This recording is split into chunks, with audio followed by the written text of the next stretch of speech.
When we take care of each other, wonderful things happen. Children thrive, the elderly rejoice, communities celebrate. Awqaf South Africa, a charitable Waqf receiving organization, makes it easy to share the care. All donations are plowed into Sharia-compliant investments, while the fruits support a great variety of charitable causes. Visit the Awqaf South Africa website at awqafsa.org.za to discover how your Waqf can bless our community with the legacy of care. Awqaf South Africa, share the care.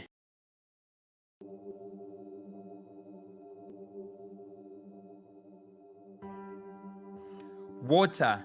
As the most precious blessing from Allah, it gives and sustains life while purifying humankind and the earth. The Awqaf South Africa Water and Sanitation Waqf is dedicated to assisting schools and communities in need of water, thereby impacting on the lives of thousands, especially in rural communities, in drought-prone areas of South Africa. The need is hard to quench, as is the joy and gratitude of those who benefit from it. One borehole can cost as much as 80,000 Rand. It may sound overwhelming, but when we all pitch in, it's doable. How much will you pitch in? Awqaf South Africa, share the care.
Quality education is a cornerstone of a thriving, prosperous society. However, the South African education system is under strain, necessitating the work of the Awqaf South Africa Education Waqf to help ease the pressure. Our Matric Mathematics upgrade project alone has already impacted the lives of over 6,000 matriculants. At the Darul Arqam High School in Mitchell's Plain, the pass rate increased from 70% to a remarkable 100%. For one student in particular, it was a life-changing experience. With the very first word of the Holy Quran being revealed as Iqra, read, educating our community is an act of faith.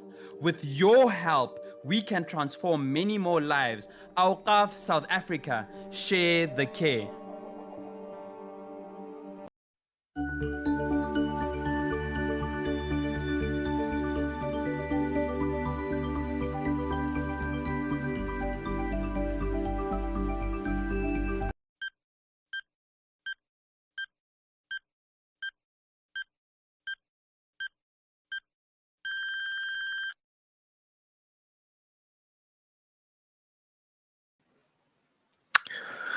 We begin in the name of God, we glorify Him and we praise Him. May we have a program that is enriching and beneficial. Assalamu alaikum wa rahmatullahi wa barakatuh. Goeiemorgen, Sawubona, Molo, Namaste, and a hearty and good morning to one and all, to our grade 12 learners who have joined us from the different provinces, Bloemfontein, Durban, Eastern Cape, Ladysmith, Johannesburg, Limpopo, Mpumalanga, Northwest, Northern Cape. Let us know in the comments below which province you are coming to us from. Use the comment section in the Facebook and the YouTube comment section. Hit us up with a one if you are connecting via live stream during this live stream session now, and hit us up with a two if you are watching this as a post live stream session.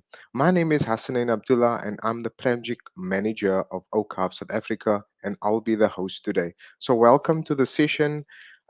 This is Maths Paper 2. Yesterday we did Maths Paper 1. It was a very interactive session, lots of questions and feedback from the participant that took part in the program. So feel free to pose questions in the comment section, and as we go along, we will entertain these. Let this be a fun way of learning and an interactive one as well. Awqaf SA has identified the need to upgrade the understanding and the literacy amongst grade 12 learners. We have identified that some grade 12 learners have been struggling, and this Maths Upgrade project aims to assist learners that are struggling. In this next video, this is a welcome address from Zafar Ahmed from Awqaf SA. He is also in the education sector, and he's going to talk a little bit more about Awqaf SA's Maths Upgrade program.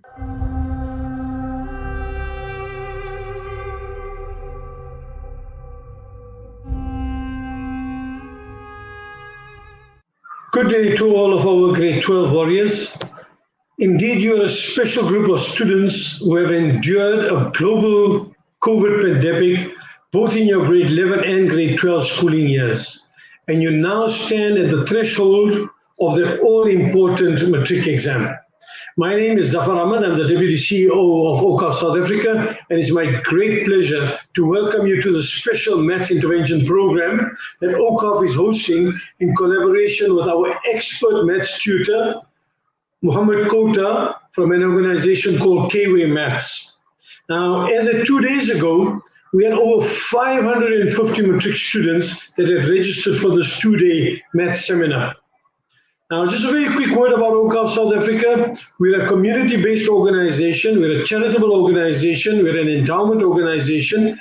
And we generate income so that we can assist communities in a various projects. So up to now, we've done PC labs, boreholes, cataract operations, digital marketing, and we also do a fair amount in terms of education. This particular program with Kway Maths is a program that Awqaf has conducted for a number of years now. And pre-COVID, we were actually able to go out to various communities and offer this on site. But of course, you know, with COVID, it becomes a bit difficult. But with that challenge presents us with a new opportunity. So we're able to offer this on a digital platform to you. And the added benefit of this is that you can now go back and review and re-watch this recording on YouTube or the Awqaf platform. The recordings will be there, and you can play this again and again as a point of reference. If you've missed something over the weekend, or if you want to double check something, that's an added benefit of having it done digitally. So I hope you participate fully and derive maximum benefit from this 2 days and this 2-day session that we have allocated to you. And on behalf of Awqaf South Africa, we wish you every success in your forthcoming final examinations, and indeed success for all of your future endeavors. I wish to thank you so much for participating in this program. God bless you, take care, and enjoy the rest of the session. Thank you very much. So that was a address from Zafar Ahmed from Awqaf South Africa. So kindly please bear in mind that all of these sessions are being streamed via YouTube and Facebook. So share this link with all of your fellow peers and learners at school. And I'm going to take you through a brief video just to show you how you can access these videos. It's very important to refer back to these sessions as part of your preparation for the final paper.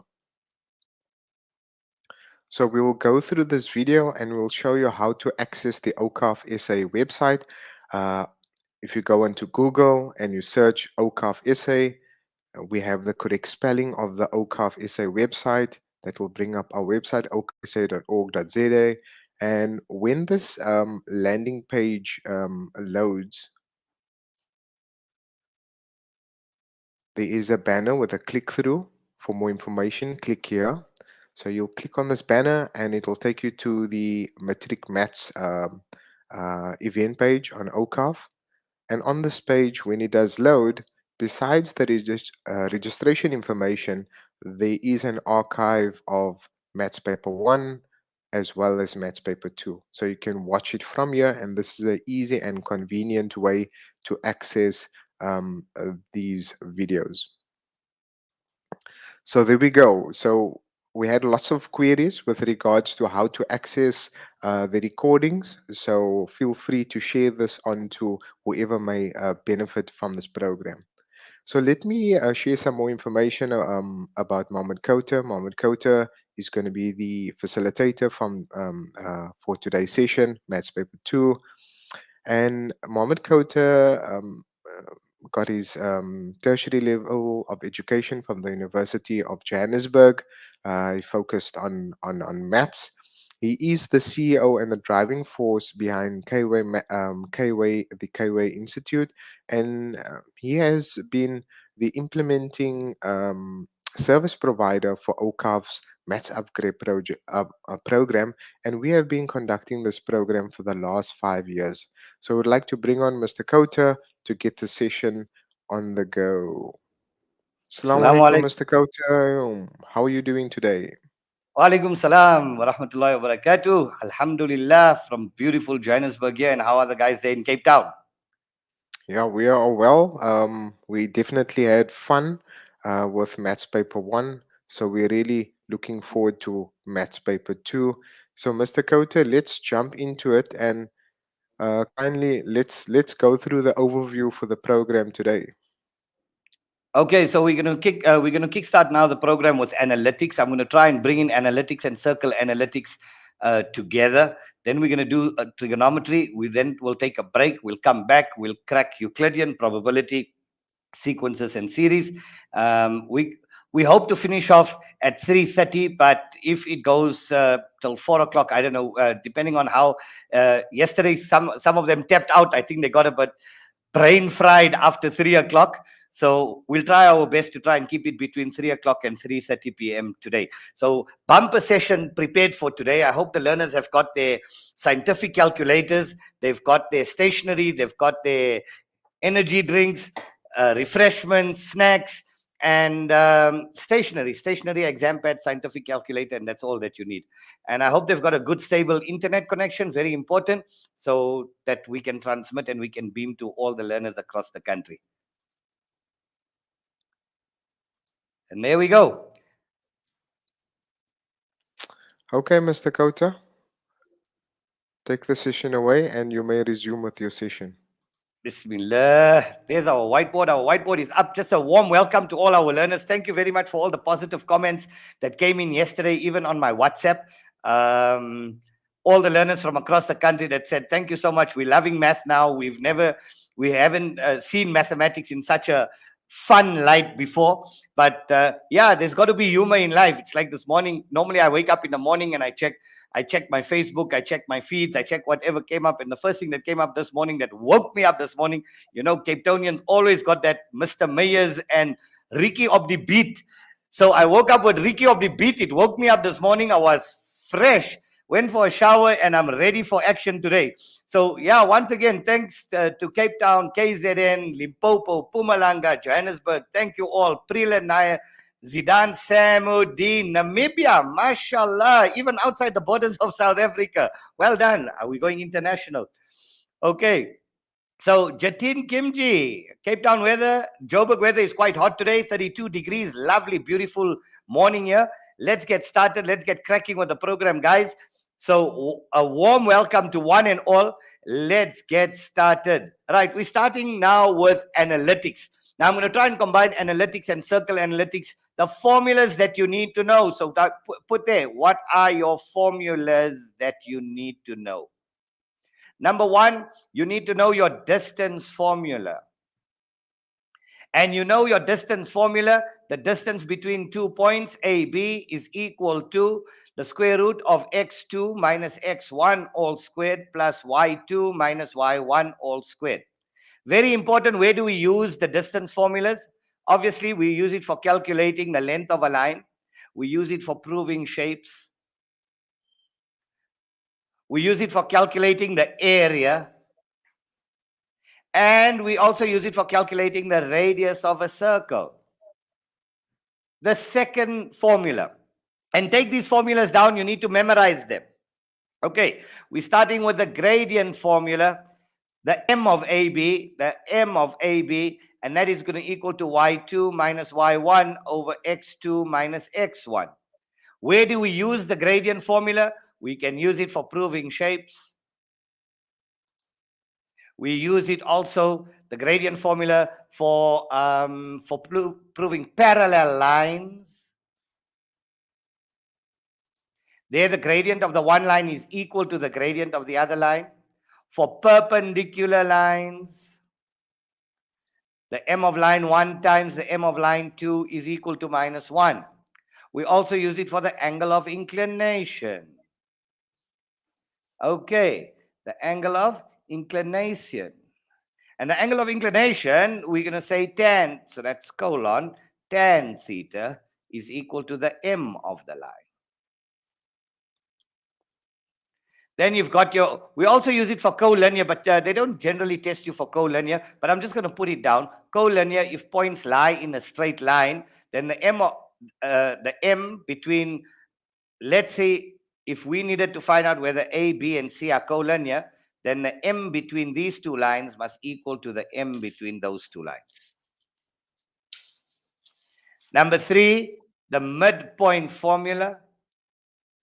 The midpoint formula, x midpoint, we all know x midpoint, xm is equal to x1 plus x2 over 2. Y midpoint is equal to y1 plus y2 over 2.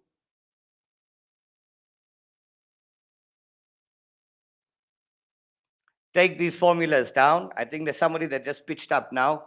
Kuvadia, you need me to open the gate, are you here? Okay, salam. Hamza, just go around that way there. Take the keys here. Green gate, green button. Right, number 4. So we've got the distance formula. We've got the gradient formula. We got the midpoint formula. Then we've got the equation of a straight line.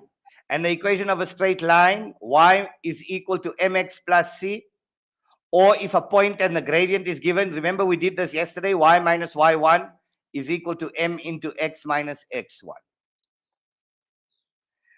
Then we've got, I'm going to add on here the equation of a circle. X minus x1 squared plus y minus y1 squared is equal to r squared. That is the equation of a circle, whose center is not at the origin. Meaning that you have something that looks like that. And there we go. These are your formulas for analytics. Take them all down. While you're taking them down, we'll just wait for everybody else to log in. Hasanain, everybody logging in from across the country. That's correct. That's correct. We are all. We are firing on all 6 cylinders. V6 math. Yes, the weather is quite nice here in Cape Town today. Someone was asking, how's the weather in Cape Town? It's lovely. We've had some rain here today. How's the weather in Johannesburg, Mr. Kota? Beautiful, beautiful. 30 degrees, cool, but a beautiful morning. People are out cycling. People are out jogging. People are gone out to Hartebeers. People are gone. I met somebody at the robot this morning. They stopped next to me. Hey, Mr. K, where you off to? I said, brah, where you off to? He says, I'm off to gym. I said, yeah, me too. I'm here to gym my brain. So this is called brain gym. You're going to work the mental muscle today. We're going to pick all of our grade 12 learners today. They're going to do well. First class medals to be awarded in the final examination. Amen, amen, amen, amen, amen. Okay, so we're going to try our best to do as much as we can in the little time that we have. And remember also, next weekend is the paid session. We had some inquiries yesterday. So we're also going to be doing higher order next weekend from 9 o'clock to 3 o'clock, 9 o'clock to 3 o'clock, Saturday and Sunday in this exciting program with all the higher order questions to make sure that we polish them properly. So when they finish with that paper, we hope that they finish a 3-hour paper in 2 hours. They do the same paper twice. When they walk out of the paper, they must say, we slat that paper. They don't Mr. think they got Kauta, 100. we've got a question. We've got a Can I question get a from quick Zegi. explanation of the circle formula? Okay, you want the circle formula? So, you know, I'm just going to delete that. I'm just going to delete that. You know, for a normal formula, you know, for a normal circle, that is x and that is y, and that is your radius. So you know x squared, if this is at the center, if this is at the origin, you know x squared minus y squared is equal to r squared, right? The minute the circle moves, the minute the circle shifts, x and y, and that is r, now the formula changes. So this here would be the same as if this was 0 and 0. This would have been x minus 0 squared plus y minus 0 squared is equal to r squared, where 0 and 0 represents the center of your circle. So hence we come up with the same, that x minus x1, that's your formula, plus y minus y1 all squared is equal to r squared. So if this point here was 2 and that point was 3 and that radius was 5, you would now say x minus 2 squared plus y minus 3 squared is equal to 5 squared. So x minus 2 squared plus y minus 3 squared is equal to 25. And that is the equation of your circle, where 2 and 3, we change the values, we change the signs for the coordinates. Because of the negative, it changes the sign. So obviously that is the coordinates, that is your center of your circle. 2 will go there for x and 3 will go there.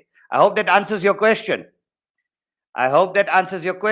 So it's x minus x1 squared plus y minus y1 squared is equal to r squared. Don't stress about this right now. I'm going to show you when I integrate it. So let's start with a model. I'm going to show you how analytics is done, and we're going to go from basic to advanced. So what I'd like you to do now is to take this diagram down. Right. So take this diagram down quickly. So let's do that. And let's do this. Right. This is point A. That is point B. That is point C. Let's make up a coordinate. Let's say that is 2 and 20. Let's say B's coordinates is -8 and -4. -8, -4. Let's say C's coordinates is 10 and -12. Right. A, B, C. And let's put another point D here. And we just call that point D X and Y. Now, I'm going to use this one model to try and attempt to answer every humanly possible scenario that you could be asked. Now, it's impossible within an hour to do 50 different examples. So what I'm going to do, I'm going to use one model, and I'm going to ask you, I'm going to ask you a whole host of questions based on this model. So all you have to do now is take the model and implement it in your exam. All right. So let's get started. I'm not going to put down all the questions. There might be about 10 or 12 questions. I want to save us some time. Let us go straight into the questions. Let's call this angle, let's call that angle theta.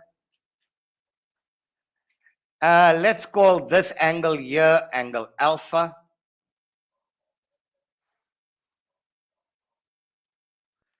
And let's get started with the question. So question number 1, they want the M of AC. They want the gradient. Okay, let's say the question says they want the gradient of AC. Now, boys and girls, analytics is paper 2. Analytics and circle analytics, you're going to get 2 questions. 1 question for 20 marks, right, broken up. And the second one also for about 15 to 20 marks. So about 35 to 40 marks is analytics. Make sure you score full marks in this. This is the place where you're going to score marks. Okay, so the gradient of AC. So we say the M of AC. And we all know the gradient formula, y2 minus y1 over x2 minus x1. Right.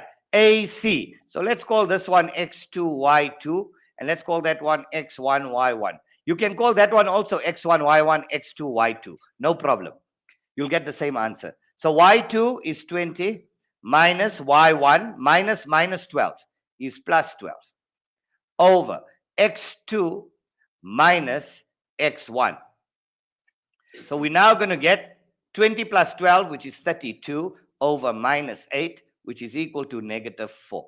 And there we go. That is your gradient. That is your first 3 marks that you're going to get for your paper. How's it, Kuvadia? You made it today. MashaAllah. Aywallah.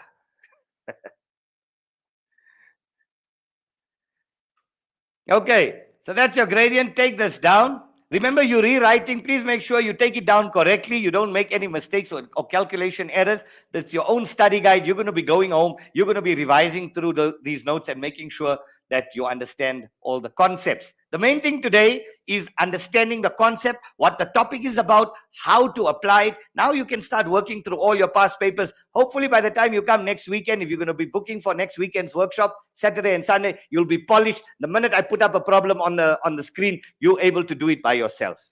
Mr. Right. Kauta, we have a question. G, let's see, StreamYard. Will you teach us how to do? Yeah, boy, yes, of course, Tyreek. Of course. We're going to do some of them today, not all, depending time permitting. Time permitting. Right? So that's the gradient of AC. Number two. Find angle alpha. Find angle alpha. Right. So obviously, angle alpha is the angle of inclination. So we always use tan. So tan alpha is equal to the M of the line, the anti-clockwise angle, where the arrow touches. So the arrow touches which line? AC. So tan theta, tan alpha is equal to the M of the line. What was the gradient that we just calculated? Negative 4. So alpha is equal to shift tan negative 4. Where's my scientific calculator there? 75,96. Give me your scientific calculator there. No, give me the two of you can share there. I think mine is in my bag, but it's fine. I'll get it out now. Right, I think you're going to get minus 75,96. Shift 10 negative 4 equals. You get minus 75,96. But be careful. This is an obtuse angle. The angle that you get here, if you ignore the negative here, what angle do you get? This is acute. How do you get an obtuse from an acute or an acute from an obtuse? You say 180 minus. So therefore, alpha is equal to 180 minus. Ignore the negative. That just shows the direction. So 180 minus 75,96. We want the obtuse angle. So plus 180, and we get 104,03 or 104,04. There we go. So we get 104, 104,04 degrees. Okay? So when you're doing it, when you're plugging this into your calculator, say shift 10 minus 4, check your answer. Our answer here is acute. If the question was acute and this is acute, you leave it. If this is obtuse and this is acute, you just say 180 minus. Are we all okay? Boys here in class, are we all okay? Excellent. So we're done with that. Let's check our eraser here. Okay, so we've got that. So we've done that. We've done that. Let's go. Let's take that out. Right, let's do question number 3. Whoa, what's going on there? Right, let's do question number 3. Right, I hope you guys took all this down. Right, now they want find angle theta for 5 marks. Now, this is a higher order question.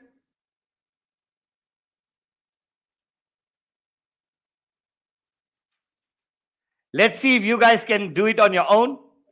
How would you find angle theta? Now, angle theta is lying in the air. It's not against your x-axis.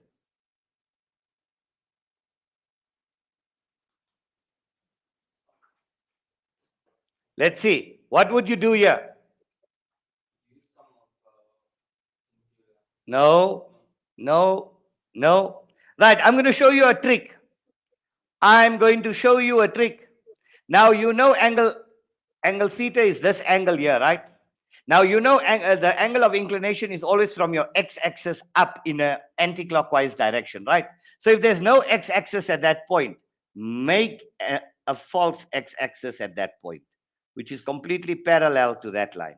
I'm showing you guys a trick. I'm showing you how to find angle theta or alpha if it's in the air, if it's not against your axis. So pay attention to what I'm showing you now. So now, from here, if we calculated the gradient of BC, that would give me that angle. You can call that angle angle theta 1. Then we've got the angle, this angle here, the small angle here. So that's your big angle. This is your small angle. You can call this theta 2. And obviously, so if the big angle here was 100 and the small angle was 80, then how much will this angle here be? 100 minus 80, which is how much? 20. Am I right? So we need to calculate the big angle. We need to calculate the small angle, which we calculated already, 104,04, because these two are correspondingly equal. So this angle here, the small angle is 104,04. I'm just going to put an arrow here. That small angle is 104,04. So the big angle here, so now we're going to go tan of angle theta 1 is equal to the M of which line does it touch? BC. So tan of theta 1, we didn't calculate. Let's calculate it. Y2 minus Y1. So Y2 minus Y1 over X2 minus X1. And that will give you 8 minus 4 plus 12 is 8 over minus 18. So theta 1 is equal to shift tan. Remember, we're looking for an angle, so we go shift. Shift tan fraction 8 over minus 18. Boom. What's our answer? We get minus 23,96. Right. Now that's an acute answer. Right? If we ignore the negative, that's an acute answer. This angle is obtuse. So theta 1 is equal to 180 minus 23,96, which is equal to 156,04. 156,04. That's theta 1. That's your big angle. Theta 2, we've calculated it to be 104,04. Theta 2 is equal to 104,04. Therefore, angle theta is equal to 156,04 minus 104,04. The big angle minus your small angle.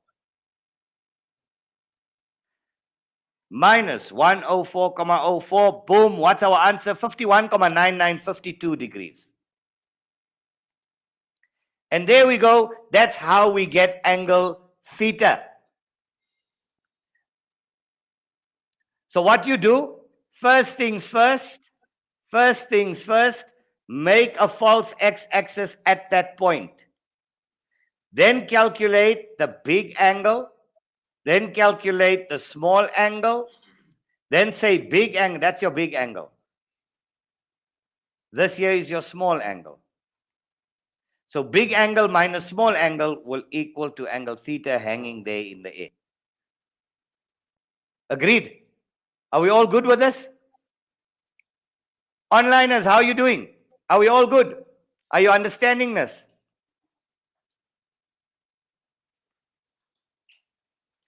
Okay. Now, like I said, I'm going to combine analytics with circle analytics. Okay. Next question. Give an equation of a line. So I'm going to dictate it for you, but I'll write it again while all of you are taking this one down. Right. Give an equation of a line parallel to AB, passing through minus 6 on the y-axis. Give an equation of a line parallel to AB, passing through negative 6 on the y-axis. So let's erase that.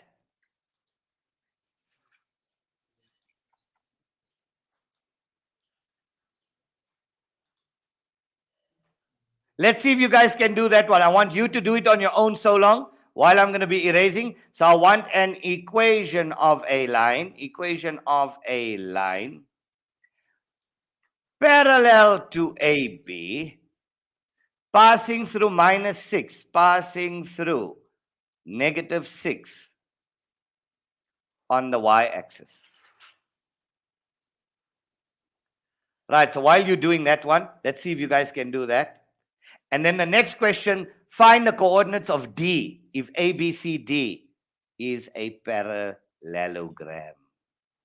Find the coordinates of D, X and Y. That's the next question.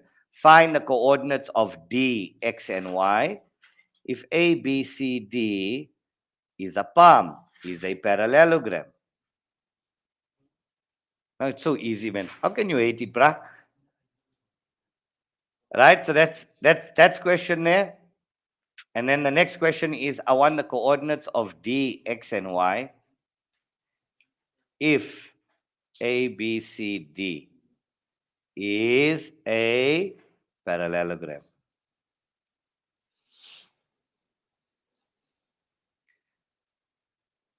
And then the next question is, find the area of triangle ABC. Find the area of triangle ABC. That's your next question, right? The area. Just remind me for that question. I'm not going to write it down now. The area of triangle ABC. And that we're going to use a little bit of trigonometry in it. A little bit of trigs. Right, so the equation of a line parallel. So let's answer the first question. The equation of a line parallel to AB passing through -6. So AB, we know for parallel lines, the two gradients are equal. So firstly, we're going to calculate the M of AB.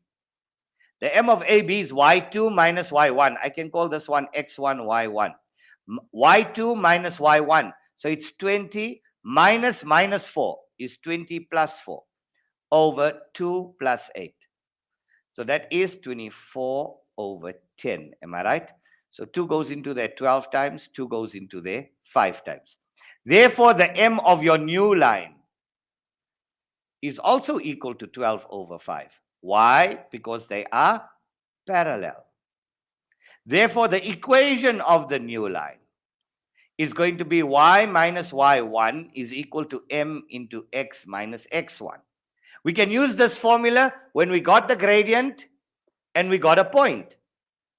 And all we do, we substitute the point and the gradient, and then we bring it in the form y is equal to mx plus c. So y, I'm going to use the point 2 and 20. I'm going to use a point 2 and 20. So y minus 20 is equal to 12 over 5 into x minus 2. And we're now going to have y minus 20 is equal to 12 over 5x minus 2 times 12 is 24 over 5. So your final answer, y is equal to 12 over 5x minus 24 over 5 plus 20. Minus 24 over 5 plus 20. We're now going to get 76 over 5 plus 76 over 5. And that's your final answer. So that's step number 1. Find the gradient of AB. Step number 2, that's the gradient of the new line. Step number 3, bring it in the form y is equal to mx plus c. Yes. Oh, shucks. Oh, shucks. They picked it up. They picked it up. Excellent. We're not looking for the whole equation of that line. Yo, bruh. How's that? Passing through -6 on the y. Can you see the mistakes you can make? Yo, la hawla wa la quwwata. Astaghfirullah.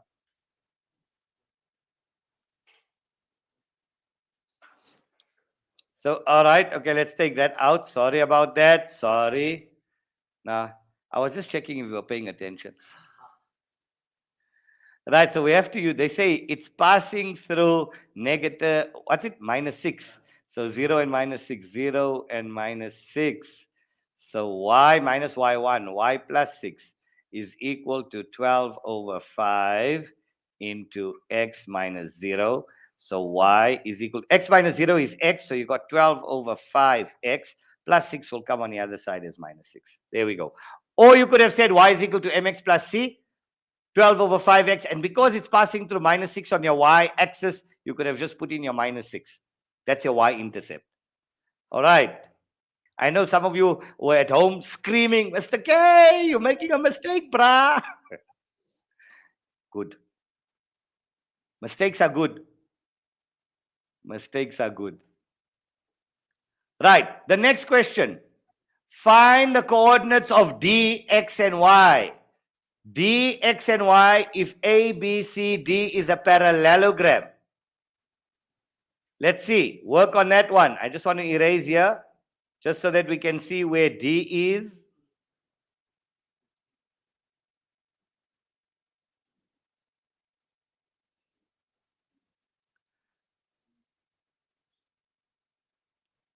Right.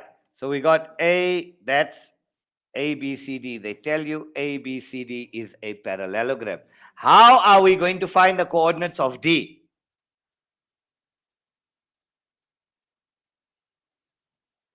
I'm just going to erase this. I hope you're done with it already. I'm going to show you how it's done now. And remember, like I told you guys yesterday, if you're joining us for the first time, I will always show you the shortest, best ways to do it. Right? I will never, ever make you go through the longest process. I'm going to show you guys some tricks also today on how to complete the square, the shortcut on completing the square.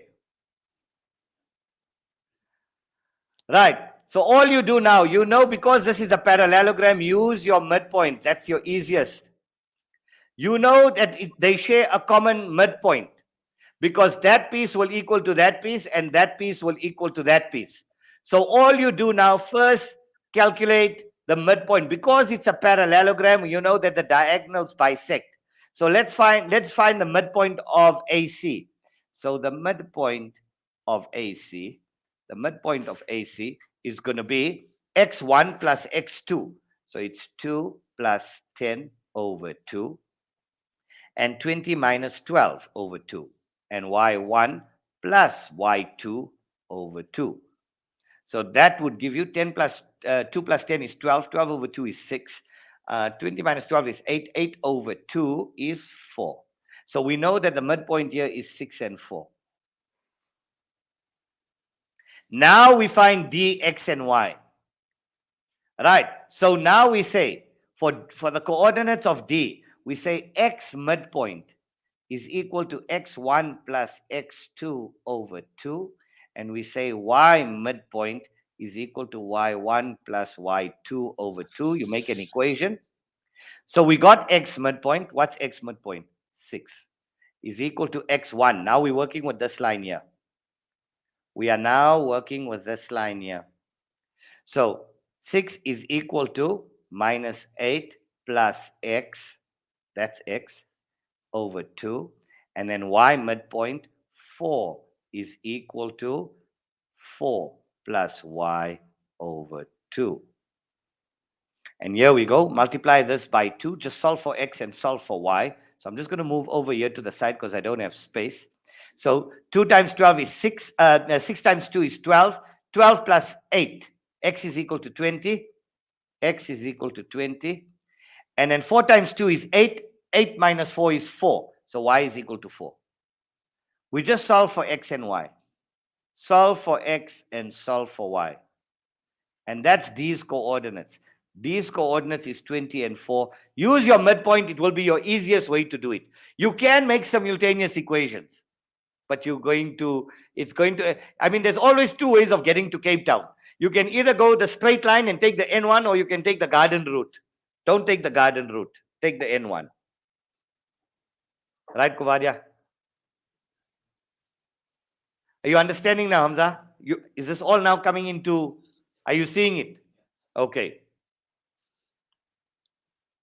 Right. We're now going to include circles in here. What? The area. Okay, so let's find the area. The area of triangle ABC. Let's see you guys do that one on your own. That's your next question. Find the area of triangle ABC. Find the area of triangle ABC. Come onliners. Let's see how good are you. Y midpoint is minus 4. Let me see. Why would it be minus 4?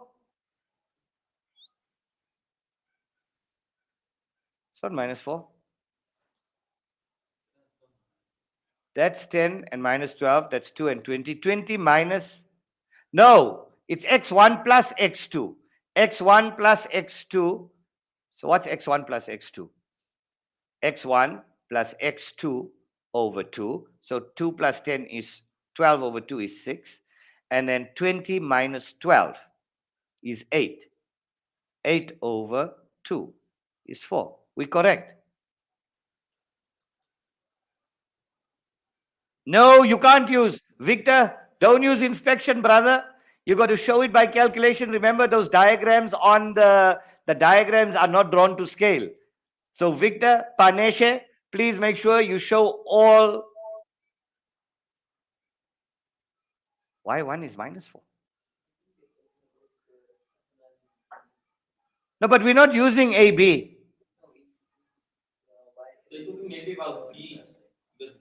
Yeah, but we're not using this coordinate. We're using this line and we're using that line. So we're using AC and we're using BD. Why the y value of B is minus 4 and we use 4? Yeah. Yeah. And where did I use 4? Yeah, but I'm not using this point. I'm not using this point at all. I'm using AC's coordinates. And then B, okay. Okay, so what did I say here? So Y midpoint 4 is equal to minus 4. Minus 4, there we go, minus 4. So 4 times 2 is 8. 8 plus 4 is 12. Okay. Okay. Thank you very much.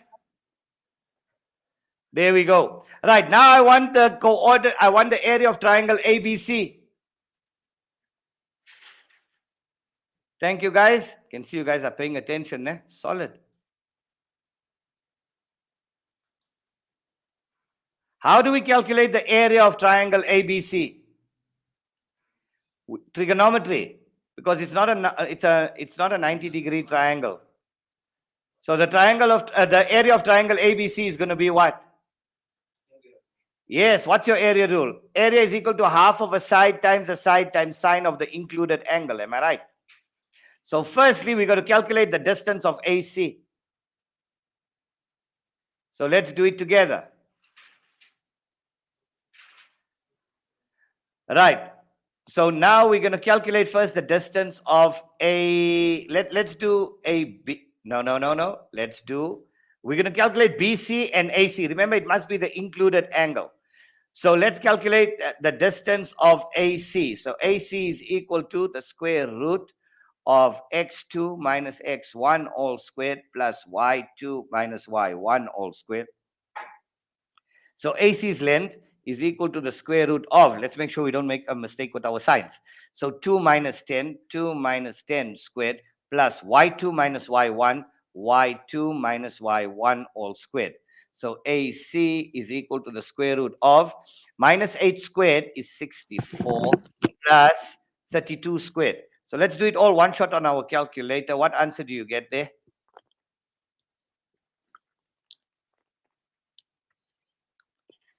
What answer do you get there? So we got the square root of, open brackets, 2 minus 10, close brackets, squared. I'm making sure 100% so I don't mess up, into 20 plus 12, close brackets, squared. And that will give me 8 root 17. Going once, going twice, 8 root 17. That's AC. Now we're going to calculate BC. The length of BC is also the square root of x2 minus x1. Right. So x2 minus x1 all squared plus y2 minus y1 all squared. And that will equal to the square root of 18 squared plus, open brackets, minus 12 plus 4 squared. And that would give me 2 root 97. Just check. I'm sure we're right.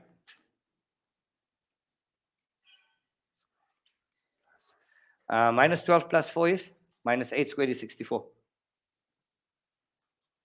2 root 97. Good. So now we're going to get the area. Area is equal to half of a side times another side times sine of the included angle. And we found that angle. What was that angle? 52 degrees. Am I right? And that would equal, so it's 2 root 97 times 8 root 17 equals, divide that by 2 equals, multiply that by sine 52 equals, I get 255,99, 256 units squared. And there we go. That is the area of triangle ABC. We're moving on good time, guys. We're moving on good time. We're now entering circle analytics. So I'm going to combine circle analytics on here. How are we doing for time, Mr. Kota? We're doing excellent so far. We're doing excellent so far. For the trigonometry, how are we doing for that? We are moving excellent. We're moving on good time. Fantastic. We are moving on good time. Okay, onliners. Hope you guys enjoying the show so far. This is a good practice round for you for next week. Now I tell you, a circle with center B. Right. Now we're going into the little bit higher order questions. Right. We're still talking about the same diagram. So let's erase this.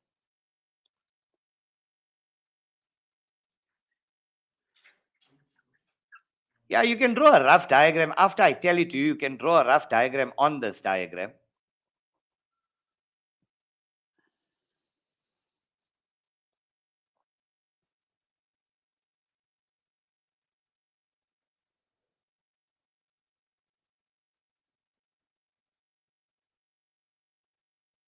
Okay, here goes. Right. A circle with center B goes through the midpoint of A, B, C, D. So A, B, C, D, the midpoint is here. That's what we're talking about. So a circle with center B, that means a circle goes through here. So, right, question number 1, they want the equation of the circle.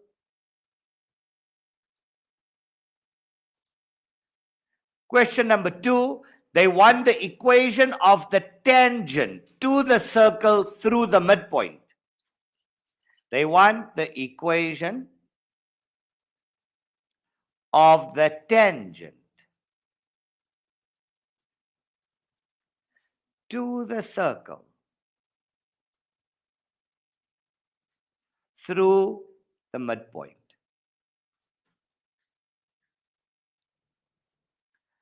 So all you do now, let's draw a rough circle. It's with center B, right? So that means they're drawing a circle. It doesn't have to be a perfect circle. I know mine looks like a freaking potato.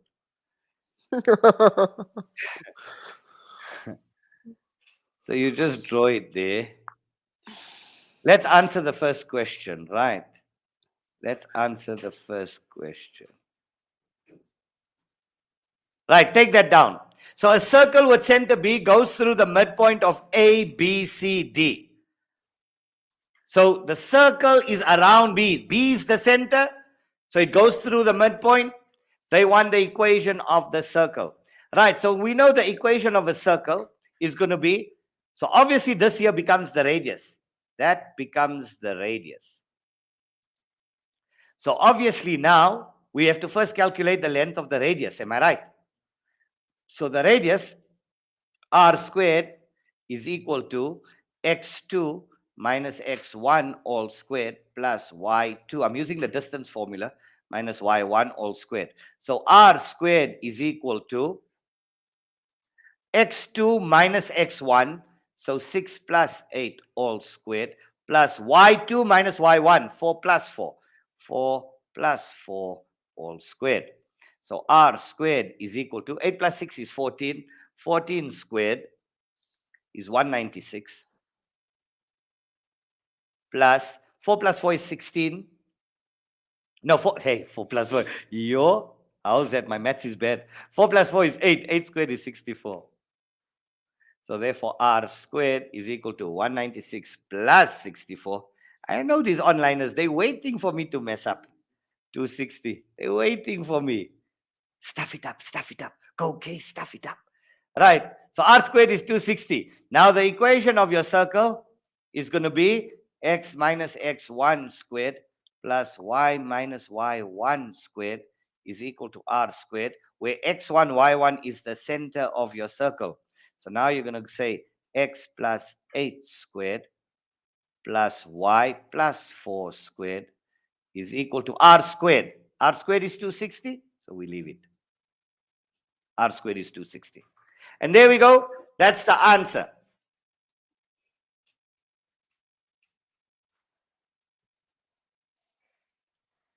Now, at this point, we don't know whether AC is a tangent. We don't know. So there could be another tangent. So this one here, the equation of a tangent, do not assume that AC is your tangent.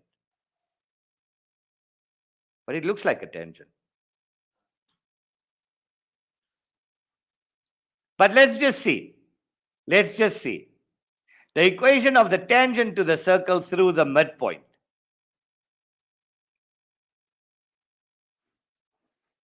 Onliners, are we good? How's KZN doing? We are doing well. But Mr. Kota, just make sure that you don't go off on a tangent today. You're doing very well today. Yeah. No, I know. You guys were going to put me into the naughty boy corner yesterday. Yeah, I know you're behaving yourself today as long as you don't go off the tangent.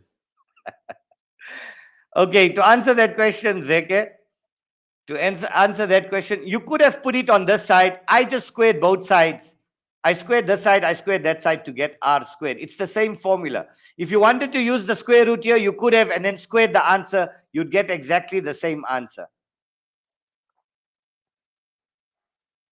Okay, Zeke. Let's answer the next one. Let's see if you guys can do it. Have you guys started it? Did you do it?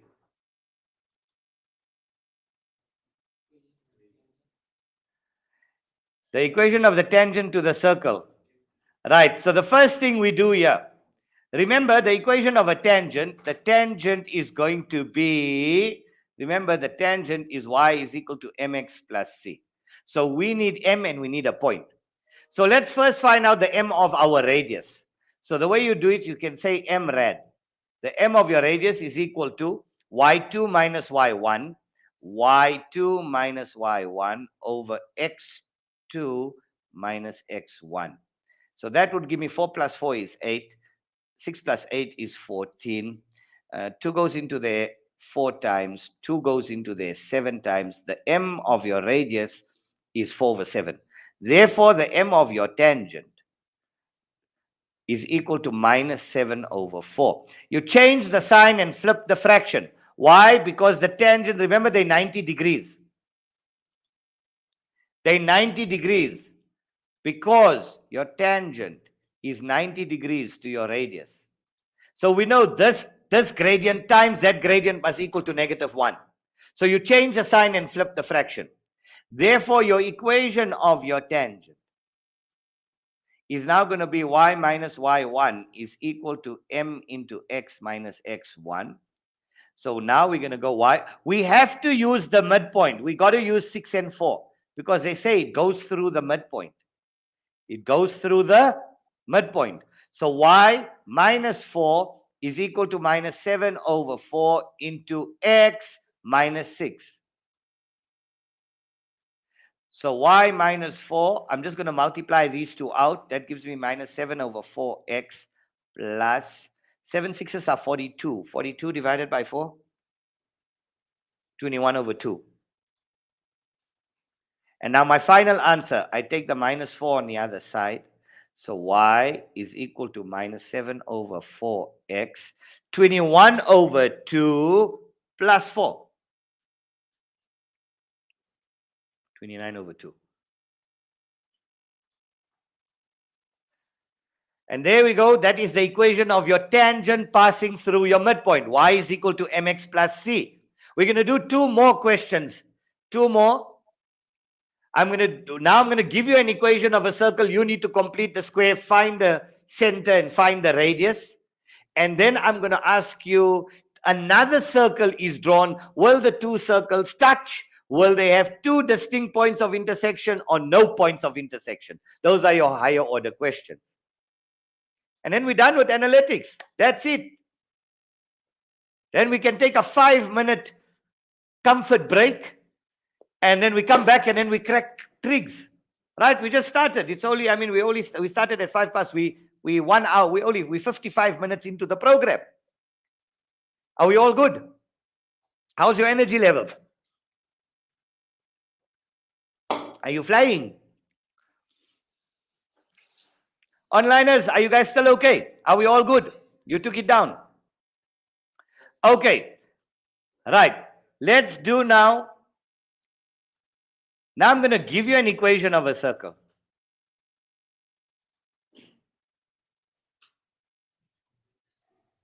Right. Now we know.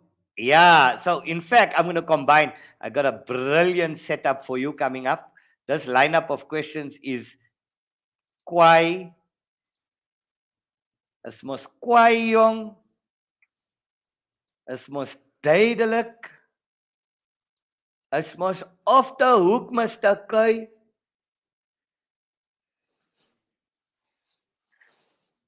Right, let's give you an off the hook question. Right, so here goes. Another circle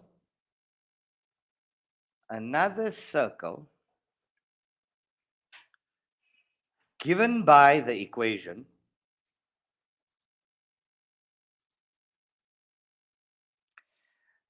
x squared plus y squared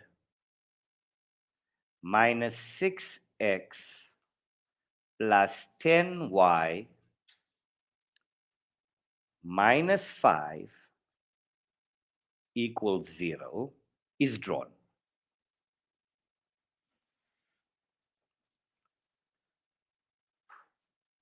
Right, question number 1.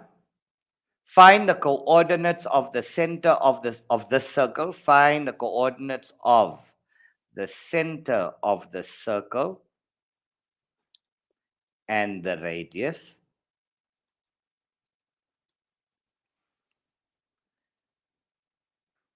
And question number 2,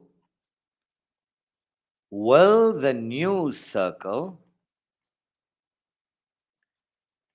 and the circle with center B and the circle with center B intersect?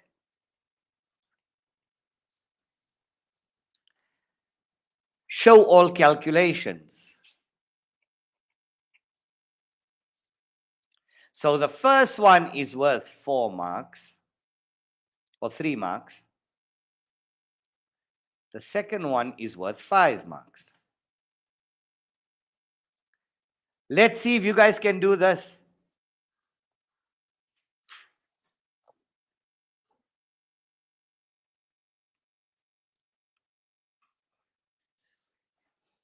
Now we need to complete the square. So I'm going to show you guys how the shortcut of completing the square. But never mind. Do it the way your teacher showed it to you in school. It's fine. You'll see the difference between yours and mine. My answer is in 1 line. Your answer will be in 6 lines.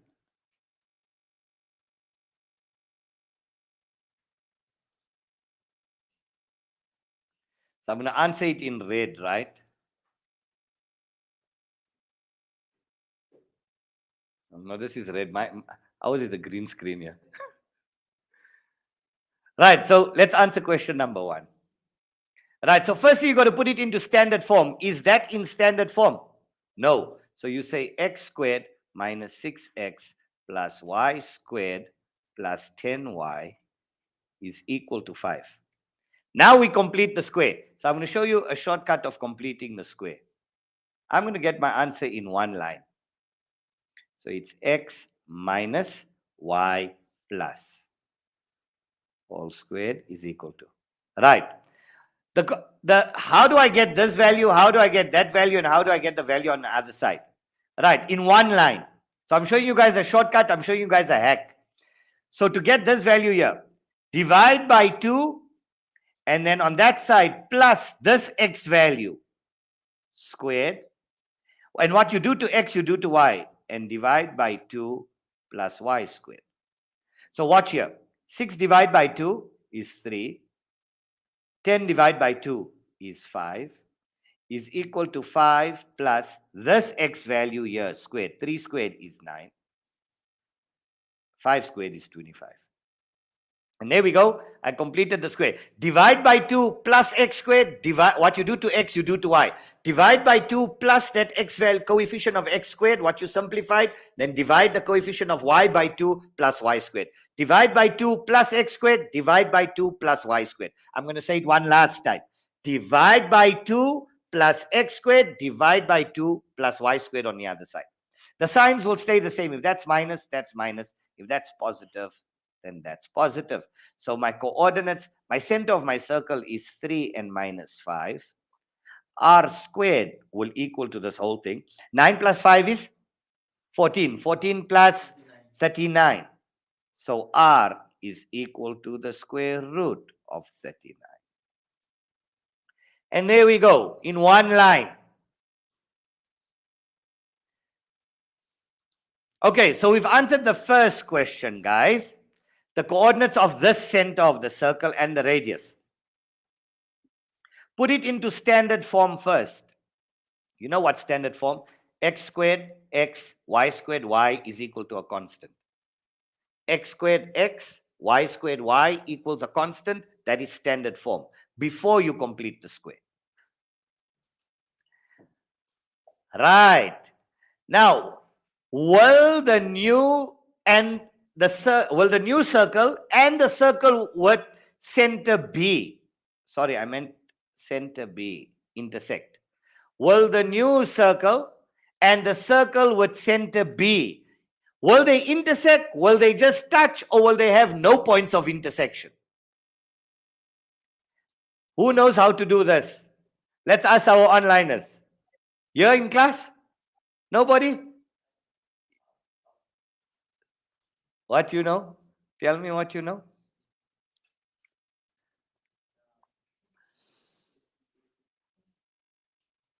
Let's see. Let's see. Any of the onliners, you can type it in. I'd like to see your comments coming in here. How would you do the next one? Hasanain, any comments coming in there? They will be coming through shortly. Our participants are very good at multitasking, entertaining the questions and giving feedback.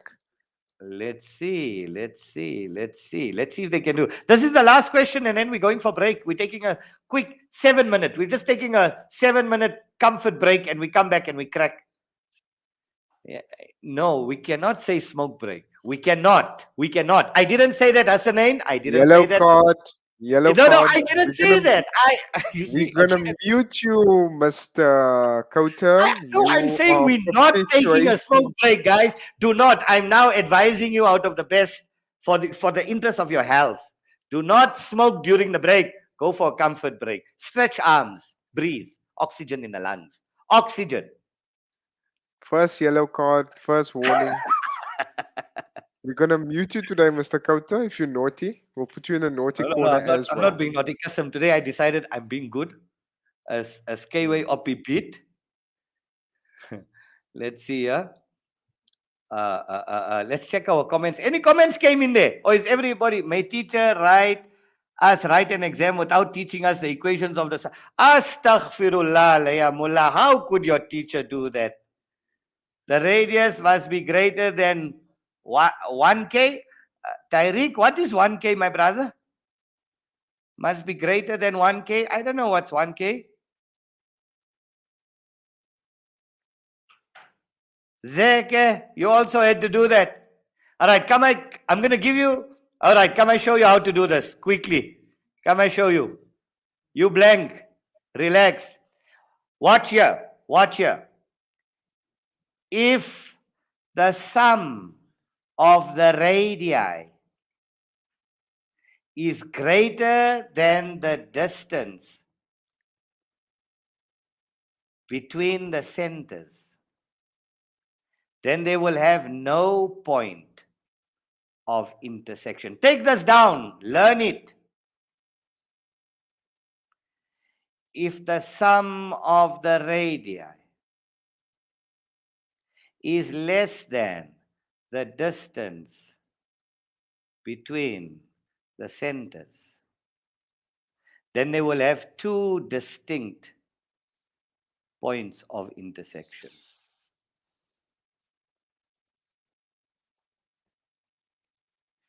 And if the sum of the radii, so learn this, it's rules. If the sum of the radii is equal to the distance between the radii, then they will just touch. Or another word for just touch, tangential. Tangential. Tangential means the two circles will just touch each other. So two distinct points means they'll overlap. They'll have two distinct points of intersection. Just touch would look like that. That's called tangential. And no points of intersection means that they look like that. So now you work it out. Add the two radii, calculate the distance between the centers, and tell me. So what's the sum of the radii? Okay, so let me erase this. I just need to erase the top here.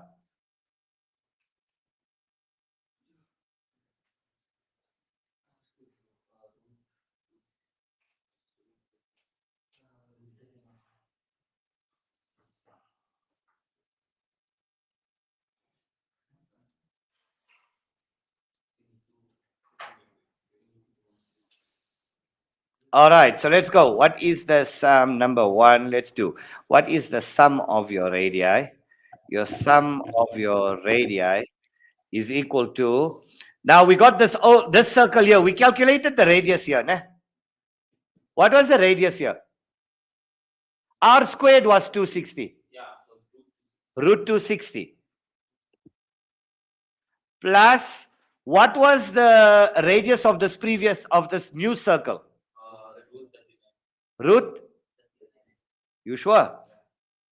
So root 260 plus root 239. Root 260 plus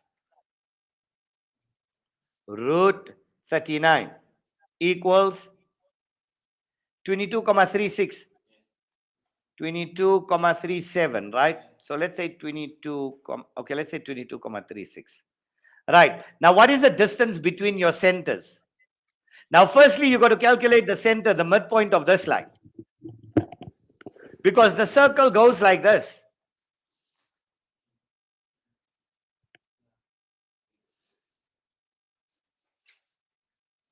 No. The distance between the centers. So your one center is at B minus 8 and minus 4. The other center was at what? 3 and negative 5.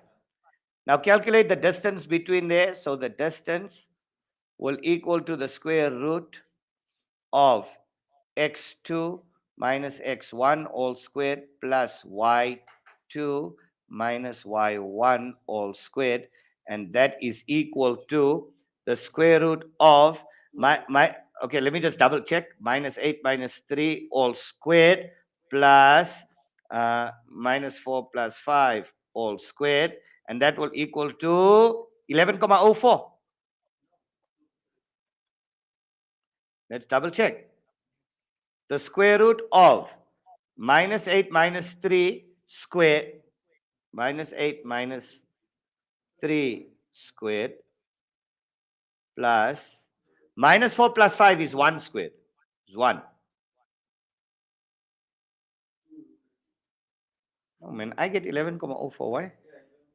Yeah, it's 11,04. How did you get it? Minus 8 minus 3 is minus 11 squared is 121. 121 plus 1 is 122, is square root 122. Yeah, so square root 122, yeah, is 11,04. Right. So the sum of the radii is greater than the distance between the centers. So the sum of the radii is greater. So the sum of your radii is greater than the distance between the centers.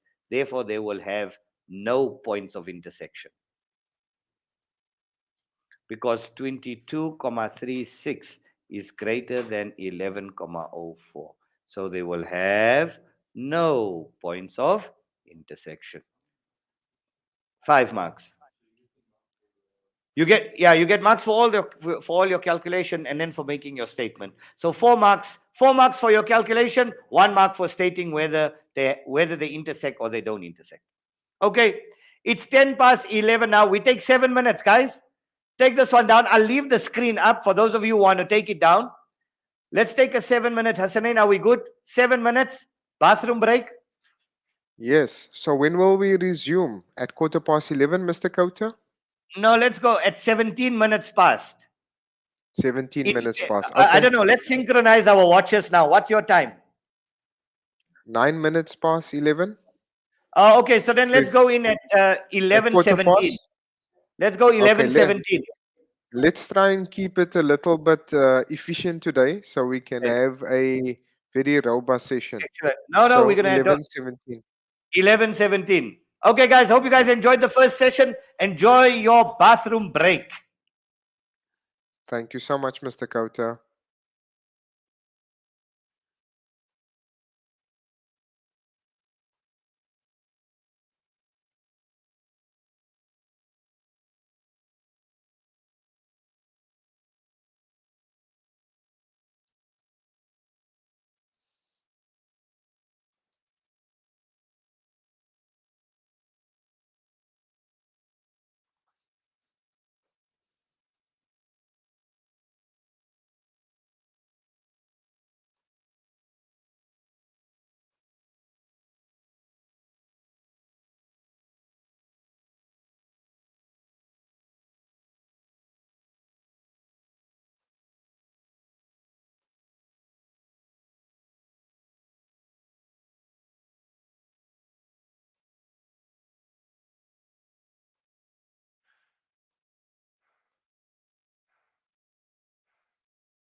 Thank you for your participation, your questions, your interaction so far. It's been very good.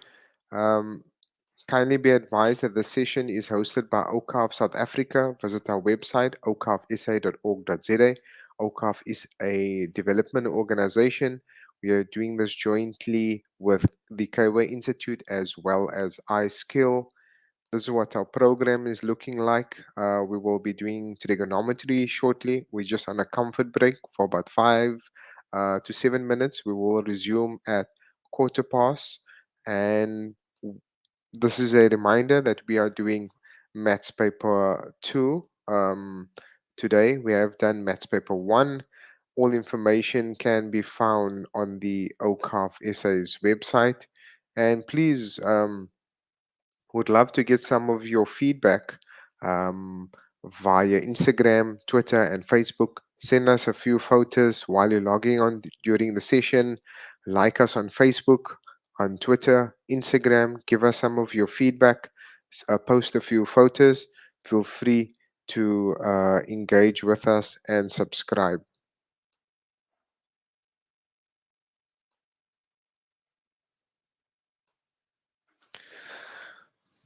So hit that like and subscribe button if you're linking on via YouTube. Subscribe so you won't miss a thing if we have future programs like this, as well as our Facebook page. We normally post some fun content, and it's our intention to have lots of programs like this. So we will be resuming at 17 minutes past 11. You may take a brief comfort break, stretch your legs, hydrate, have something to eat, and we will be resuming shortly.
Here we go, here we go, here we go.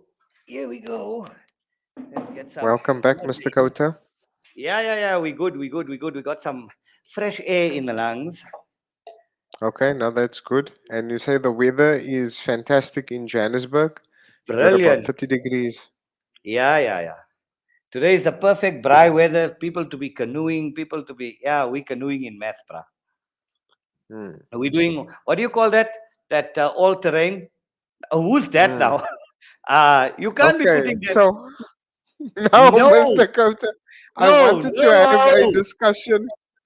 I wanted to have a discussion, just a brief point on this, man.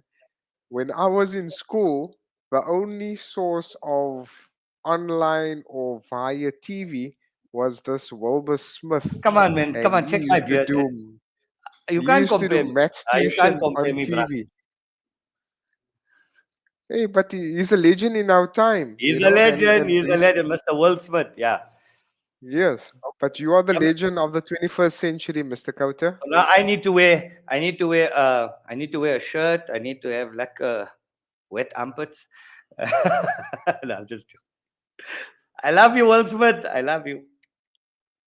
He actually received some honor in his Accolades. Yes. from President Cyril Ramaphosa. Yes. So Yes. You know, today we have online workshops, virtual sessions, virtual classes are only I got the form golden of. handshake from Katlejo Motlanti. Okay, there we go. So Fantastic. there we go. Right. Mr. Kota, are we ready to hit the road running? Yeah, we're ready It's to on hit the time. road. Is everybody online? Everybody back? Everybody had Everyone their is exams to break? online and everyone is ready to Alhamdulillah, give this a go. Alhamdulillah. Let's clear the frame. Let's clear the frame. We are done with analytics, and so please, guys, learn that. Learn these rules here, and then learn that how to complete the square, the shortcut of completing the square. Okay, so here goes. I'm clearing the frame. Shh, guys, in class, let's get started with tricks. Now, I'm just going to show you a technique. Come on, clear frame. Why is it not clearing? Let me see. Page unresponsive. Let's see. Let's go here. Jamboard. Wait. Let's see. Okay, we've got a bit of a snag here. Okay, so what you can do, Mr. Kota, what you can do is you can. Wait, let me. I think I'm going to reload this page. Okay, no problem. So you Okay, can but do that at the moment. wait, the computer is still buffering here. I'm seeing what's going on here. Why do we have that? Okay. All right, wait. I'm going to open up a new tab. I'm going to open up a brand new No Jamboard, right? problem. We're looking at your face at the moment. So Yeah, no okay, problem. okay. So Don't make Nazar, right? Google Meet. Let's see if it's opening here. Come on. Let's see. Let's open up a Jamboard here. Okay, we're opening up a new Jamboard, new meeting. I just exited and I'm reopening. I think we had a bit of an internet delay there. All good. We're starting with tricks, still trying to get in, and we are in. Let's see. Are we in, guys? Are we in? No, we're not adding other in the people. meantime, guys, kindly visit the Awqaf's website. Share this link with your friends so you may view the archives of Maths Paper 1 and Maths Paper 2. Start a new whiteboard.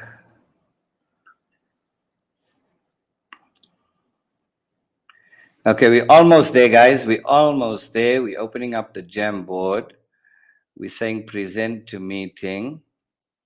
Okay, so that's what the program looks like while Mr. Kota is getting his whiteboard up.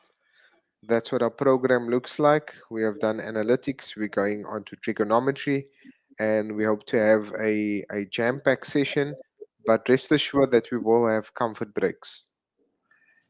Okay, let's go to StreamYard. Okay, my Jamboard's open. Let's go to share screen, Chrome tab, and the Jamboard. We're jamming. Okay, are we live there, bruh? Here we go. Are we good to go there?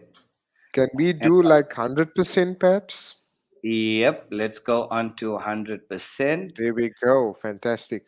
Okay, let's see. Right, just tell me if the picture is good. The picture and sound is good from our back end there Yes. in Cape Town. Yes, it's Going very down good. the mountain. Let's get started. Okay, guys, we're starting off with tricks. Now, remember, before we start with this, let me give you Question. let's give you a roadmap. Let's give you a roadmap on how you're going to score marks for paper 2. Right. I know paper 2 is a nightmare for most of you. Now, remember something. Your data handling, that's easy. That's mean, median, mode, standard deviation, Awqaf curve, variance, one standard deviation away from the mean. That's easy stuff. That's 20 marks. Then we've got analytics. That's 30 marks. So we got 20 marks there. We got 30 marks there. That already gives you 50 marks there. Then with your trigs and your trig graphs is another 50 marks. So that would give you another 100 marks. That would give you in total 100. And 100 out of 150 is 66.666, which is about 67% already. Now I know you guys are crying because now we do Euclidean. Now Euclidean is 50 marks. But relax. 30 marks out of the 50 is grade 11 work. Only 20 marks is grade 12. Right. Now, I know the grade 12 one kicks you guys when you're calculating with the similarity and proportionality. Your grade 11, proving theorems, calculating the radii, using Pythagoras, that's all 30 marks. So 30 plus 100 is 130. In fact, even if you scored full marks here and you left that out, you can still get 85 to 90% for your paper. So don't stress about this one too much. Come on, why am I not connecting? We got a question here, Mr. Kauta. Okay, wait. You know what? We're having a bit of a technical issue here. What Some of seems to them be are the making issue? up, a lot of them I'm taking from past papers, and a lot of them I'm making up because of our experience and we know what's coming out. Okay, so let me just go through this. Am I connected again? Yes, you are connected. We can Jamboard, see you. everything is all okay? We can. Okay, Perfect. excellent. All right. Now, so that's your roadmap. So let's start here, guys. Let's start. What do you need to know in trigonometry? Number one, you need to know your reduction. That is your special angles.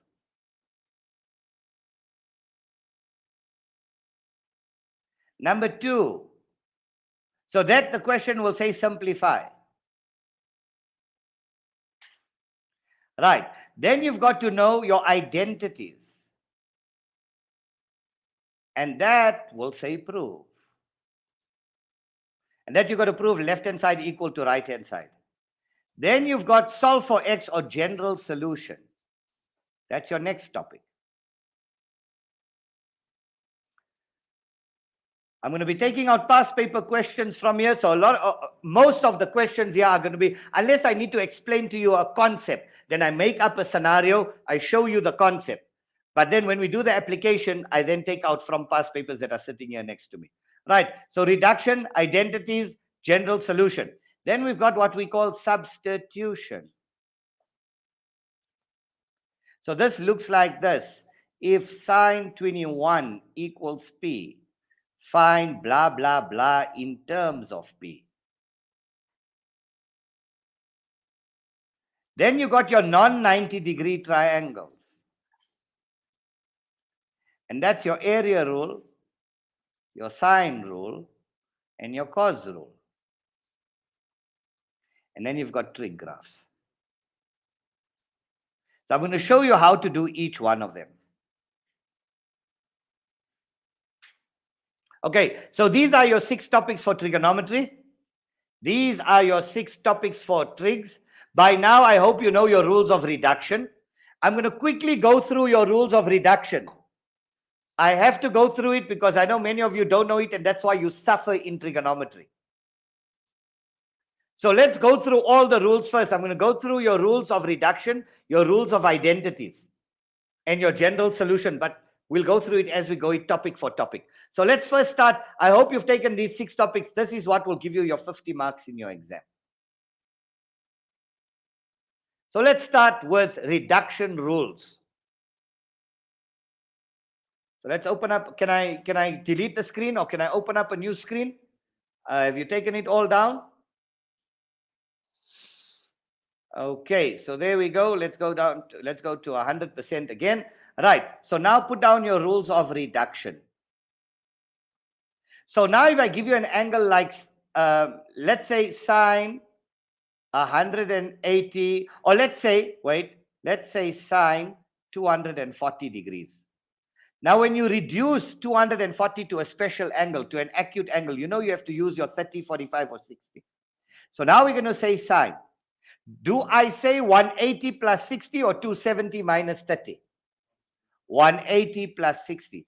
Try and use, now from your Cartesian plane, you know that if an angle lies, that's 90, that's 180, that's 270, that's 360. If an angle lies here, it could be 90 plus or 180 minus.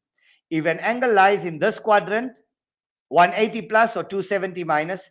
If it lies in this quadrant, it's 270 plus or 360 minus. And if it lies here, it's either 0 plus, right, 360 plus or 90 minus. What you want to do is you want to use the 180. So you want to use the horizontal line. Why do we want to use it? Because the name stays. We don't want to change the name.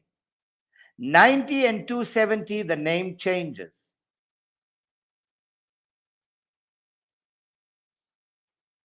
To the co-function.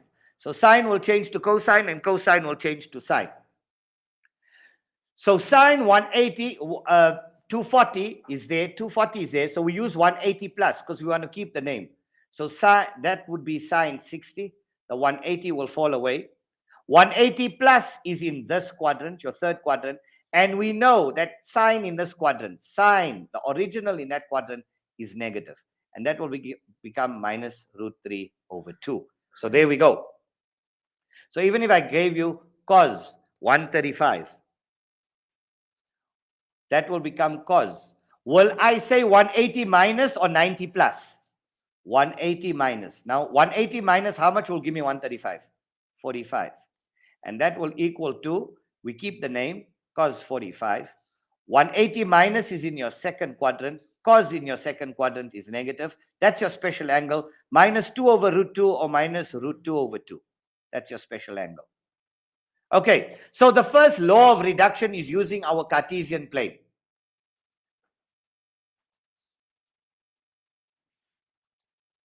Okay, so I hope you've taken that down. The second law of reduction, very, very, very important, guys, is your negative angles. Negative angles. So this is rule number 2. Your negative angles. So sine of a negative angle is equal to minus sine of that angle. Tan of a negative angle, to remove the brackets, becomes minus tan of that angle.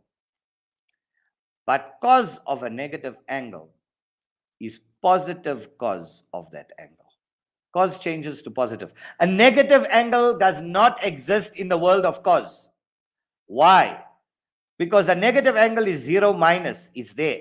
And we know cos is positive there and cos is also positive there. So cos of a negative angle, that negative just falls away, becomes positive. So learn this.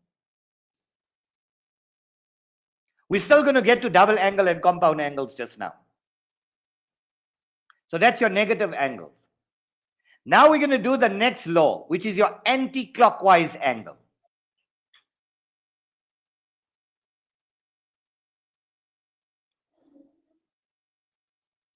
Right, your third law. So the first one was the Cartesian plane. The second one, the second law of reduction was your negative angles. So sine and tan of a negative angle is minus sine or minus tan. Cos of a negative angle is positive. Right, now we're doing the anti-clockwise angle. So put the heading anti-clockwise. Now anti-clockwise would look like this. Sine x minus 180. Now, how do we, normally we have 180 minus, now x plus 180 is not anti-clockwise because if you swap it around, watch here, if I told you sine x plus 180, that's not anti-clockwise. That's not anti-clockwise because that's 180 plus x, you can swap it around. But sine x minus 180, that's anti-clockwise. So what you do, watch here, put down your pens. Where is sine? So you know this is going to be sine x because sine 180, the name will stay, yes or no? Right. Now we need to determine whether it's positive or negative. And how do we determine whether it's positive or negative? Look at the original sine is in this quadrant. That's sine. Right.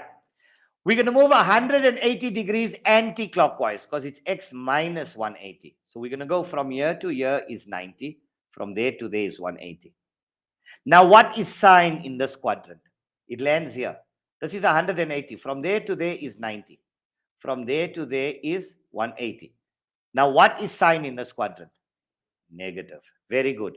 That will change to negative sine x. So even if I told you cos x minus 270, let's do that one. Cos 270 will change to sine x. Now, where is cos? Cos is in this quadrant. Hamza, how many degrees anti-clockwise must I move? 270. So we go from here, from cos, we go here 90, 180, 270. So cos now lands in this quadrant. What is cos in this quadrant? Negative. That's how you do your anti-clockwise angle. Please learn. Absolutely crucial. We got two more sets of laws here to do. Very quick. So the first one was your Cartesian plane. Second one was your negative angles. And you'll find it on the DVDs. Those of you who got my videos, the DVD kit, you'll find this also on the kit. The next set of laws is, so we got the anti-clockwise angle. You got your square angles. So watch this. Your square angles. Right. Anything squared is always positive. So even if I told you sine squared 270 minus x. Now sine 270 will change to cos squared x. Do I need to check whether it's positive or negative? No. Why? Anything squared is always positive. This was your fourth set of rules. Your last set of rules is an angle greater than 360. Example, cos 480. Now you know you don't get a 480 or 720 or 540 degree angle, because the circle has only got 360 degrees. So for an angle greater than 360, you always minus 360 from the angle. So this would be cos 480 minus 360 is 120. Now you reduce this to cos. We're not going to say 90 plus. Why? Because we don't want to change the name. We want to keep the name. So we're going to say 180 minus 60. Cos 180, name stays. Cos 60, the quadrant falls away. 180 minus is in your second quadrant. Cos in your second quadrant is negative. Now minus cos 60 is minus half. There we go. Those are your rules of reduction. Okay, so let's start firing off. Let's give you some questions now from past papers. I think it was, let's see, Triggs 161. Let's go to page 161. And let's give you some past paper questions. Now, before we do that, let's do our compound and angle, double angle rules. Please remember, memorize these rules. Memorize these rules. You don't have time in the exam. Are we all good there, Hasanain? Sound and picture, are we all good? Yes, we are. We're getting some Excellent. good feedback from the participants Excellent. that we are doing Mashallah. fine. Mashallah. Now we're doing the compound and double angle. Now this is the grade 12. Now the compound and double angle is integrated in all your questions, right? Now what does a compound angle look like? Compound angle and double angle. So compound would be sine A plus B. Two angles being added or subtracted. Now I'm going to teach you how to remember it. Just remember, for sine, Hamza, you can never distribute here. You can never say sine A plus sine B. It will never give you the same answer. So that's why we have a rule. So to break this up, this becomes sine cos, cos sine. Just remember, for sine of a compound angle, sine cos, cos sine. Sine cos, cos sine. And the S from sine will help you to remember that the sine stays the same. S for sine, S for the sine stays. Right, Hamza? So we put a plus here. Then we put AB, AB. So sine cos, sine of a compound angle, sine cos, cos sine, the sine stays the same. Right? There's a little rhyme for you. Sine of a compound angle, sine cos, cos sine, the sine stays the same. So if it was sine A minus B, it would be sine cos, cos sine. There would be a minus AB, AB. But cos of a compound angle, watch here, don't write. Cos of a compound angle, it's cos, cos, sine, sine. And the sign changes. C for cos, C for change.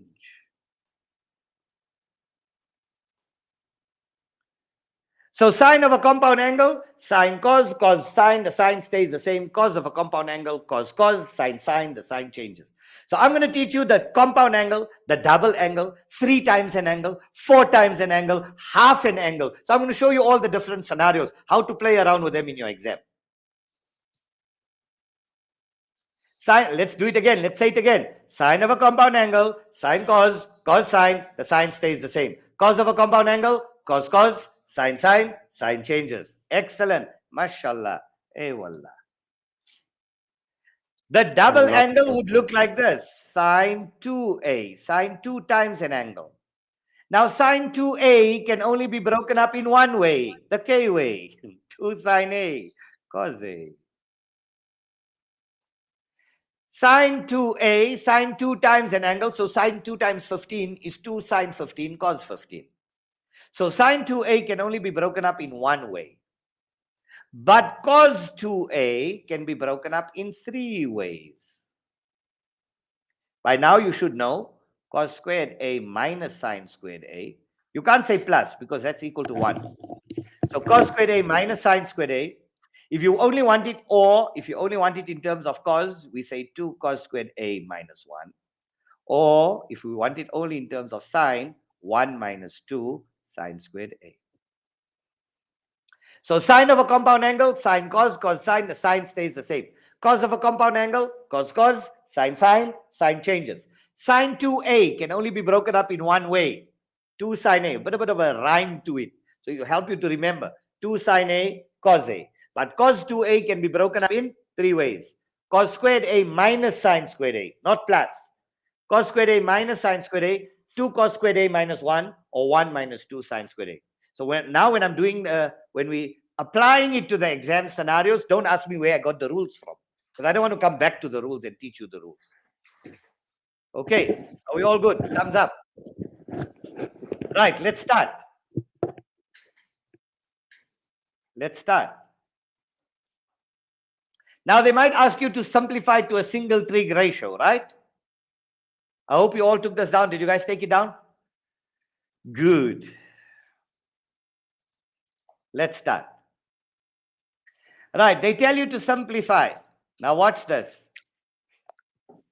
They tell you to simplify. I'm taking it out of a past paper. Sine 3a cos a minus cos 3a sine a. Now please guys, when you see something like this and it's worth 4 marks, do not go and break the 3a up into a plus 2a. Do not. You already seeing here, Hamza, look here. You're already seeing sine, cos, cos, sine. 3a, 3a. So what rule is this? The sine compound angle. So it's sine 3a minus a. You don't change the sign. The sign stays the same.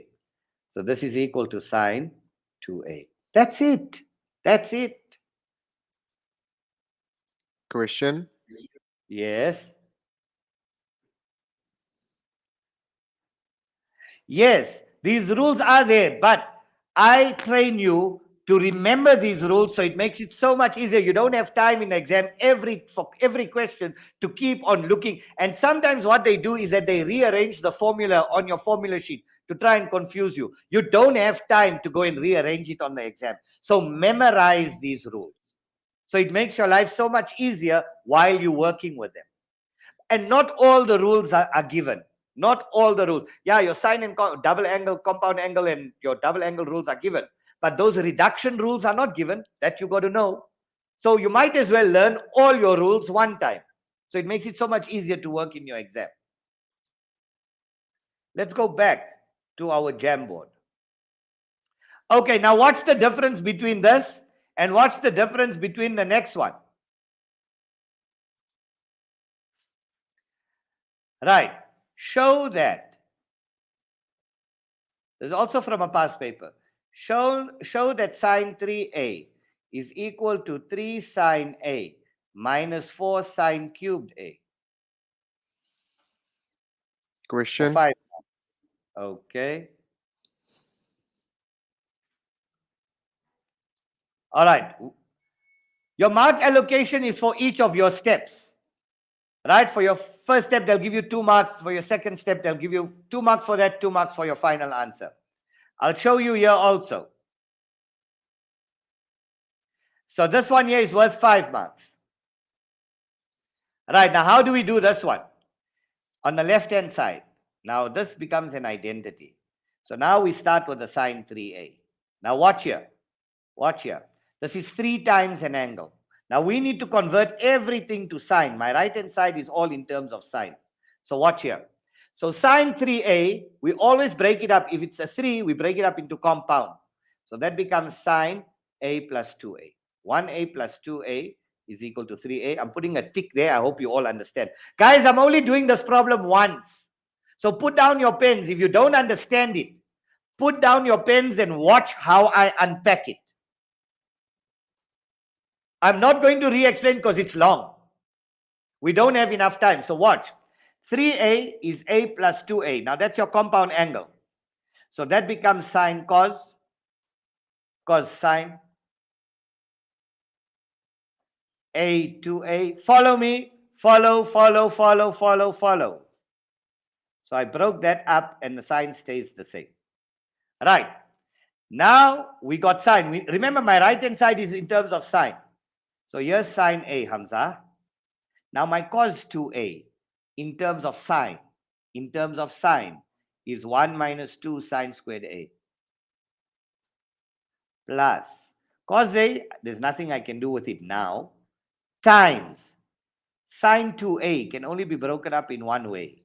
2 sine a cos a. Agreed? So I put a tick there. I've broken up the cos and I've broken up my double angles here. Now I remove the brackets. So sine a times 1 is what? Sine a.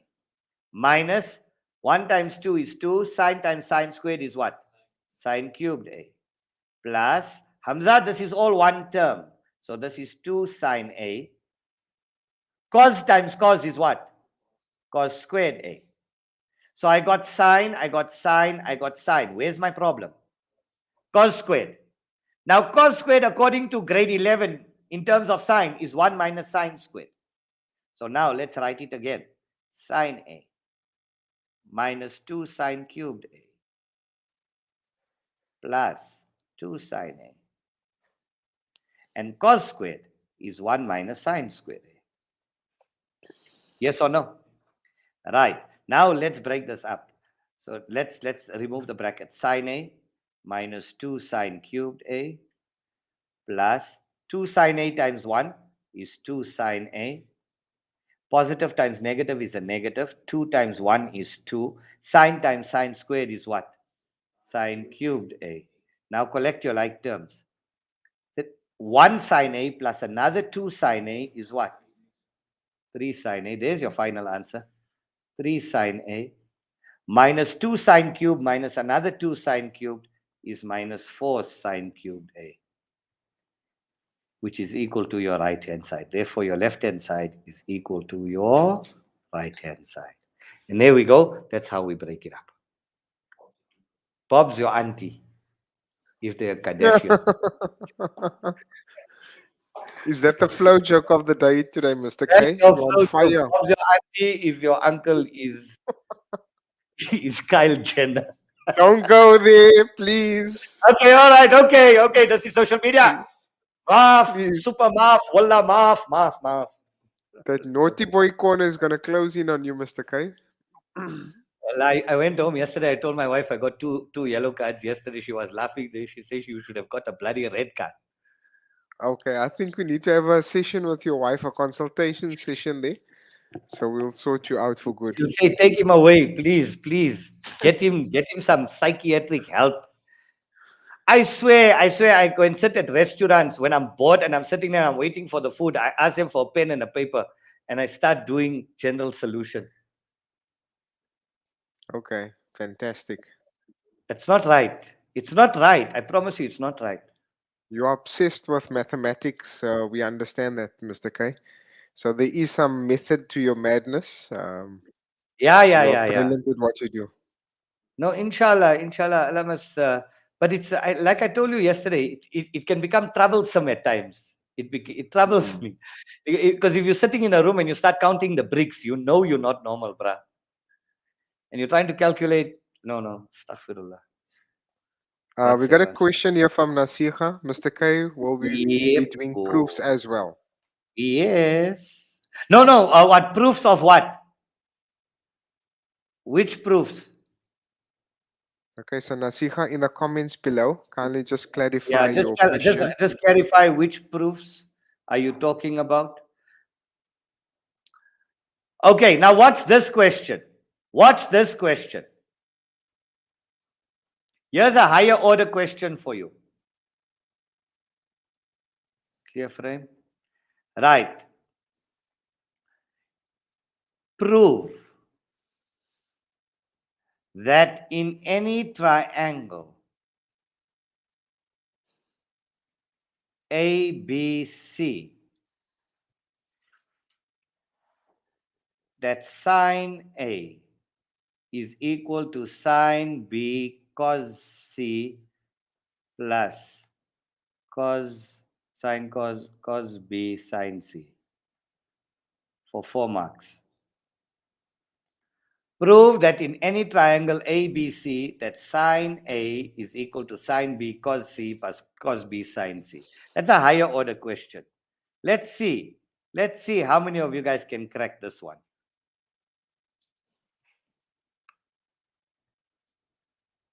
How do you know what to do next? Is it trial and error or what? I'm not with you.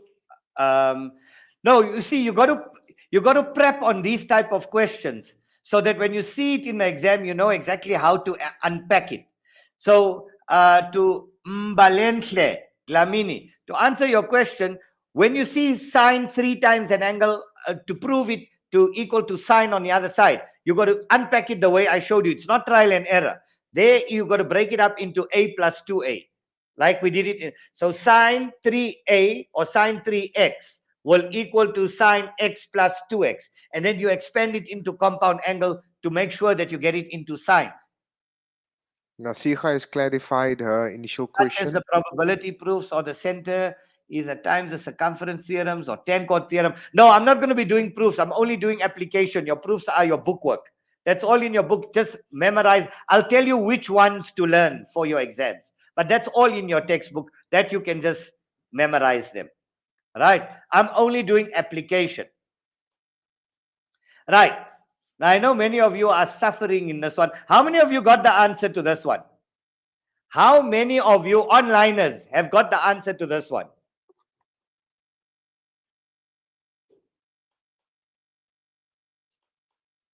Let's hear. Okay, let me show you how it's done. So all you do, you draw a triangle. That's A, that's B, that's C.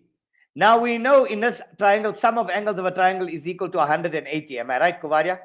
So we know that angle A is equal to 180 minus B plus C, sum of angles of a triangle. So in your answer in your exam, you're going to say angle A is equal to 180 minus B plus C, sum of angles of a triangle.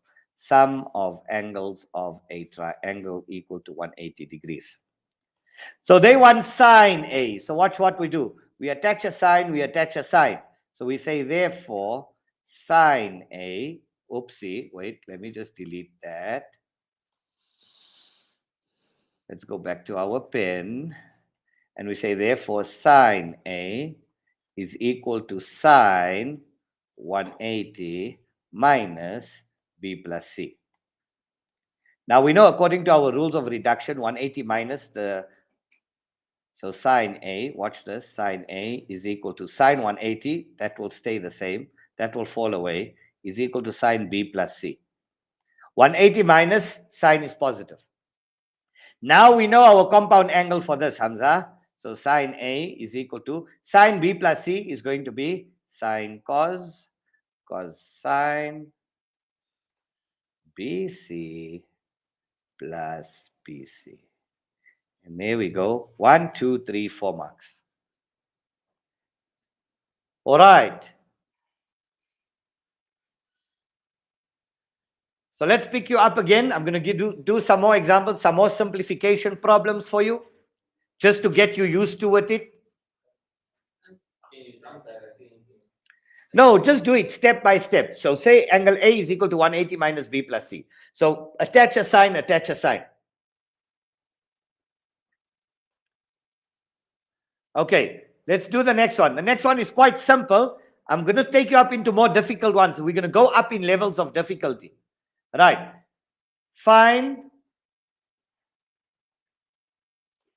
cos 105 without the use of a calculator.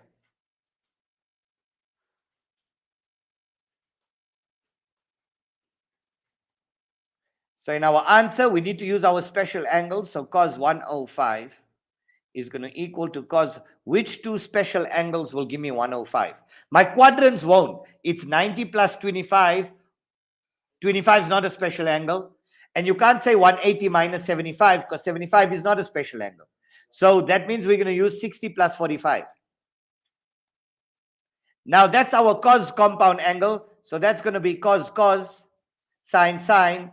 Do you see now how it remembers? So I think somebody asked me earlier, don't we get this in our formula sheet? But you see, if you know it by memory, it makes it so easy. So it becomes cos, cos, sin, sin.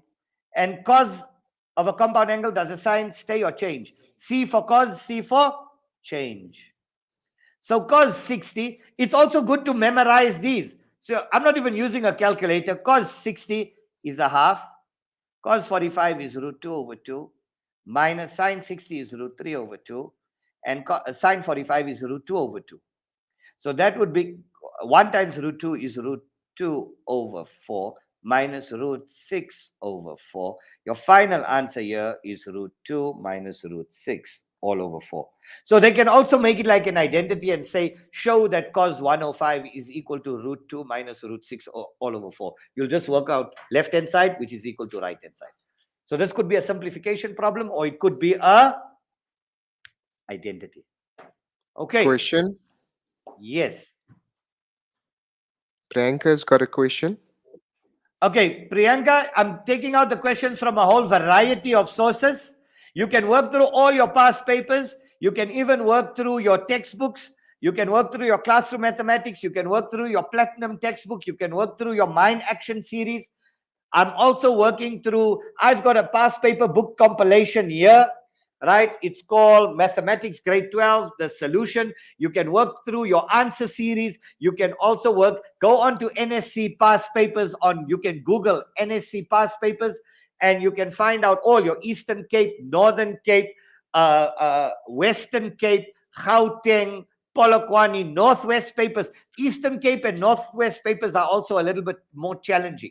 You can even go through your Sakai website. You can even go to IEB, collect all those papers. There are millions and millions.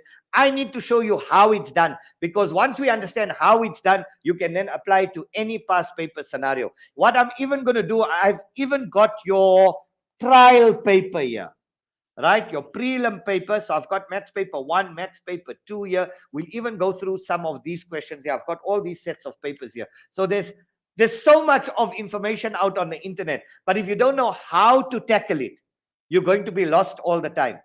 I'm going to give you another question that I've got here, right? What if it's 4 times an angle? I'm going to show you 4 times an angle, and I'm going to show you half an angle. So let's do that. Watch this. If I say, show that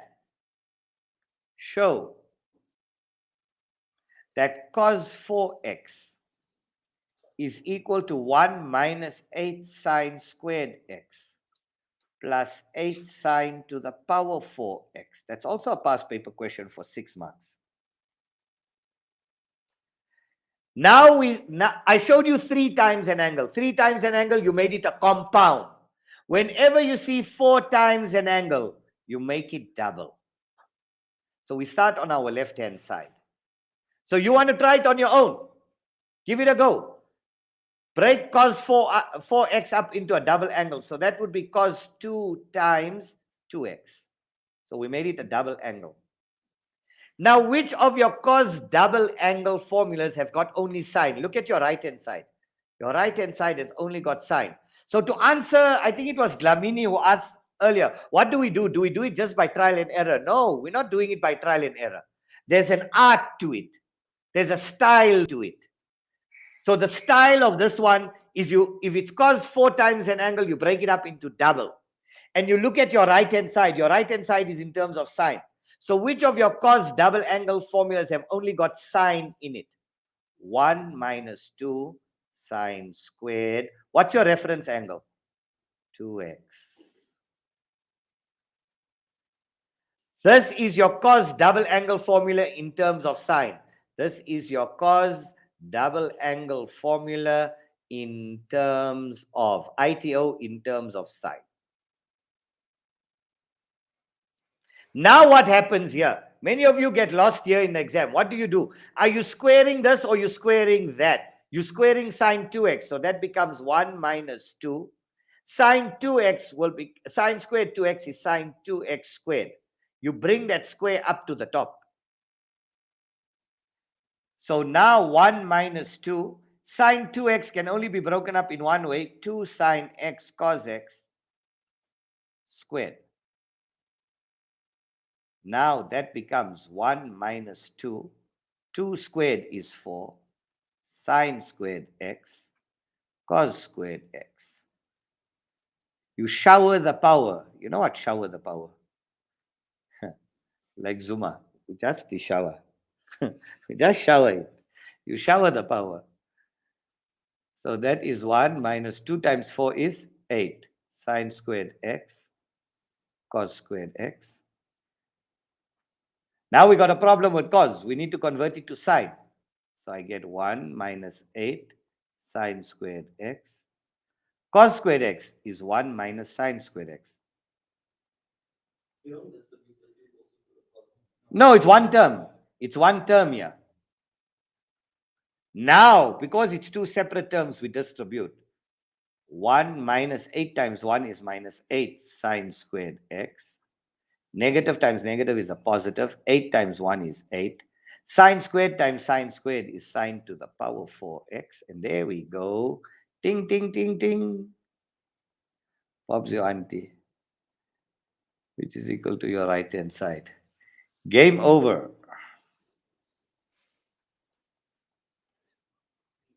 Bob's your uncle. Bob's your auntie, bro.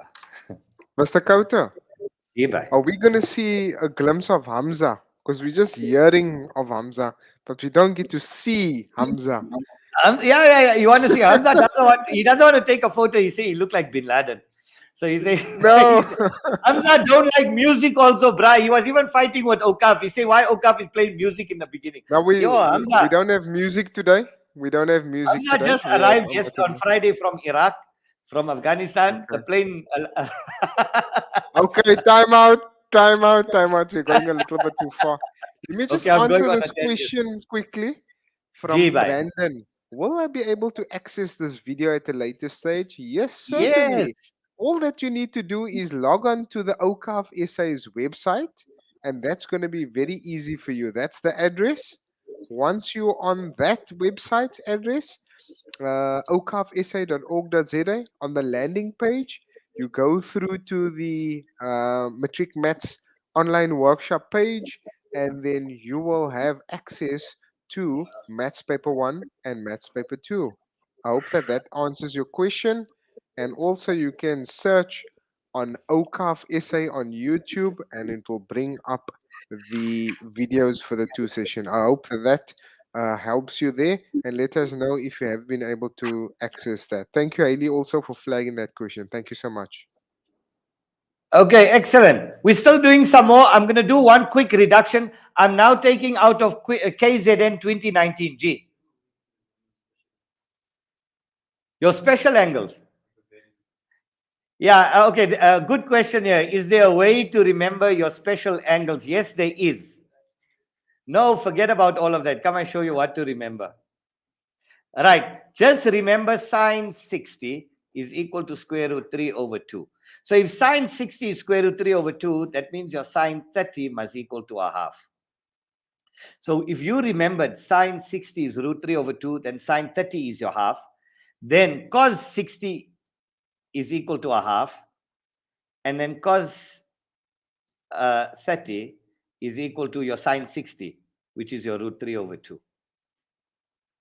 Then your sine 45, cos 45, sine 45 and cos 45, you know both of them is root 2 over 2. Tan 45, you know, is 1. Right, I'm just doing this. Somebody asked here in class here, is there a way to remember it? So sine 60 is root 3 over 2, so sine 30 is a half. So cos 60 can't be sine 60. So cos 60 is your half. Cos 30 is your root 3 over 2. Sine 45, cos 45 is your root 2 over 2. Tan 45 is a half. Tan 30. It would be nice if it was just root 3, but it's actually not. It's root 3 over 3. So that means your tan 60 is equal to root 3. And there we go. There's your special angles. So you don't need to remember it. Otherwise, you just use your calculator, man.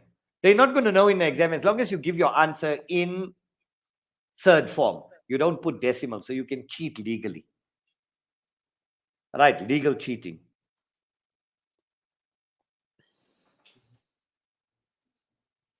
Okay. Let's take another one here from a past paper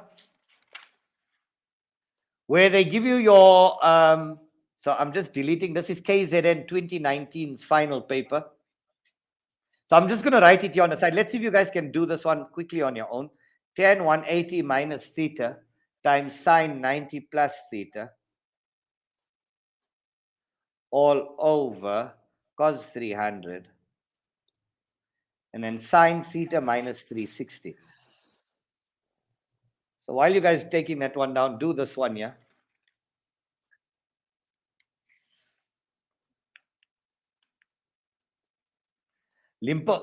In fact, what we'll do, I'll do a Limpopo 2019 after this. So the next one is sine 163. Let's see if you guys can do this one. Sine 163 over cos 73 minus sine 90 plus theta. This one is worth 7 marks. The next one. Tan squared. Oh, God, I don't have space. Tan squared theta minus 360.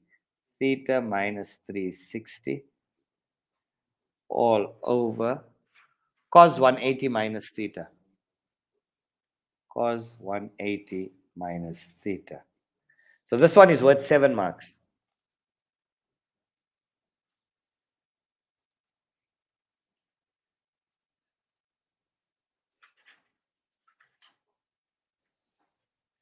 Correct these two. Both from past papers. The first one, KZN 2019. The second one, Limpopo 2019. Question. I'm going to check now.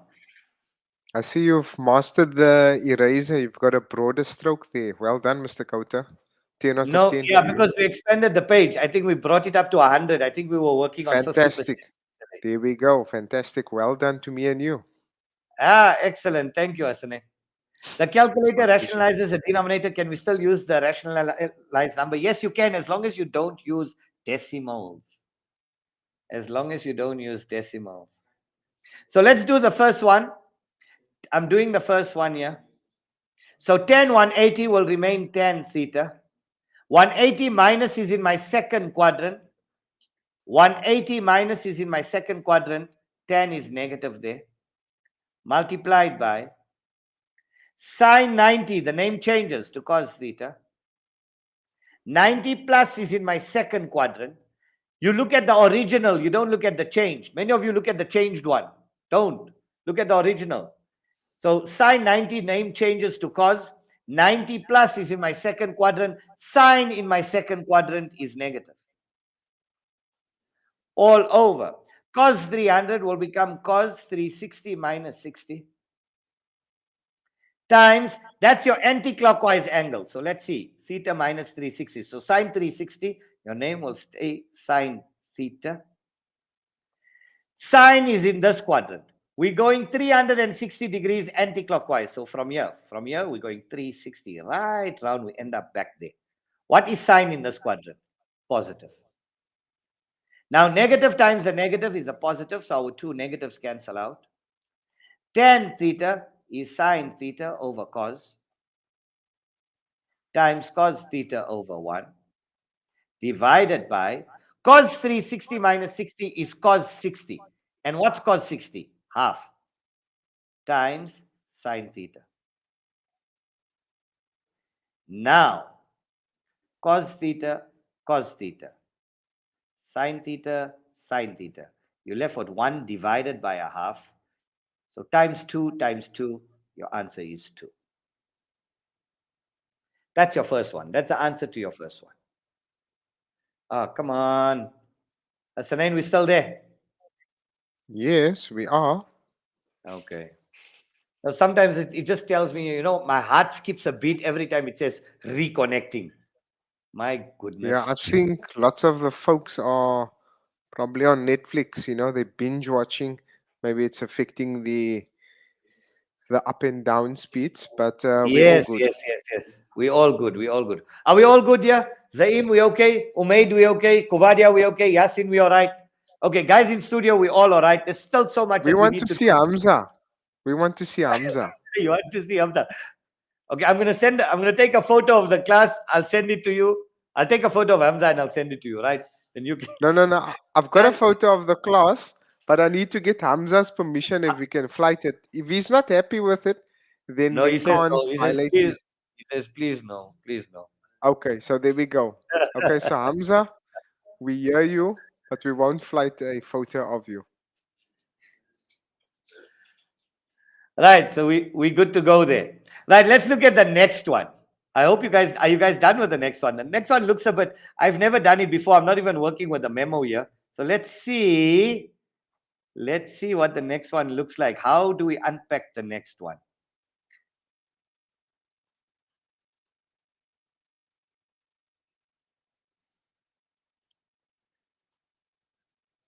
Hey, erase now.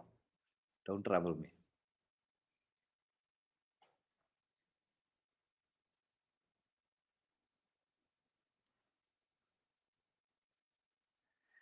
Whew, okay, here goes. Bismillah. Sine 163. Let's see what we have there. So we've got sine 180 minus 17. Okay, wait, let me get 17 doesn't look too good.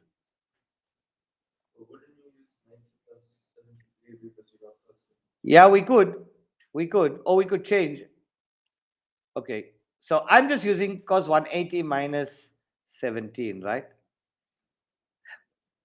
Or you could, like Kuvadia said, he used 90 plus 73. So, okay, let's try 90 plus 73. Both of them would have given you the same answer, right? So this is sine 90 plus 73. Now remember earlier, now you're going to tell me, yeah, but Mr. K, you said no, don't. I said avoid using it. I don't say don't ever use it. In this case, it's good to use it because then we can get a cos 73 in it. Over cos 73. Minus sine 90 will change to cos theta. 90 plus is in my second quadrant, sine is positive, so that will stay. Times tan squared 360 will remain tan squared theta. Anything squared is always positive. Remember, according to our rule of reduction, anything squared is always positive. Divided by cos 180, the name will stay cos theta. 180 minus is in my second quadrant. Cos in my second quadrant is negative. Negative times this negative will make it a positive. Okay, so now sine 90. Sine 90 will change to cos 73. 90 plus is in my second quadrant. Sine is positive there. Over cos 73. Plus, now the cos and the cos will cancel out. Right? And then we just left here with tan squared theta. So this is equal to cos 73 divided by cos 73 is 1 plus tan squared theta. And that's your final answer. You can't do anything further with that. See? Yeah, it's fine. But that's your final answer. 1 plus tan squared. You can't do anything with the tan squared theta.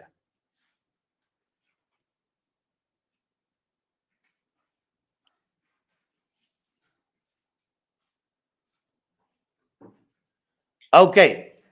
Now let's do trig substitution. If sine 21 equals, so I'm going to show you guys something now. Okay, watch here. Watch here. Watch here. Watch here. Watch here. Watch here. Watch here. What if the question said, find sine 22, 5 without the use of a calculator for 7 marks? Now this is half an angle.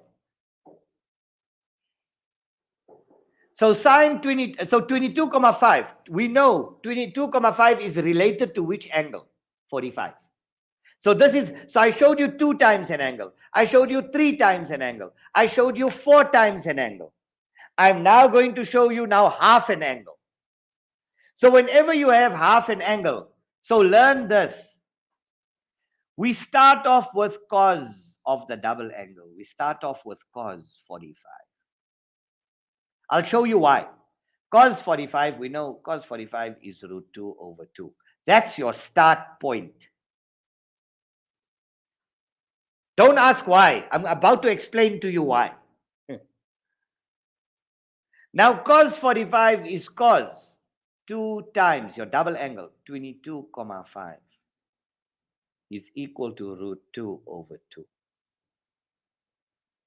Now your cos double angle, which one has got a sign in it? 1 minus 2 sine squared 22, 5 is equal to root 2 over 2. So this is your cos double angle, and we broke it up into sine. Now all we do is we make sine 22, 5 the subject of your formula. So now we're going to go minus 2 sine squared 22, 5 is equal to root 2 over 2, root 2 over 2 minus 1. So let's go to our calculator. Let's say root 2 over 2 minus 1. As long as, so you're now going to have minus 2 plus root 2 over 2. Divide by minus 2, divide by minus 2. So let's divide that by minus 2. So now I get sine squared 22, 5 is equal to minus 2 plus root 2 all over 4. And now I want sine, so we find the square root, we find the square root. Therefore, your final answer, therefore sine 22, 5 is equal to the square root of root 2 minus 2 over the square root of 4 is 2. And that is your final answer. Question? Yes. Smith has a question for us. 2x. You double the angle, the cos 2x. What happened to the first 2 in the bracket? That falls away in your double angle formula. Cos 2 times 2x is 2 cos squared x minus 1, or 1 minus 2 sine squared x, according to your rule. According to your rule, cos 2 times 2x. It's like this here. What happened to this 2? Cos 2 times 22, 5. According to your cos double angle rule, this is 1 minus 2 sine squared. That's your double angle rule.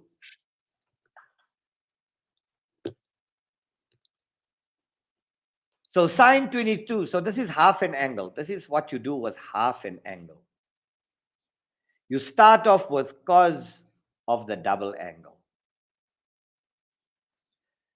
Then you break it up. So cos 45 is 2 times 22, 5, which is root 2 over 2. And your cos double angle will then be 1 minus 2 sine squared 22, 5. And you just make 22, 5 the subject of your formula.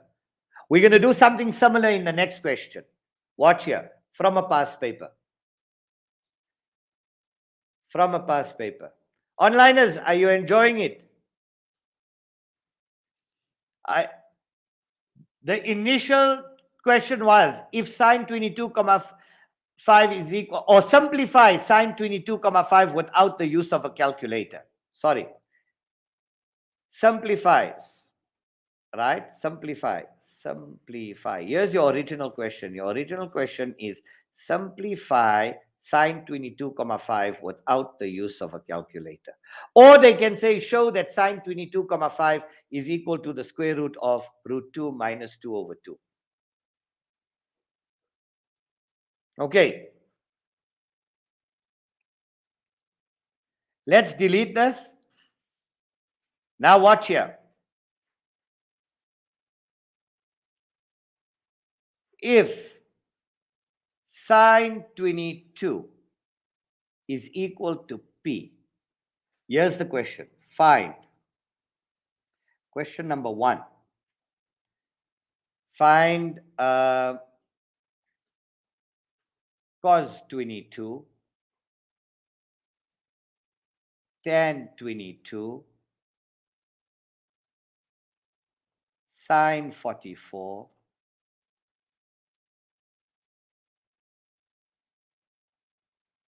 sine 82,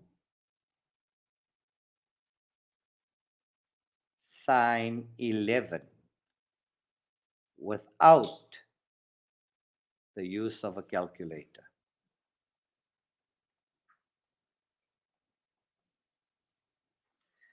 So the first question is worth 2 marks, 2 marks, 3 marks, 3 marks, 5 marks.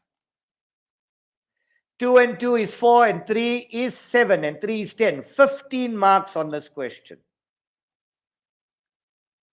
So in your answer, now whenever you see a scenario like this where you're going to draw a triangle, come I show you a quick acronym. You use what I call scrap. You scrap it. The first S is standard form and SOHCAHTOA. C stands for Cartesian plane. R, look for a restriction.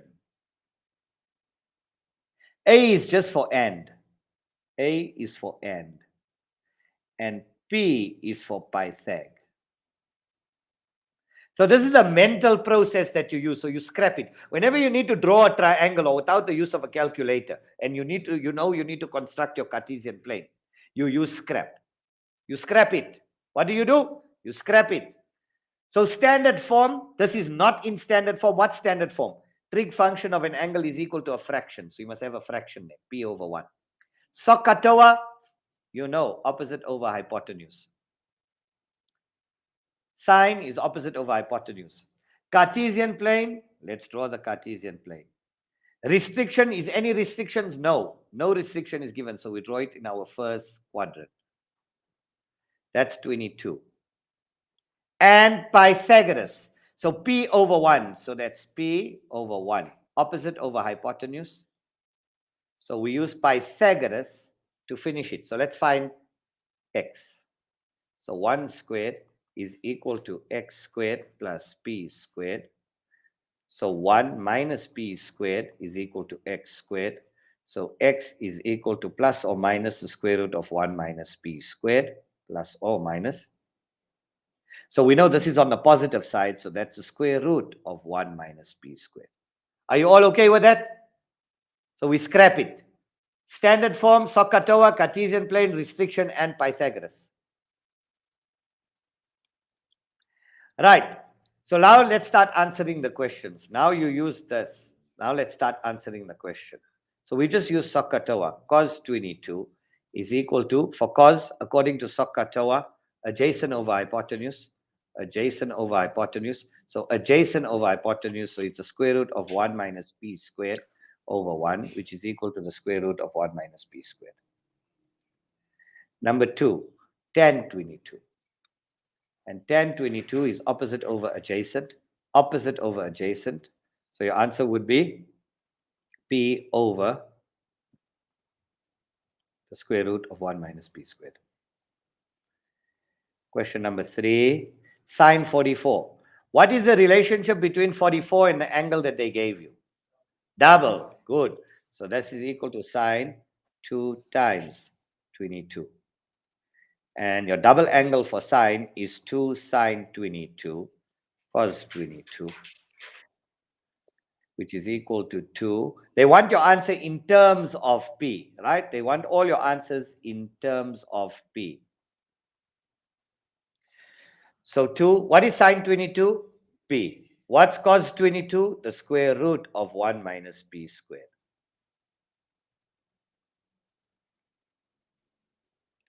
Now do the last two. Now I'm going to leave you to do that. So you got the first three. The first three are easy. Let's do number 4 and number 5. Let's see how well you do with number 4 and number 5. And here's it, Pumalanga 2019. If sine 28 equals A, find cos 28, find sine 64, find sine 4. It's exactly the same. So when you're working through past papers, if you can do this one model, you'll be able to do all the other models that look like this.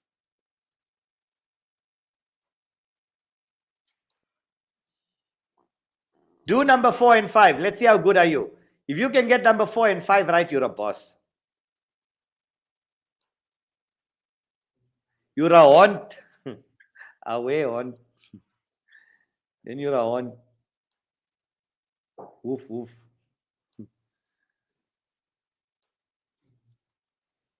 Mr. Kota, you should have been a Dave Chappelle comedian kind of guys, you know? You would have done Right. I quite think well. we need to do a 2-day stand-up comedy only with maths, bro. We integrate maths with everything. Learning the fun way. Your Papa's a smoke show. You know, Alfred Adrian, he's a boss. He's my, Papa's a smoke show. Mama's a smoke show. We can call you Wilbur Smith. You. Okay, I won't flash that on screen anymore. Clearly, Wilbur Smith and Mr. K, they don't fit in the same live stream, eh? Sine 82. Sine 82. What's the relationship? Where do you get a 22 in here? 60 plus 22. Good. Did you guys check that? I vase you. Are you guys vase? Are we making you vase here? So sine 60 plus 22. Who's a smoke show? So that becomes sine cos. Cos sine 60 22. 60 22 plus. You're the one learner put on there yesterday. You're Mr. K. I never laughed so much in a maths class in my life. Quite. You got to have fun. You got to have fun doing maths. If you're not, your maths will mess you up. You got to look for the humor in it. And maths is filled with humor.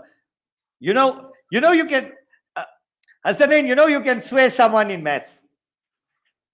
Is it? See there. So sine 60. Okay, I can see where you're going. Let us just leave it at that. This Okay, is let's a leave it there. PG-13 You can show. reply a person also. You can say, okay, anyway. Sine 60 is root 3 over 2.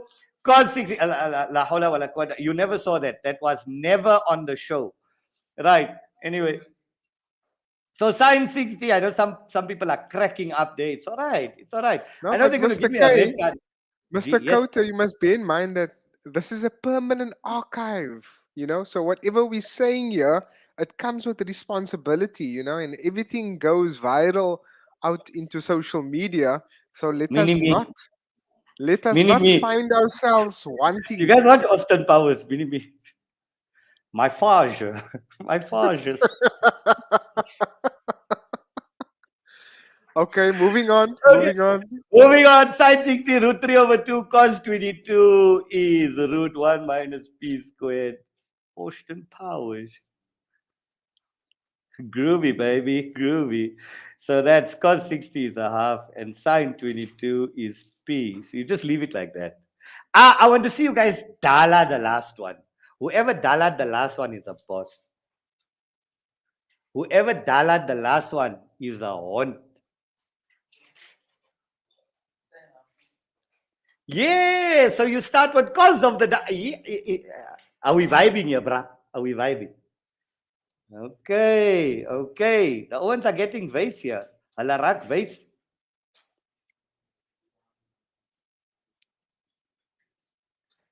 Kykie, my broer, al die dinge moet sy los van die week se geld en hy blik se kos en as ek kyk is, dan kry ek mooie dinge om te idle om 'n hoek, om 'n pyp te rook. PG-13, eh? PG-13, please. Die ijscream, die saga, die wyn en die dagga, dit slaat jou lekker dronk en dit sit jou in die tronk. So, julle moet raak wys. Okay. Let's go. Away. Sign 11. So sign 11, we're going to start off with... Now we know that sign 11, okay, wait, Blom. Take a chill pill here, Owens.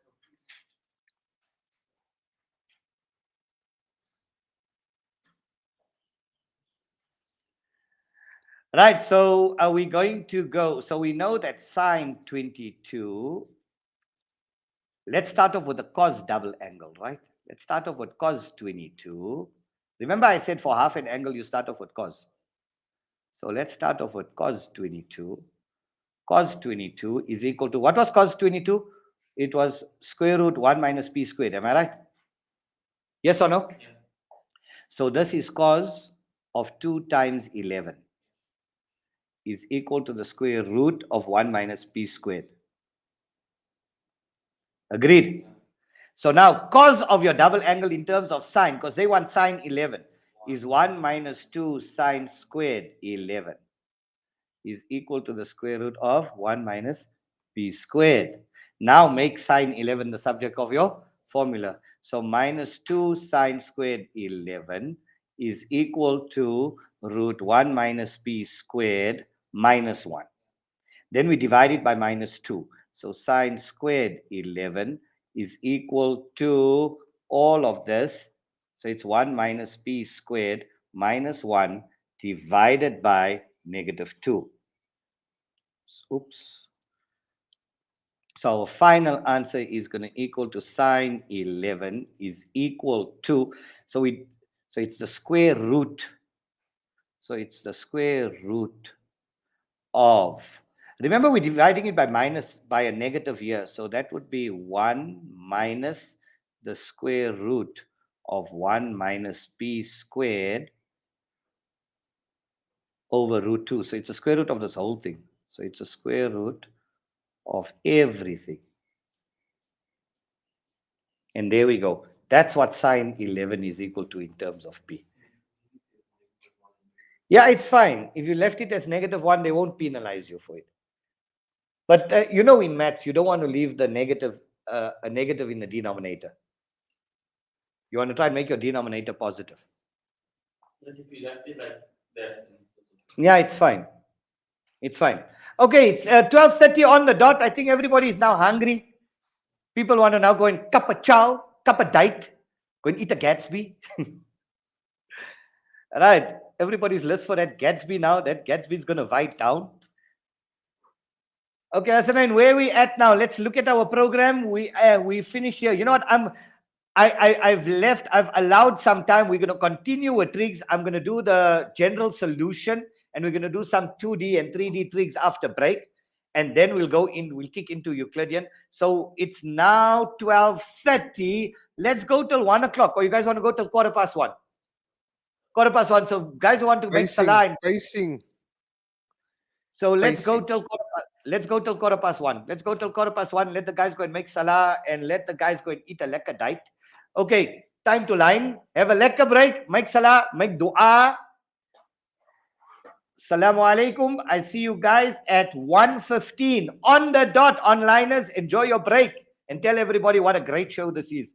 Okay, love you guys lots. See you guys now. Assalamu alaikum. Tot ziens. Goeiedag. Good. Okay, so now we will be taking a comfort break.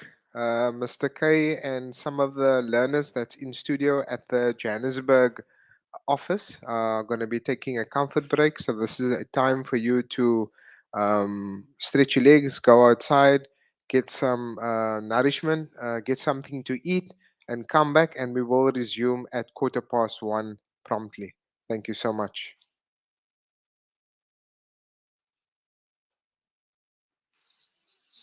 Don't forget to log on to the Awqaf SA's website, awqafsa.org.za /Matric Maths. That's the website that you need to log on to in order to find the archives of the past paper. So I'm going to take you through that demo quickly. This is something that we flighted yesterday. So don't be confused with that maths paper 1. So you go to Google, you put in Awqaf SA. In the search engine, it'll bring up Awqaf SA's website, awqafsa.org.za. You click on that hyperlink, it'll take you onto the homepage. And once you're on to the homepage, there is a click-through banner. For more information, click here. Once you click on that click-through banner, it'll take you to the Matric Maths online workshop page. And on this page, it's very important. It's going to assist you to view the archives of yesterday's paper, where we dealt with Maths Paper 1, as well as Maths Paper 2, you will find on this page. So that's it. That's a very good information for you to access that. So I'm off. I will be taking a comfort break, and I will be resuming with you at 1:15. Thank you so much.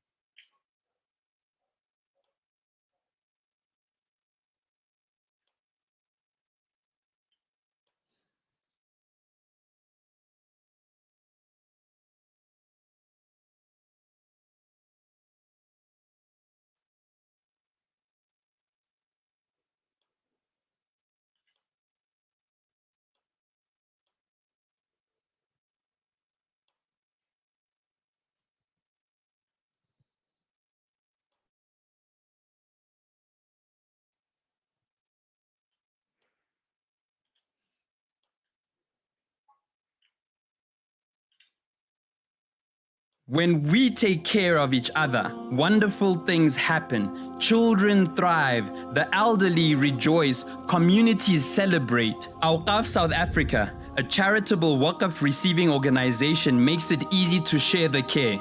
All donations are plowed into Sharia-compliant investments, while the fruits support a great variety of charitable causes. Visit the Awqaf South Africa website at awqafsa.org.za to discover how your Waqf can bless our community with the legacy of care. Awqaf South Africa, share the care.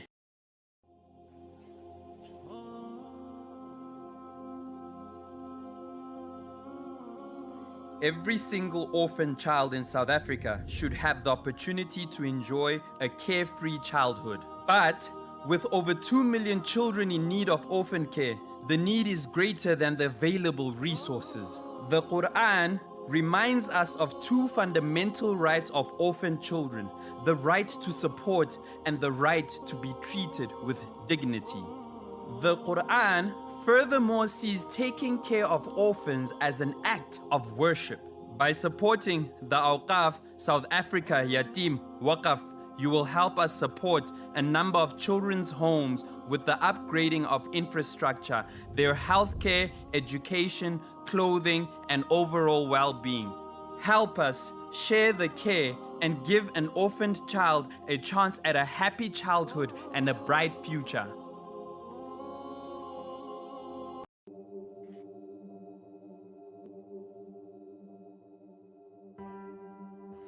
Water. As the most precious blessing from Allah, it gives and sustains life while purifying humankind and the earth. The Awqaf South Africa Water and Sanitation Waqf is dedicated to assisting schools and communities in need of water, thereby impacting on the lives of thousands, especially in rural communities, in drought-prone areas of South Africa. The need is hard to quench, as is the joy and gratitude of those who benefit from it. One borehole can cost as much as 80,000 Rand. It may sound overwhelming, but when we all pitch in, it's doable. How much will you pitch in? Awqaf South Africa, share the care.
Hello.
Let's fire off.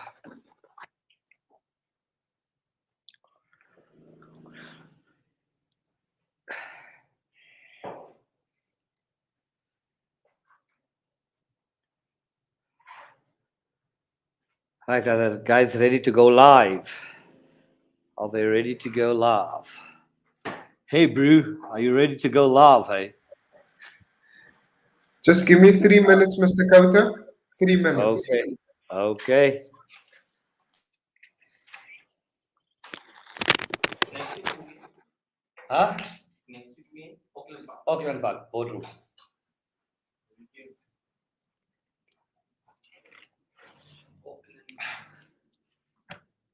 I can have two pools.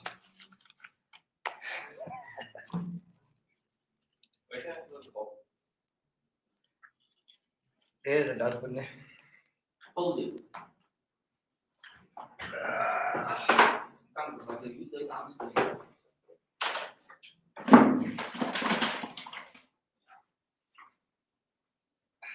Use the shoe.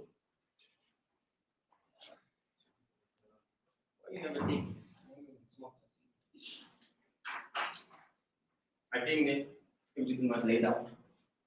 I said, please eat more. I said, I can't eat more.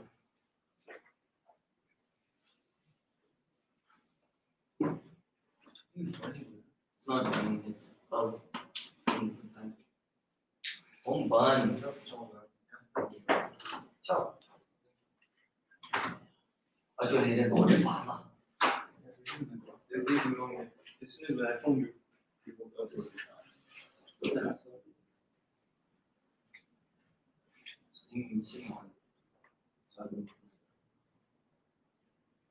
Hey, your car also got cup with the head.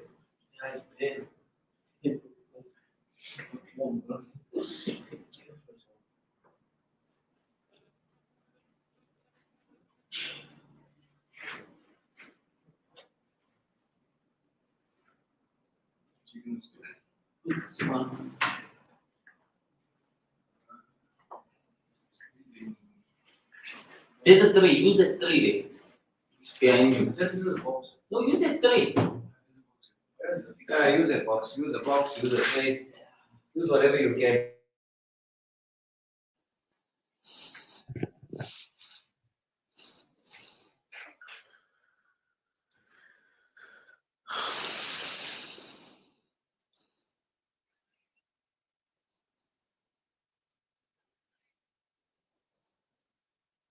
When we take care of each other, wonderful things happen. Children thrive, the elderly rejoice, communities celebrate. Awqaf South Africa, a charitable Waqf receiving organization, makes it easy to share the care. All donations are plowed into Sharia-compliant investments, while the fruits support a great variety of charitable causes. Visit the Awqaf South Africa website at awqafsa.org.za to discover how your Waqf can bless our community with the legacy of care. Awqaf South Africa, share the care. Quality education is a cornerstone of a thriving, prosperous society. However, the South African education system is under strain, necessitating the work of the Awqaf South Africa Education Waqf to help ease the pressure. Our Matric Mathematics upgrade project alone has already impacted the lives of over 6,000 matriculants. At the Darul Arqam High School in Mitchell's Plain, the pass rate increased from 70% to a remarkable 100%. For one student in particular, it was a life-changing experience. With the very first word of the Holy Quran being revealed as Iqra, read, educating our community is an act of faith. With your help, we can transform many more lives. Awqaf South Africa, share the care.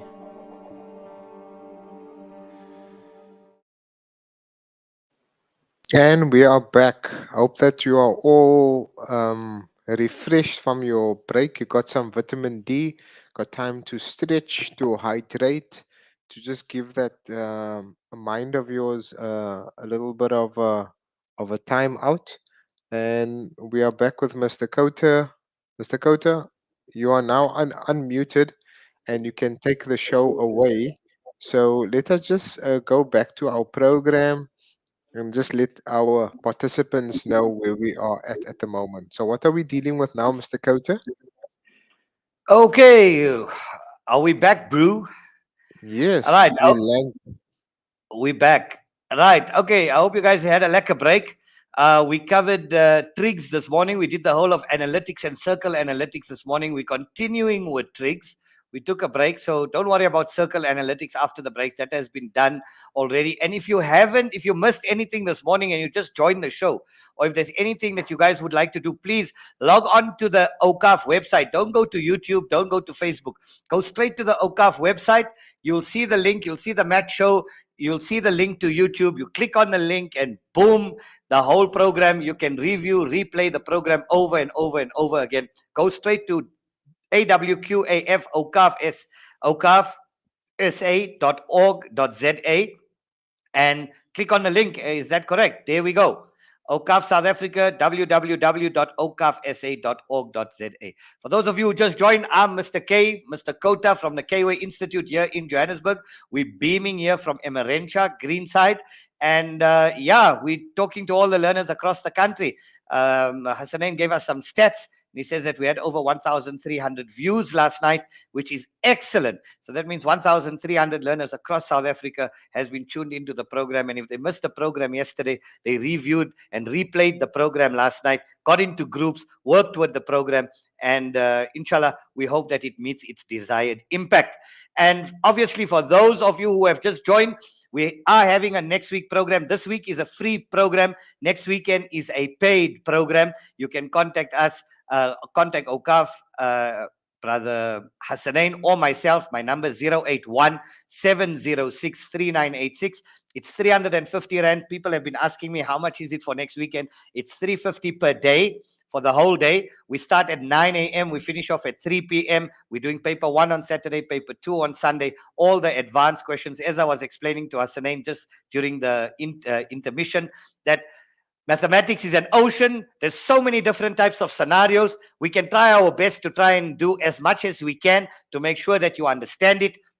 However, we need extended time, and that extended time will come in with extended exposure and engagement with you guys. So like I said, next weekend, Saturday and Sunday is a paid workshop. If you'd like to book, you can contact me. You can WhatsApp me also directly, 081-706-3986. It's going to be epic. It's going to be epic. It's our last workshop before the final exam. And inshallah, Hasanain, what we might even do is even do another workshop for paper 2 on that Saturday. You know, they write the Monday and the Friday and the Monday. We might do a workshop on that Saturday. We'll still negotiate with Awqaf whether we're going to do a broadcast session. We might even do it as a broadcast session on that Saturday just for paper 2. So guys, don't fear. We're here to assist you. We're here to look after you. We're here to mentor you. We're here to help you right through until your final exams. And inshallah, you guys all going to get your distinctions. So without any further ado, let's get started. Back to the program. Let me open up my Jamboard. Hasanain, are we good to go? Is the runway clear?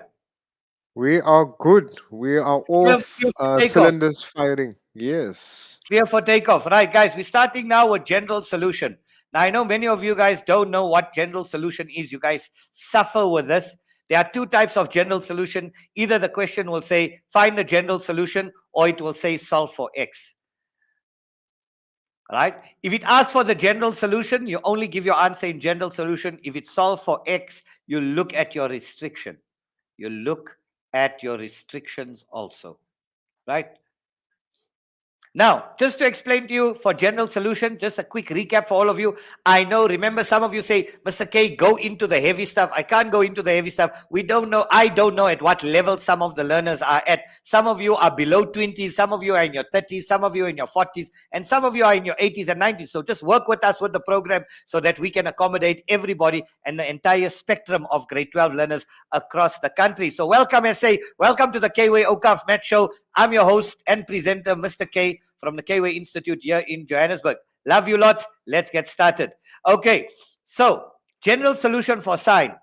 Whenever you're solving for X or giving the general solution, you're going to get your answer and you attach your general solution. It's an attachment. So you say plus k times 360, where k is an element of integers. Z is integers. Why? Because one complete sine cycle will make its appearance every 360 degrees. So for cos, we say plus minus. Don't ask why, just do it. You always put plus minus in front of your angle. Also plus k times 360, where k is an element of integers. To explain to you why plus minus, because cos is positive there and cos is positive there. Plus minus. 0 plus, 0 minus. And it also makes its appearance. You know your cos graph makes its appearance. That's what a complete cos cycle will look like. It also makes its appearance every 360 degrees. So for sine and cos, it's your answer plus k times 360, where k is an element of integers. And for tan, it's your angle or your answer plus k times 180, where k is an element of integers. Why? Because your complete tan graph makes its appearance. You know the tan graph has got asymptotes. You remember yesterday where I got the yellow card for, right? 90 and 270, right? The asymptotes, the lines which your graph won't touch, and it makes its appearance every 180 degrees. So you know the tan graph would look like that: 0 up, 180 up, 180 down. One complete tan graph makes its appearance every 180 degrees and not every 360. So just a quick recap. General solution: sine k times 360, cos put plus minus in front of there, plus k times 360, tan, your answer plus k times 180. Why? Because it's got asymptotes. It's got your asymptotes, right? I'll write it out in full. I won't write the abbreviation of it, right? It's got asymptotes from 90 to 270, right? People ask, you make so much jokes, don't you worry what people have to say? How do you sleep at night thinking that people don't like you? I sleep very nice. I sleep without clothes so that people can kiss my asymptote. Okay, let's Mr. let's get Kauta, started. that's a Okay, red card. okay, I'm gonna now. put you on mute. You're on mute. Astaghfirullah, astaghfirullah. Let's get This is your started. last General chance, solution. Mr. Kauta. I've Look, they just didn't hear that. unmuted you They now. heard that. It went past. It flew over the head like Mach 3 speed, F-35 fighter jet. All right, let's clear that. I'm gonna be out of a job here, Mr. Kauta. Me also, man. All right, let's start here. Give the general solution. Now, right, here the question says here, give the general solution, right? So give the general solution. Right. So now they tell you the question in the exam. If they tell you, let's say root 5 sine theta minus 2 is equal to 0. Right? And x is an element of 0 to 360 degrees. Give the 360 degrees. Give the general solution. All right. So what we do now, right, I'm going to give you another abbreviation, another acronym. Remember, I told you guys for trig substitution, you use scrap, standard form, SOHCAHTOA, Cartesian plane, restriction, and Pythagoras. Right. For general solution, you use SSGR. Now, that is the mental process. That's how you unpack it. I've summarized your notes. The first S, so just SSG, that's a G. Right. Stupid students get rabies. That's, I don't know, make up something. Make up something dumb that you can remember that will be hilarious for you when you're writing your exam, right? Don't go and write SSGR in the exam. I told you, your teachers will write WTH, right? So SSGR, the first S is to put it into standard form, right? The second S is for you to use your shift key on your calculator to look for your angle. G is to attach your general solution. And then R, look at your restriction. So let's put it into standard form. It's not in standard form. So we're going to go sine x is equal to 2 over root 5. So x is equal to, so that's your first S. There we go. Your second S, let's use the shift key on your calculator. Shift sine 2 over root 5. And you get 63,43. So you get x is equal to 63,43. All right. That's your shift key. Now attach your general. What's your general solution for sine? Plus k times 360, where k is an element of integers. Now for sine, we got to give 2. Where is sign positive? From 0 to 360. Quadrant 1, quadrant 2. So that's your answer for quadrant number 1. For quadrant number 2, you say, or you must give both solutions, or x is equal to, if an angle lies in quadrant number 2, what is it? 180 minus. So 180 minus 63,43 plus k times 360, where k is an element of integers. So x is equal to 180 minus 63,43 is 116,56. 116,56 plus k times 3. That's your general solution, your two general solutions. They didn't say solve for x. They just said give your general solution. If they told you solve for x, you'll put in your integers. What are your integers? 0, 1, 2, minus 1, minus 2. You put it for k. Say they made it from 360 to plus 360. Then only do you put in your integers and give all your solutions that fall within your restriction. And you do the same here. 0, 1, 2, minus 1, minus 2. And see whichever of your solutions fall within your restriction. Okay? Or your domain. That's your domain. Your domain is from 0 to 360 or minus 360 to plus 360. So that's your first general. So SSGR is how we unpack it. I'm going to show you some different variations. So guys, I am sure you're definitely going to get a general solution in your exam. Or solve for x you have to get. You're going to see an identity, a double and compound angle identity. You're going to see a trig substitution. You're going to see a reduction. You're going to see a general solution. This is what makes up your trig component in your paper. So that was the first one. Let's look at the second one. What if I told you 5 sine, now watch here, clear the screen. So if I told you root 5 sine x plus 15 minus 2 is equal to 0, and x is an element of 0 to 360. Okay, question, answer. Okay, how's our onliners? Are they all good? Onliners, are you guys enjoying the show? Right. Cape Town, KZN, Maritzburg, Namibia, Joburg, Limpopo, Polokwane. How are you guys? Tariq, oh my God. Haibo, where are you from? Bushle, where are you This from, my was brother?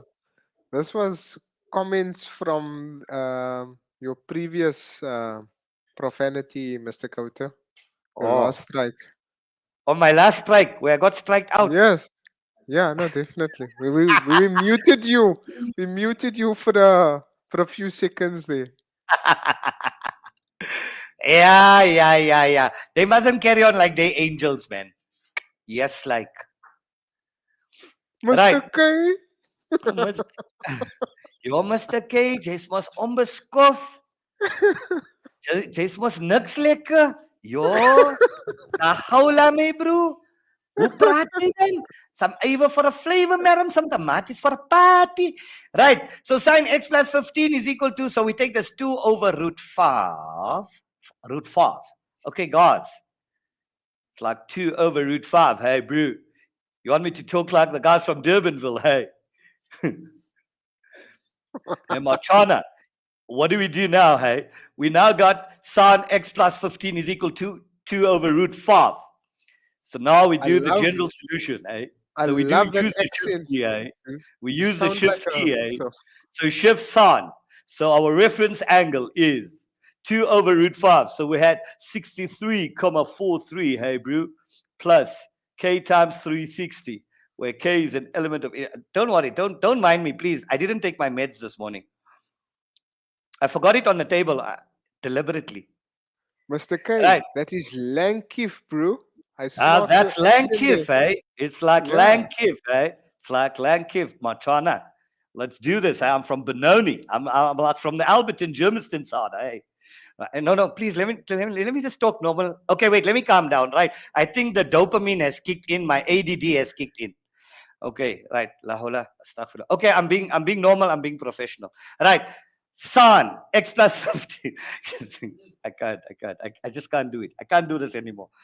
I need my meds. Right, x plus 15. So now your reference angle is 63,43. So quadrant 1, you must give 2 solutions. Hey, bro. So your first solution is going to be x plus 15 is equal to, wallah, these guys are going to think I'm mal. Qasam. I'm worse than what you think. I promise you, I'm on my best behavior. You ain't seen nothing yet. So 63,43 plus k, that's quadrant 1. 3 times 360, where k is an element of integers. Whenever I go with my wife, she tells me, I can't take you nowhere. Please just shut your mouth. Please keep your mouth closed. You're going to get us into trouble. Everywhere you go, you're going to get us into. So 63,43 minus 15. So 63,43 minus 15. You know what's it like being with a person where you're on your toes all the time? You don't know what the hell the O is going to do. That's me, bro. 48,43 plus k times 360, where k is an element of integers. Sorry, essay. Sorry. Okay. Sorry, not sorry. Q2, quadrant 2, x plus 15 is equal to 180 minus 63,43 plus k times 360, where k is an element of integers, so x is equal to 180 minus 63,43 is equal to 116,57 minus 15. And that will give you 101,57, 101,57 plus k times 360, where k is an element of integers. And there we go. Hasanain, you mustn't act like an angel. I think you're worse than me. You're just trying to put on a face there. You're trying to be civil to keep your job. I think you're worse than me. I think if the two of us have to sit together, I'm going to hear lots more coming out of your mouth than mine. So why don't we go on a fishing trip? I'm telling you, needs to be done. And you know where? There's a place in Cape Town. I'll never forget. It's called Two-Headed Toll. Okay, I know that place. You know that place? Ah, amazing. Yeah. We did cliff jumping from there into freshwater ponds. Amazing. Amazing. I'm not advertising for SA National Parks, right? They need to pay me. So I'm not going to tell you all where it is. They need to pay me. Okay, moving on, Shayataf. Mr. K. I'm getting censored here. Okay, anyway, there we go. I'm seeing red flags coming up here. If it was my own show, I'd just say, check. Right, let's go. Okay, astaghfirullah. Let's go. So we're done with that one there. Let's now do another one. Now watch this one. Now we're going to have one that will, let's say, 3 cos 2x minus sin 2x minus 2 equals 0. Give the general solution, bro. And that's worth 6 marks. Answer. Ish, give the answer. 3 cos 2x. I just forgot the S. The pen is moving. The mouth is moving faster than the pen. 3 cos 2x minus sin 2x minus 2. Now, whenever you see a cos 2x and a sin 2x, you know you've got to break it up, right? Do you guys want to give it a go on your own? Or you want me to do it for you? I'm not going to be with you in your exam, right? Okay, you want me to do it for you, right? You're looking at me with that blank puppy dog look. So 3. Cos 2x, use cos squared x minus sin squared x. Minus sin 2x is 2 sin x cos x. Minus 2 equals 0. So let's break this up. What do we get? 3 cos squared x minus 3 sin squared x. Hasanain, if I eat Pringles, will you be able to hear the crunch? Yes, I will. Oh, shucks. Because So I the can't audio pickup is quite sharp on there. So what you Oh, can okay. do is you can Otherwise, you'll take be able to perhaps hear me a crunch, and then you'll be able to hear the Pringles go down my throat and my stomach get. Okay, moving on along. Okay, minus 2. Now look here, guys. What we want to do is we want to bring in. We got a sin x cos x. We want to make it a quadratic equation. Now, in order to make it a quadratic equation, what we want to do is we want to bring in a sine squared and a cos squared, because that won't be a quadratic. So what we do is we just attach sine squared x plus cos squared x at the end is equal to 0. Because sine squared plus cos squared is 1. So we're not changing the original. We're just introducing sine squared and cos squared. So now we got 3 cos squared x minus 3 sine squared x minus 2 sine x cos x Hey, how's the fellas from Tongat and all? Hey, machine, exe. What a program and all, eh? Machine, Mr. K. We don't Dalai. talk like that. We don't talk like that, Mr. K. Wait, Tongat. Hey, Tongat Phoenix. Hey, what kind, Bali? We're speaking -2 proper cos squared. English. This is South Africa. We are diverse. Diversity. 3 cos squared x minus 2 cos squared x is 1 cos squared x. You can hear me clearly, ne? Loud and clear. Okay. Then we've got -2. -3. So let's put our -2 sine x cos x in the middle. -3 minus 2 is -5 sine squared x is equal to 0. Right, so 3 cos squared x minus 3.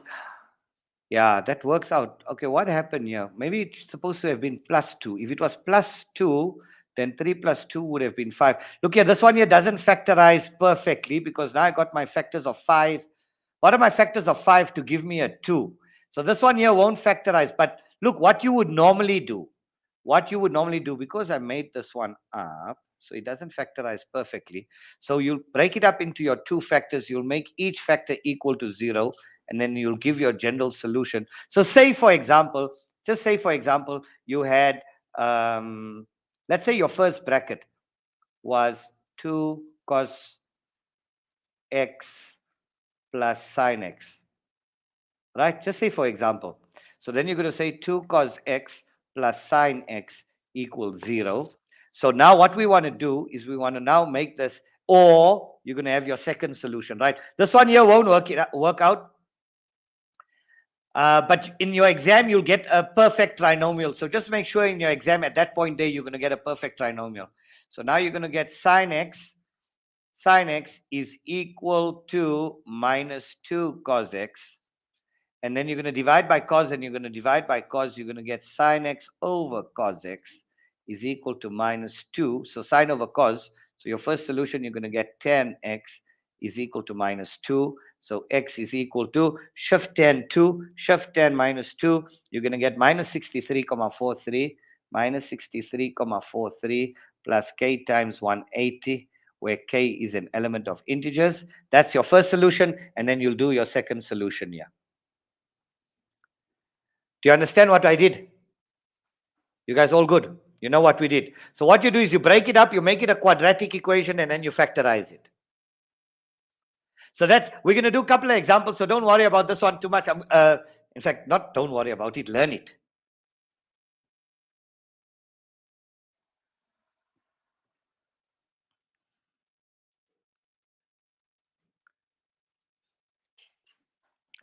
Our online guys are okay, Hasanain? Everybody's all okay? Everybody's logged on? Yes, they diligently penning away, working out the solution to this problem over here. I'm going to give you another one from a past paper, guys. After this, also a general solution. I'm going to show you the different variations in which general solution can be asked. I can't do all, guys. I'd love to do all. If you guys want to see much more, again, like I said, join us next weekend. Next weekend's also going to be a bumper weekend. Paper 1 on Saturday, paper 2 on Sunday. Okay, so I'm clearing the frame. Let's try this one. Let's see if you guys can do this one. So they say give the general solution. Come on. Right, they want the general solution of tan x equal to sine 2x. Basically, you're finding all the points of intersection where these two graphs will meet. That's what you're basically doing. So find the general solution, show all calculations for 6 marks. Let's see, how would you guys do this? Kuvadia? Umaid? Zaim? No, it's not an identity. It's not left-hand side, right-hand side. You're working with both sides here. That's your double angle for sine, and the tan you're going to... Okay, so watch here what we do in our answer, right? So in our answer, we're going to say sine x over cos x. Hamza, you're following. Yasin, you're following. And then sine 2x is 2 sine x cos x. Right. and that's over 1. So what you can do is now cross multiply. Agreed? So now you're going to get 2 sine x, cos times cos is cos squared x, is equal to 1 times sine x is sine x. Now I'm going to take this. Do not divide by sine and divide by sine. You cannot get rid of it. So what you're going to do is you're going to do 2 sine x cos squared x minus sine x is equal to 0.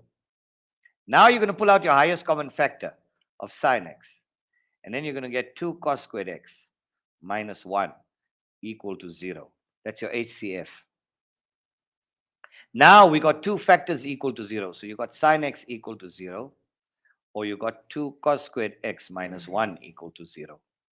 So now you're going to have x is equal to shift sine 0 is 0 degrees plus k times 360, where k is an element of integers, or x is equal to 180 plus k times 360, where k is an element of integers. And on the other side, you're going to have cos squared x is equal to cos squared x. Take the 1 on the other side, divide by 2, you're going to get a half, right? So cos x is equal to 1 over root 2. I'm just writing it here, 1 over root 2. That's your special angle. So x is equal to plus minus 45 plus k times 360, where k is an element of integers. They don't give you a restriction. You just put it. Yes.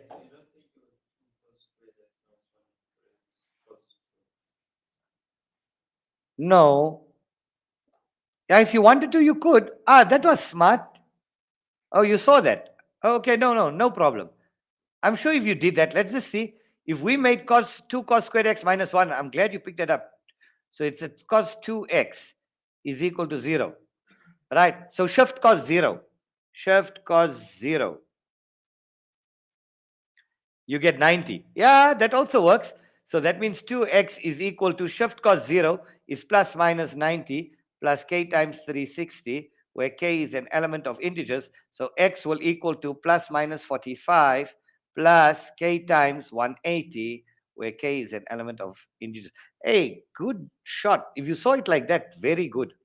No problem. No problem. The answer to this here gives you this one here. But if you did that in your exam, you'll be a boss. You'll show your examiner, you the O.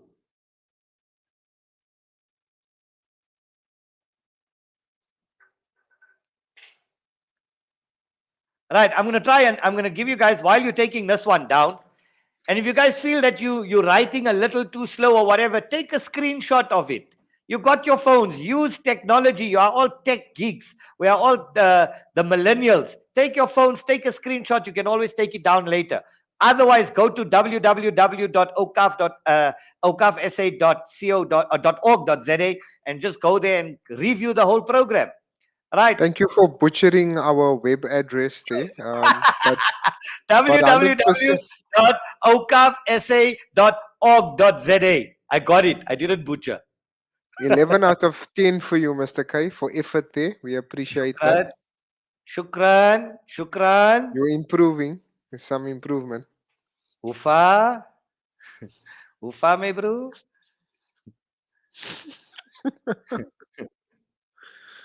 Oh my Yeah. word. I know that the Capetonians there from Mitchell's Plain must be saying, yo, hiripang, dipang. Is mos nuts lekker. Ja, pang, kompang. Okay, I'm taking this thing. Let's take it away. I'm clearing the frame. Now, what happens if you had a situation like this? Come on, mister. Clear the damn frame. We're not supposed to use the word damn. So, what if they told you sine x minus 45 is equal to cos 2x? Give the general solution for 6 marks.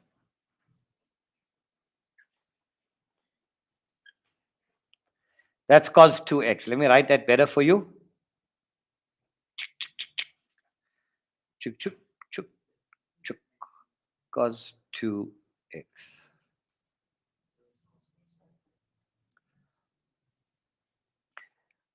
Come, try it, guys. Try it, guys. Give it a go. Let's see how prepared are you for your exam. Now imagine, Hasanain, you can't control me on a platform. Imagine my teachers in school. I feel them sorry. No, I'm not from Mitchell's Plain, Dale Yankees, but I know Mitchell's Plain in and out. I know Spine Road, my bro. I know Spine Road. I know Cedar Mr. Kota, High. Mr. Yes. Kota, Yeah, what were bo. you like in classroom? Were you a Yeah, problem child? Were you a juvenile astaghfirullah. Don't. delinquent? I'm telling you, it was bad. It was bad. It was bad. I was kicked out of Matric. My whole Matric year, I was kicked out of class. I had to learn math. I had to learn school from outside the class window with my hands on the window, looking at everybody in the class. I was kicked out of class every day. Oh, okay. So I It was think bad. that's your claim to fame and perhaps part of your charm, right? The only thing, Hasanain, the only thing I remember from Matric was sitting outside on school. You know those black dustbins? I even Yes. remember, you know the ones that it says, here, no hot ash, geen warm as. That's the only thing I could read on the sitting on the lid of those black dustbins. Serious. Okay, but you came out for the better. You're of some value to society and so on. So you're adding I'm value hoping. today. I'm Yeah, hoping. yeah. Inshallah. Inshallah. Inshallah. Well, I got 100% in grade 12, brah. Hmm. You're very unorthodox, Mr. K. But I think there Total is some rebel. method. Total rebel. Total rebel Yes. to society. I scare myself sometimes. Okay, in Hmm. any case, back to math, bro. Allah must forgive me. Astaghfirullah. Okay, right. Here we go. Sine x minus 45 is equal to cos 2x. So what you want to do, guys, hey, guys, what you want to do is sine x plus 45. You want to convert this to a sine. So you're going to make sine 90 minus 2x. Right, because sine 90 will change it to cos 2x. And what you want to do now is you want to cancel. The minute you cancel, you split it up. So you get x minus 45 is equal to 90 minus 2x plus k times 360, where k is an element of integers. I'm every teacher's nightmare, honestly. Or x minus 45 is equal to 180 minus 90 minus 2x plus k times 360, where k is an element of integers. Right, so now we solve for x. So x plus 2x, 3x is equal to 90 plus 45 is 135, ne? 135 plus k times 360, where k is an element of integers. So x will equal to 135 divided by 3 is 45 degrees plus k times 120, where k is an element of integers. And on this side, we had x minus 45 is equal to 180 minus 90 plus 2x plus k times 360, where k is an element of integers. So then x minus 2x is minus x is equal to 180 minus 90 is 90 plus 45 is 135 plus k times 360. Are you guys all following? I'm sure you're all following. Take these templates down, learn them, memorize them. Minus k times, because you're dividing by minus 360, where k is an element of integers. Now here it's 120 because we divided by 3, we divide by 3, we divide your general solution also by 3. Agreed? And these are, that's your 6 marks. So you'll get 3 marks there and you'll get 3 marks there. Take that down, take that down, take that down. I'm gonna leave you guys with one general solution. You know what? We should have a little bit of a competition here. The first person to get it right will get like $50. Are you gonna Isn't it? e-wallet that? E-wallet Yeah, that we'll to e-wallet it to them. Let's see how sharp they are. The first person, Hasanain, put your cell phone number, the first person, and you guys got to take a photo of it and then send it via WhatsApp. Okay, let's give them, I'll even give them $100. I'll give it to them. Okay, do it to me. Send it to my WhatsApp. 081-706-3986 to the next one. You get it right, you get $100. We e-wallet you after the show. Mr. Are you Kauta, we ready? have a question from Ashika. She mentioned something about Yeah, co-ratio. co-ratio. Yeah. No, she's Yes. making a statement. Yes, it's the co-ratio. And we've got another question. Can we change the sign No, into try cos? not to. No, do the cos to sign. Do the cos to sign. Mpumza, it's okay to change the sign into cos, but you might pick up a little bit of difficulties. Rather do it the other way. Do the cos to sign. Don't do the sign to cos. Do the cos to sign and then give your two, break it up and give your two general solutions. All right. Are you guys ready for the next one? $100. But you got to take a photo of it and send it to my WhatsApp. Right, let me clear the frame. Or can't they post the answer in the comment section and we can just flight that? No, you'll have to see. They'll have to type it out. It's quite a bit of a... I want to see that they do the whole thing. I want to see how sharp they are. Right. So you can WhatsApp your picture to 0817063986. And from Kway, I will give you $100 if you get the next one right. Right. But not my Kway students, because you guys probably might have seen it before. Okay.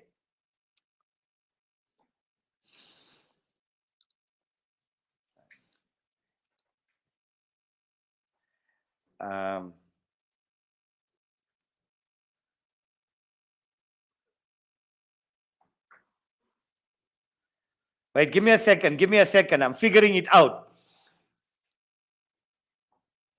I tell you cos x. Okay, I know it's going to equal to √3, right?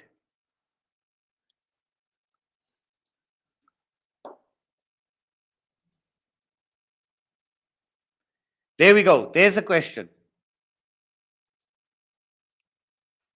Cos x minus √3 sin x is equal to √3.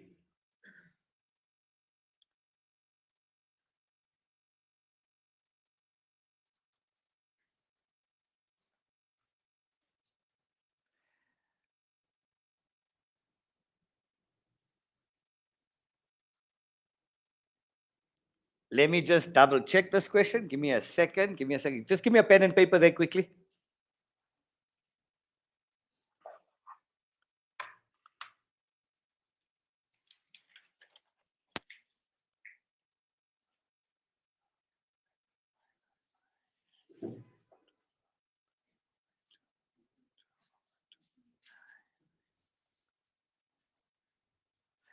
Okay. Sorry.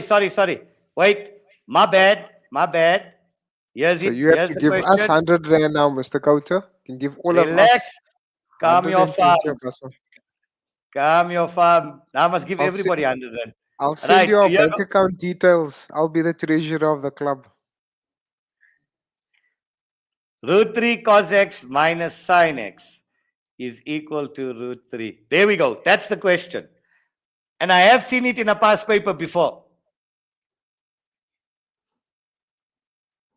The first person to WhatsApp me. Let's go. Here's a little competition. $100. Let's keep my WhatsApp is open, guys. The WhatsApp lines are open. Call now.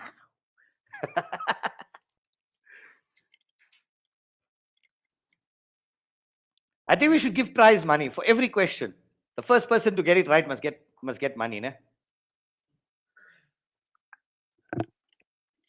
Let's see how good are they. Yo, the time is flying, bruh. That time is flying. So, Mr. Kauta, what Yes, has boss. been your highlights or some of your memorable moments? Just as we have a look at day one when we did Maths 1 and this Maths 2, what has been some of the memorable highlights or something that stands out? The yellow cards. Your The yellow cards. politically incorrect jokes. Okay. The inappropriate jokes, yeah. That's all. I can be much more inappropriate than that, but I'm still being very civil. But okay. No, but honestly, to be able to communicate to so many learners from all different, I'm loving the Mitchell's Plain people in, the KZN people in, all the people from the different, giving us an opportunity to meet. Normally we drive down or fly down to Cape Town. Somebody asked if I was in Mitchell's Plain. I used to stay in Muizenberg. I used to stay there. I stayed in Muizenberg for 5 years at Sunrise Beach. So I know Mr. Chotia, I know Faldila Chotia, I know Spine Road High, Mr. Najjar, when Mr. Najjar was there. I knew Mr. Eugene Daniels. I know Trevor Manuel. We worked with them. I know the whole of Kailicha in and out. I know Fishhook. I've done the whole Western Cape. What about KZN? KZN, oh, we did a lot. I did that. Al Falah, we did at Orient Islam. No, not Orient. Al Falah school with Brother Zafar. We had all the schools from all the different areas there. We've Lady done Smith. Lady Lady Smith. Smith, NKR, of course. We did there at the Ladysmith, Ezakeni. We did it there. We did it at the Ladysmith Civic Center. So, yes, we used to go around. I used to fly or drive down to all, make it a holiday. Make a whole holiday out of it. 2 days do the program and 3 days chill at the beach. Okay, Ladysmith had no beach. But yeah, just chill by the pool after the workshops. But yeah, amazing to meet all the different learners from all. I'd love to have gone to Namibia. Maybe the Namib contact here on the group can pull us there to Namibia. And maybe we can sit there in, what's that place? On Skeleton Coast. There in Namib, Windhoek.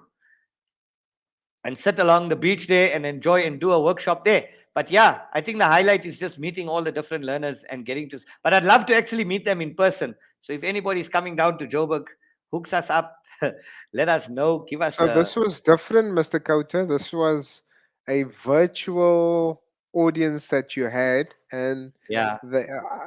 for me, they've been awesome because there has been that interaction, there has been that feedback, questions.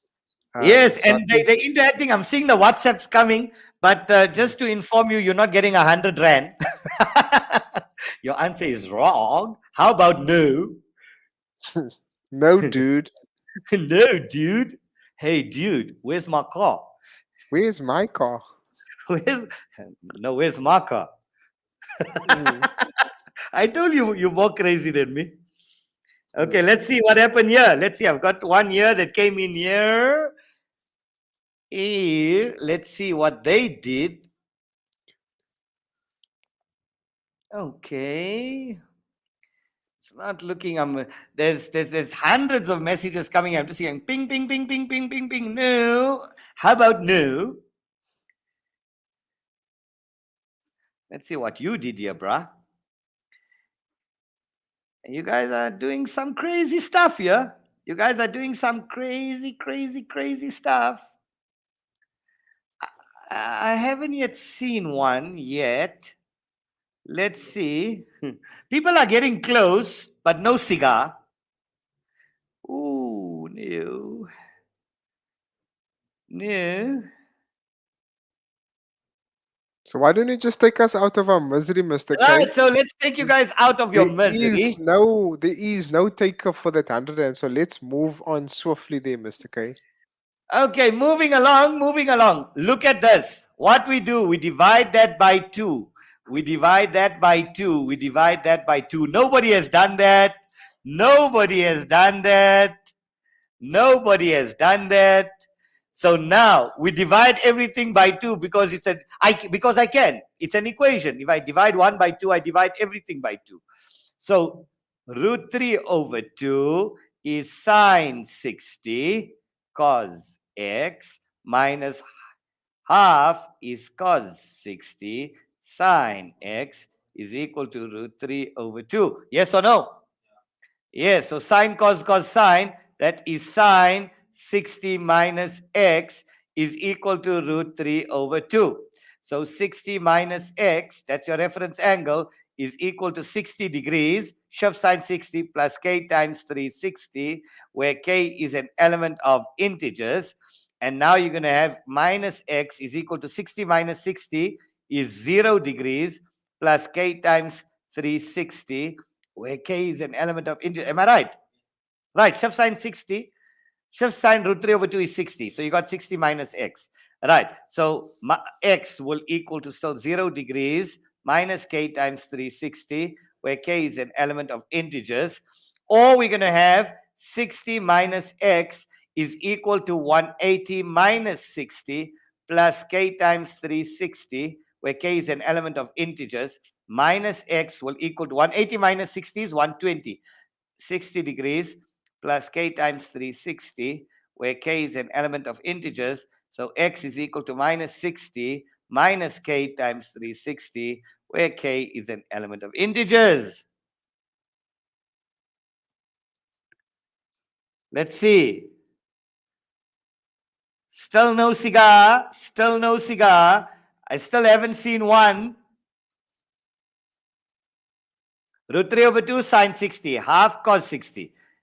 So it's 60 minus x is equal to 60. Yes, that's correct. That is correct, Mundo. And there we go. There we go. There we go. There we go.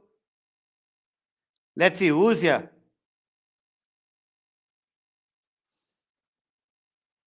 Okay. All right, guys. Let's move on. Moving along. Let's move on. That wraps up your general solution.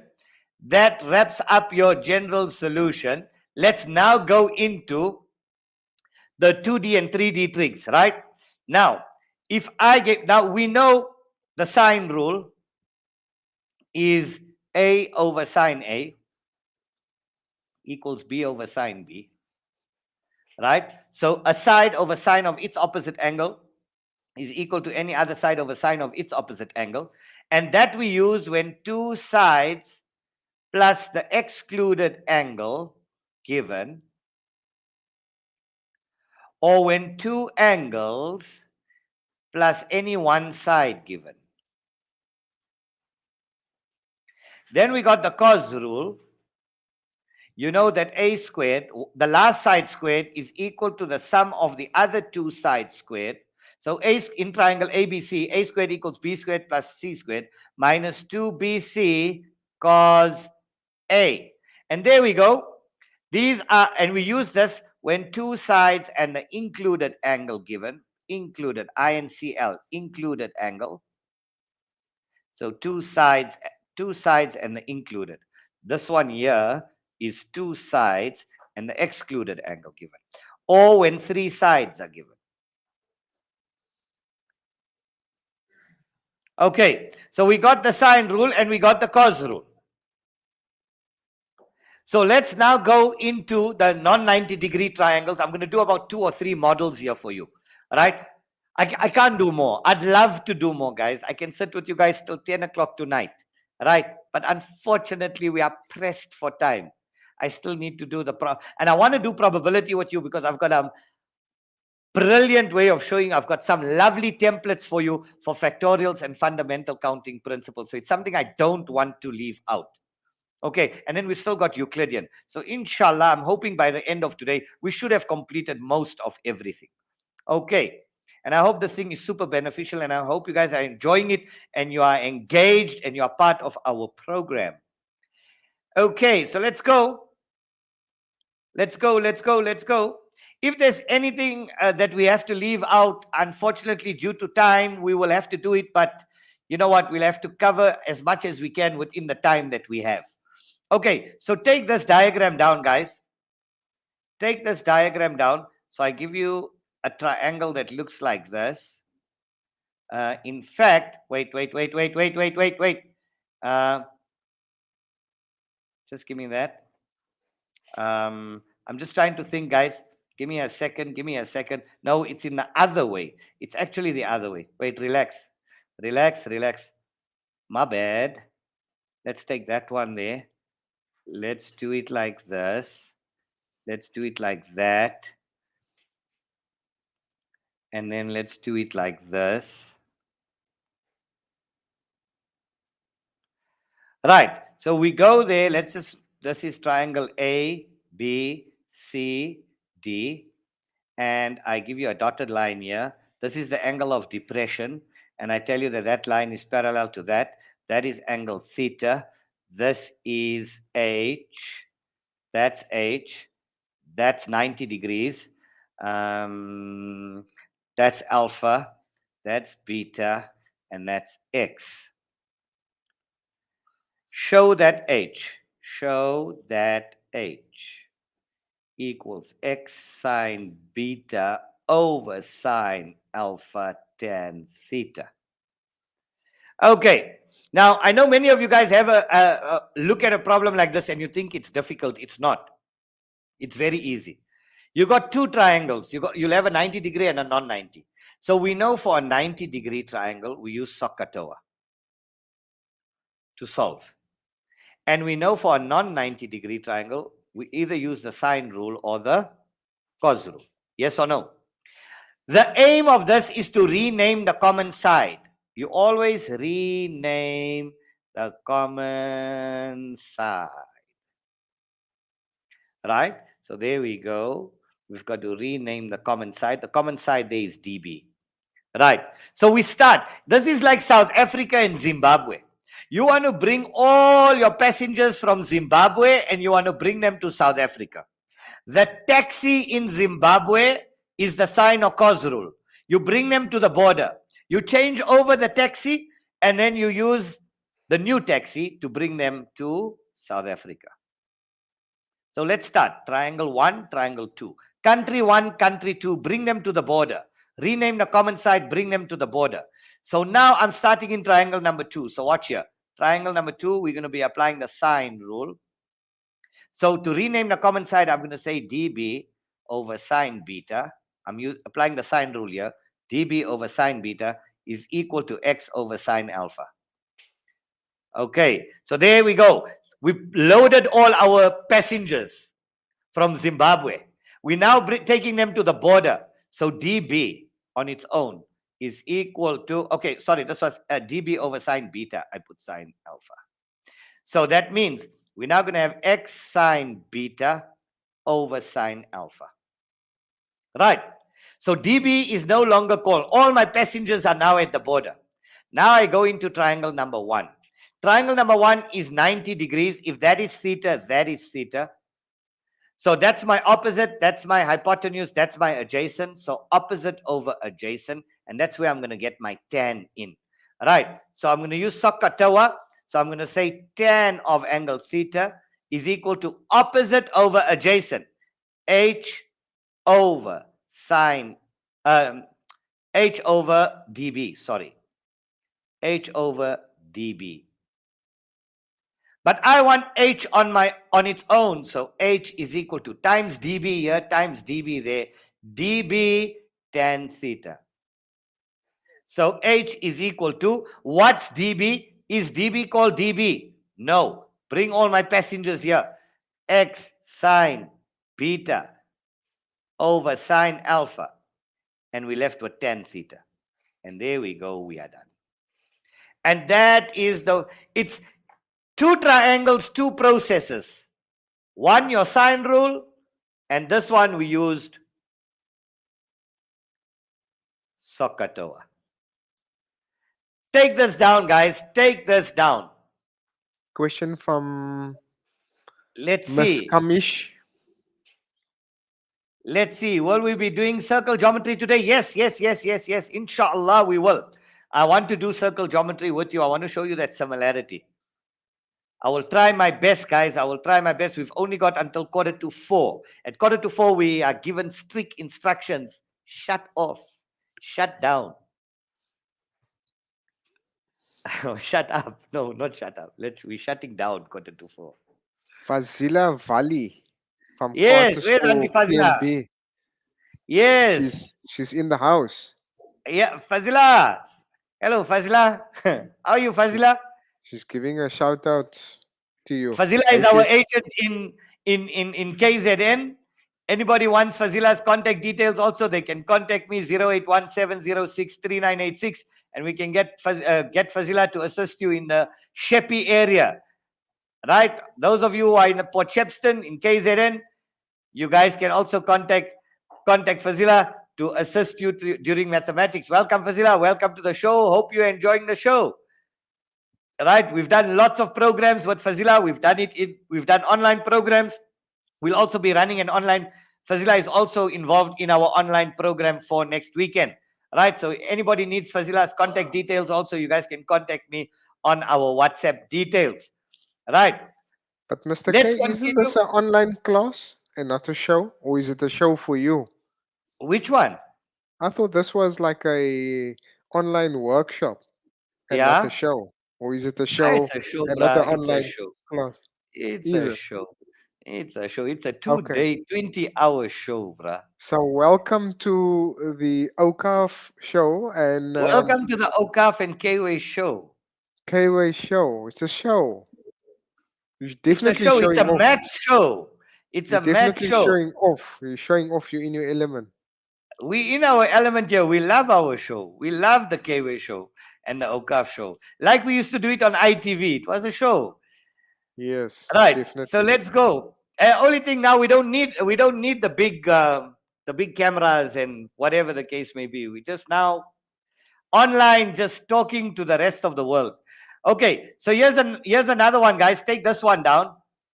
Take this one down. So let's do that. I'm gonna do two more. I'm gonna do this one and the next one, right? Come on, stupid line.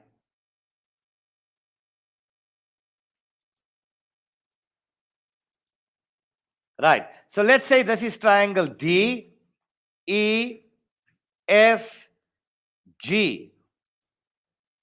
And I tell you that, okay, let's go down a little. I tell you that that line is parallel to that line. That is angle theta. This is X. That, no, sorry, that is alpha. That is alpha. That is beta. And that is X. Right. I want you to find DG. Find DG in terms of ITO in terms of X, theta, alpha, beta. Okay, let's see how you guys do this one. Here's another question. That's the second question. Right, so we know that these two lines are parallel. So that is, if that is theta, that angle there is angle theta. So that's triangle number 2. That's triangle number 1. What do we want to do, guys? We want to rename EG. We want to rename EG. So EG over sine alpha will equal to X over sine of this angle here. Do we have that angle there? Yes, we do. Sum of angles of a triangle is 180 minus alpha plus beta. Yes or no? So now let's start in triangle number 2. There's it, triangle number 2. I'm starting in triangle number 2. So I'm saying EG, our border, divided by sine alpha is equal to X over sine 180 minus alpha plus beta. So EG over sine alpha is equal to X over sine 180 will remain sine alpha plus beta, right? So we want EG on its own. So EG is equal to times sine alpha X sine alpha over sine alpha plus beta. And there we go. We now got EG. So we're done with triangle number 2. Triangle number 2, we are done. Agreed. Now we do triangle. Now we go into triangle number 1. And triangle number 1 is 90 degrees. So we use SOHCAHTOA. Which two sides? If that's our reference angle, that's our opposite, hypotenuse, adjacent. So I need adjacent and hypotenuse. I need these two sides. So Hamza, A and H is what? Cos. Yes or no? So cos theta is equal to adjacent EG over DG. Yes or no? But what does the question want? DG. So now we just got to make DG the subject of the formula. So DG over EG is equal to, that's D, DG over EG is equal to 1 over cos theta. So DG on its own is equal to EG over cos theta. Yes or no? Which is equal to, what is EG? X sine alpha over sine alpha plus beta. And we got cos theta at the bottom. So we leave it at the bottom. And that is your answer. Okay, my onliners. Okay, my Question. good friends from across the country. Question from Dale. Dale, triangle 2, the bottom one is triangle 2. I just call the bottom one triangle 2 and the top one triangle 1. I call the top one triangle 1 and the bottom one triangle 2. You could have called it any one. Okay, David. Okay, let's see. The next one, I'm going to give you guys one last one to do. I'm going to give you guys one last. So we applied the sine rule for these two, right? So I'm going to give you one where you're going to be applying the cos rule. So let's see. Last one, guys. Are you guys still engaged? Are my onliners still engaged? Yeah, they're putting head down and they hitting it hard for the last few miles. So they're definitely focused. They're definitely in the zone. They're definitely refreshed. That's good. After they Don't worry about the time, guys. I'll give you the time. The minute you start looking at the time, you're going to say, hey, 5 minutes. You look at the time. Forget about the time. When you are in matric, time is of no importance when you are studying. Forget about the time. That is why I don't look at the time. If I have to look at the time and say, yo, I got to sit here for 10 hours, I'll be dead after the first hour. I don't look at the time. I do what I love because I love what I do. And while you're in the zone, time makes no difference to you. So it shouldn't make any difference to you. Forget about it. Tiredness is a thing of the past. You know, I always say that hard work can be slept over. There's never anybody who regretted hard work. When you put in hard work, you can be working 7 days flat. It will take you 1 day, you'll sleep it over, and you'll reap the rewards of it. But laziness, you will regret for the rest of your life. You will say, I should have. If I only paid attention for that 5 more minutes, if I only stayed online for 5 more minutes, if only I didn't take that WhatsApp call while Mr. K was explaining this, and I remember he said it, you'll regret it for the rest of your life. So don't worry about tiredness. Tiredness is a thing of the past. Tonight, I don't care. I'll work 72 hours flat. After that, I know I'm going to sleep for a day. No problem. I'll forget about it.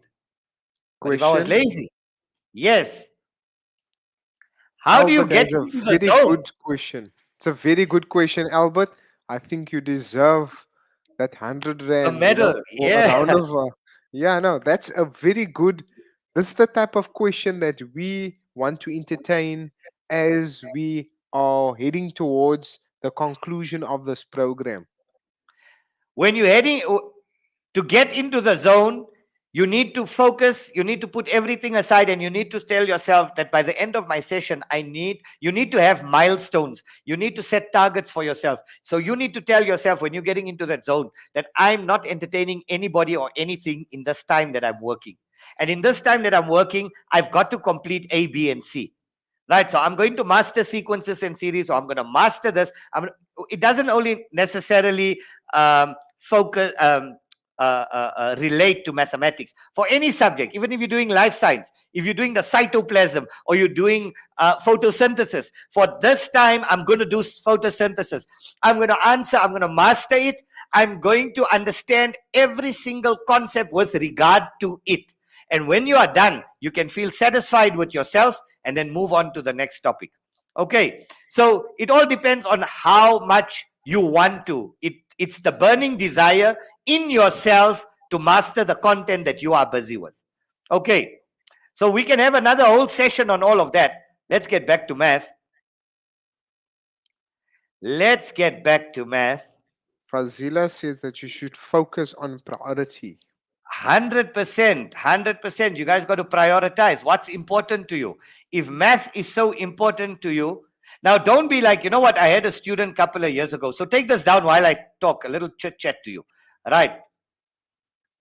Take this diagram down. I had a student a couple of years ago. His parent came to me. His mother said, yo, my child is failing maths.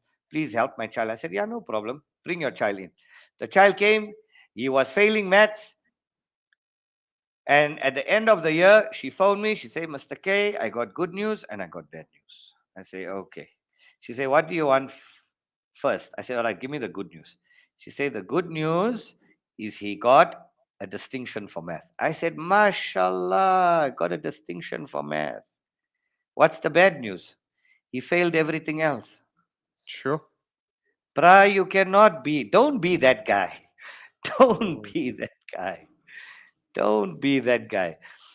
So you just got to love. You got to find a way of loving what you do. You can't hate it. You see, maths or any subject is like a barking dog. That braki that's going to bark, bark, bark, bark. The more you run away from it, the more it's going to trouble you. It smells your fear. Math is like a shark, a great white. It smells blood. So the more you're afraid, the more it's going to attack you. The more you show it, hey, I'm going to beat you. And that's what I did. When I got 100%, that's how I felt. Every time I just feel like I'm going into a boxing ring. I feel like Mike Tyson beating maths up. Something that beat me all my life, and I gave it a bloody good hiding. And that's all that I'm doing right now. I'm just enjoying it because you know why? This rubbish gave me hell in school. Now, I've made it my life mission. So you know now in future, don't mess with me, son. I won't leave you alone. Mr. I will Kauter, make it my life mission to finish you. Mr. Kauter, for the benefit of the millennials, who is Mike Tyson? Oh, no, they know Mike Tyson. Trust me. They know. Mike Tyson's a heavyweight boxer. He's Right. the greatest after Muhammad Ali. After Muhammad Ali, Mike Tyson. Mike Tyson. He's the machine. He's the machine. He's the machine. Or try and be like Khabib. I think they know Khabib. I think they more into our millennials are more into cage fighting. So I think they know Khabib and they know Conor. I used to be a There we Conor go. fan until I met Khabib. Right. So anyway, let's see if you guys can do this one. Show that H is equal to x tan beta square root 2 into 1 plus cos 2 alpha. There we go. For 6 marks. Go for it. Yeah, brilliant show. While you guys are doing it, yeah, we can just talk a little bit, keep you guys going. And, yeah, it's been an amazing experience. I won't have an opportunity to tell everybody this. So while you guys are all doing this problem, it's just a good time for me to just engage with everybody and say, it's been an amazing experience. And I just want to thank everybody for engaging with the program. I mean, last night, like you said, we had 1,600 views. It means people are watching going onto the site. They're loving what we do. And just love what you do, man. Love what you do. Thanks for engaging with the program. I'd love to, honestly and seriously, from the bottom of my heart, I'd love to meet every one of you. Right? I know us, Fazila. We know a guy by the name of Matthew Jarad Chetty. We know Matthew. We know a whole lot of Mohammed Ayob and all the learners from all across the country. So I can't even mention. My memory doesn't even serve me well right now. But last year, we had about 300 learners to 400 learners. We knew each one of them by name. But Spruce Bob, I've never met one of them. I don't even know what they look like. All right. But we have a fantastic relationship. They still text me till today. I text them. They text me. We're friends. And like I said, it's all about, it doesn't mean that I'm no personality. It's not that I'm sitting on the other side of the screen. I'm nobody you can approach. We're all approachable. So if we come across each other, if you're coming to Joburg, you want to meet anytime, please, no autographs. I'm just joking. Right. But in any case, we just sit down, have a cup of coffee, talk, chat, whatever you need to do. Look, we all bleed. We are all human. So we are all the same. We are all one. We all have a common goal, and a common goal is to uplift, and our common goal is to achieve in life. And success is measured not only by your achievements, but how you are and how you relate and how you talk to people and how you engage with people and the type of personality that you have. So that, and having respect. So we respect you, you respect us, and respect will always take you a long way. So let's see, how's it going here? Just few words of wisdom. All right. Let's carry on. Let's carry on with looking that. for our program, Mr. K? Are G? we having a break at 2:30 or are we going throughout? Yeah, I'm going to do this last one. We're going to take a 5-minute bathroom break and we come back. We regroup after Okay. 5 minutes. Right, so I'm Noted. doing this last one. So now, this here is an isosceles triangle, right? So if that is alpha, that is alpha. That means this angle here, that's where we're going to get our 2 alpha in. That's 180 minus 2 alpha. Now we're going to use the cos rule. So I'm going to say QS squared is equal to x squared plus x squared minus 2 into x cos of 180 minus 2 alpha. And that qs squared is going to equal to 2x squared minus 2x squared. Cos 180 will remain cos 2 alpha. 180 minus, that will become a plus. Now you cannot add these two. This is not 4x squared, please. They're two separate terms. So qs squared is equal to, let's take out our HCF, our highest common factor, 2x squared into 1 plus cos 2 alpha. That's where we're going to get that from. So qs is equal to the square root of this. So the square root of x squared is x, and then you're left with 2 into 1 plus cos 2 alpha. And there we go. So that's qs. Now we go into this diagram here. Now we go into triangle. That's triangle 2. Let's just call that one triangle 2. So that was in triangle number 2. We're now going into triangle number 1. And that's SOHCAHTOA. So I need this side and I need that side. So opposite and adjacent. So it's 10. 10 beta. 10 beta, Hamza, is h over qs. H over qs. Yes, Hamza? So what do I want? What do I want? I want h. So times qs times qs. So h is equal to qs 10 beta. But Hamza, is qs called qs? No. What is x? Oh, shucks. What did I do? There we go. So h is equal to qs is x. There's your 10 beta. And then you're left with the root, square root, 2 into 1 plus cos 2 alpha. And there we go. That's your final answer. Okay, guys, it's 2:30 on the dot. I'm going to leave the screen on. We're going to take a 5 or 6 minute. We'll regroup in 6 minutes. Right? We'll regroup in 6 minutes. And I'm going to start. Let me start with probability first, and then we'll end up with Euclidean. Okay.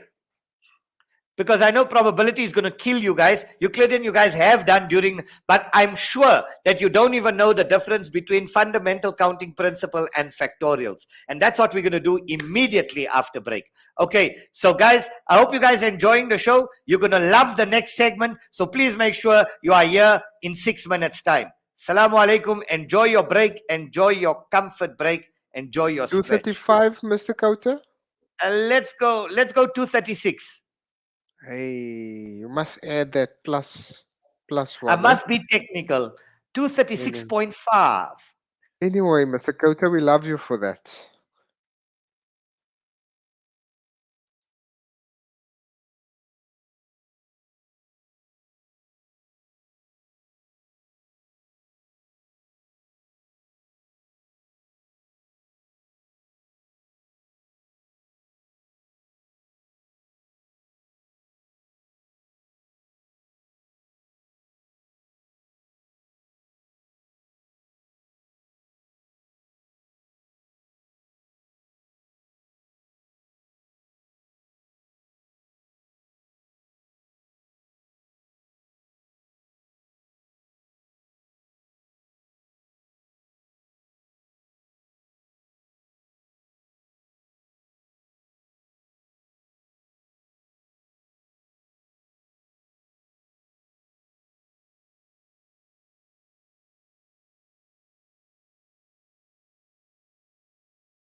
Are we back?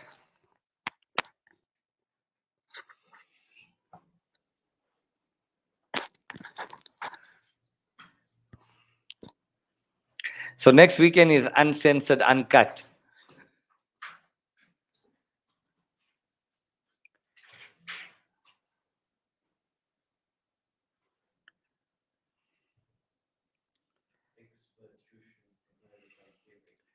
Everyone can see you and hear you.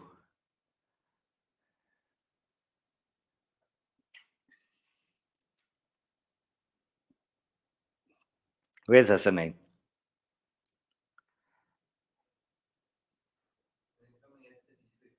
So what's the time?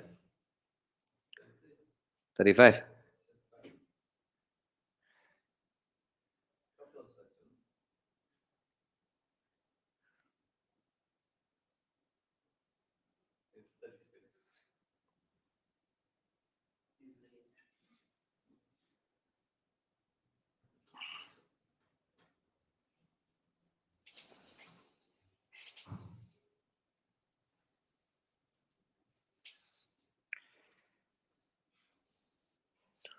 And we are back. And we are back.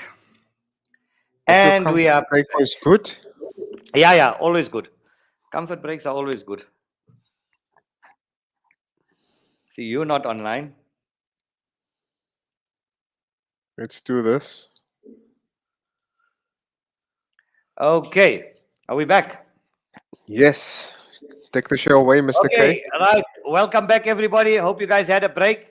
Right now, remember something. We're getting lots of inquiries here on WhatsApp. What's the difference between this week's show and next week's show? Obviously, this week's show, I'm showing you guys processes. This week is more on processes, and obviously, like I said, we don't have enough time to complete every single topic, but we're doing as much as we can in the time that we have. Right. Next, and this week's show is totally censored. Next weekend is uncut, uncensored, the raw version. Well, next week's show, Mr. K, we should also inform the people that this is a show or program or project as part of Awqaf's Maths Upgrade Yes, project. yes, yes. And this is a virtual And session. Next week, it is a KUA specific program. So that is the distinction. the complete difference is that this weekend here is the Awqaf program. Next weekend is our own internal KWay program. And again, next weekend is, look, we have been addressing learners throughout the year. So we're going to be only focusing on all the heavy stuff, all the higher order questions, topic for topic, paper 1, paper 2, Saturday and Sunday. This is for the whole country. At this point in time, like we said, we don't know exactly at what level you guys are at. But yeah, it's also another bumper pack session next weekend, the last workshop before you guys write your final exam. So if you guys want the extra edge, the extra polish, and we're doing totally different questions to the one that to the ones that we've done this weekend, right? So every show, every weekend, every presentation, every workshop is a completely new workshop, completely new dynamic, even a new surroundings. Everything is completely different. But yeah, stick with KWay, stick with Awqaf. I promise you, we're here to look after you right through until your final exams. We will also be hosting science workshops, accounting workshops. So we've got math, science, and accounting workshops in preparation for your final exams, right? But stay tuned on your Awqaf website. The Awqaf website will give you all the list of all the dates and all the forthcoming events or workshops that will be taking place. Okay, enough of the chit chat. Let's get back.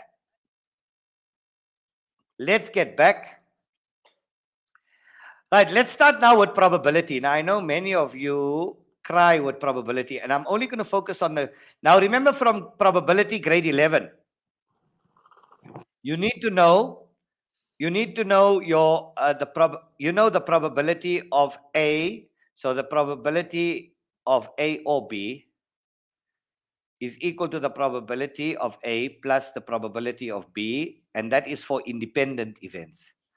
Right? And what is independent? That means that the outcome of one event will not have an impact on the outcome of the other event. But for all events, then the probability of A or B, I'm just writing your formulas down. This is grade 11. You still got to know it. Is the probability of A plus the probability of B minus the probability of A and B. Right? So if you drew this on a Venn diagram, you'd have two separate events.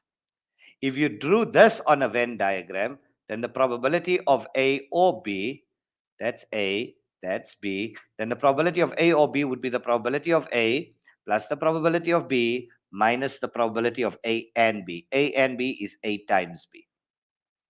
Okay, so that's for your grade 11.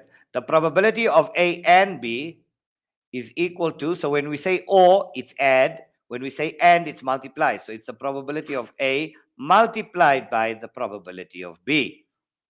Okay.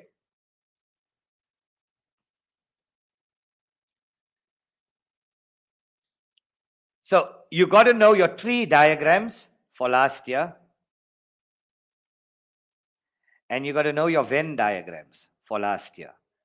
Right? So that's grade 11. I'm not going to go through that today. I'm focusing today on the grade 12, on fundamental counting principle and factorials. And I'm going to give you templates. I'm going to break it up so nicely for you guys. I'm going to give you guys lovely templates that you guys can use in your exam. Okay, so that's your probability for grade 11. Let's put down your probability for grade 12. Now, probability for grade 12 is broken up into two parts, FCP, fundamental counting principle, and factorial. Now, many of you don't know what's the difference. Now, fundamental counting principle is where your number of spaces is not equal to your number of options. I'll explain to you this. Relax. I'll explain to you this. So if you got a 3-digit code, say you got a 3-digit code, and you want to know what's the possibility, what is the probability that you will get it right on the first try? What's the probability that you will get it correct on the first try if you can use the numbers 0 to 10 or 0 to 9 with replacement?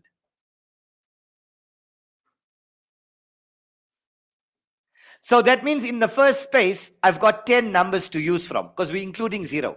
So 0, 1, 2, 3, 4, 5, 6, 7, 8, 9. You got 10 options. You got 3 spaces.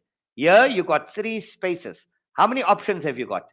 10. So when your number of spaces is not equal to your number of options, then it becomes fundamental counting principle. So with replacement, that means I could duplicate. I can duplicate. That means if I use the number like 6 here, I can use a number like 6 here, and I can use a number like 6 here. 666, the devil. Right? I can use shaitan. Astaghfirullah. Right. So you got 10 options to use there, 10 options to use there, 10 options to use there. You just multiply them out. 10 times 10 is 100 times 10. You got 1,000 different options, and the probability of you getting it correct is 1 out of 1,000. Right? Without replacement, let's do it without replacement. If you had a 3-digit code, you had 10 numbers to choose from here. You used one number. You can't use it here. That means you got 9 options to choose from here. You used 2 numbers. You got 8 numbers to choose from here. So your number of spaces is not equal to your number of options. So you just multiply them. 10 times 9 is 90. 90 times 8, you got 720 ways. And the probability of you getting it correct is 1 out of 720. That's your probability. And you can also notice that with the fundamental counting principle, you are not multiplying. You are not multiplying it all the way to the number 1. So you're not saying 10 times 9 times 8 times 7 times 6 times 5 times 4 times 3 times 2 times 1. You got 10 options here, 10 options here, 10 options here. That's it. So that's fundamental counting principle. I'll give you another example of this. Another example of fundamental counting principle is, let's say, Gauteng number plates. Gauteng number plates. How many possible cars are there on Gauteng roads if all the number plates are used? Now, you know you got 2 letters, 2 numbers, 2 letters, GP.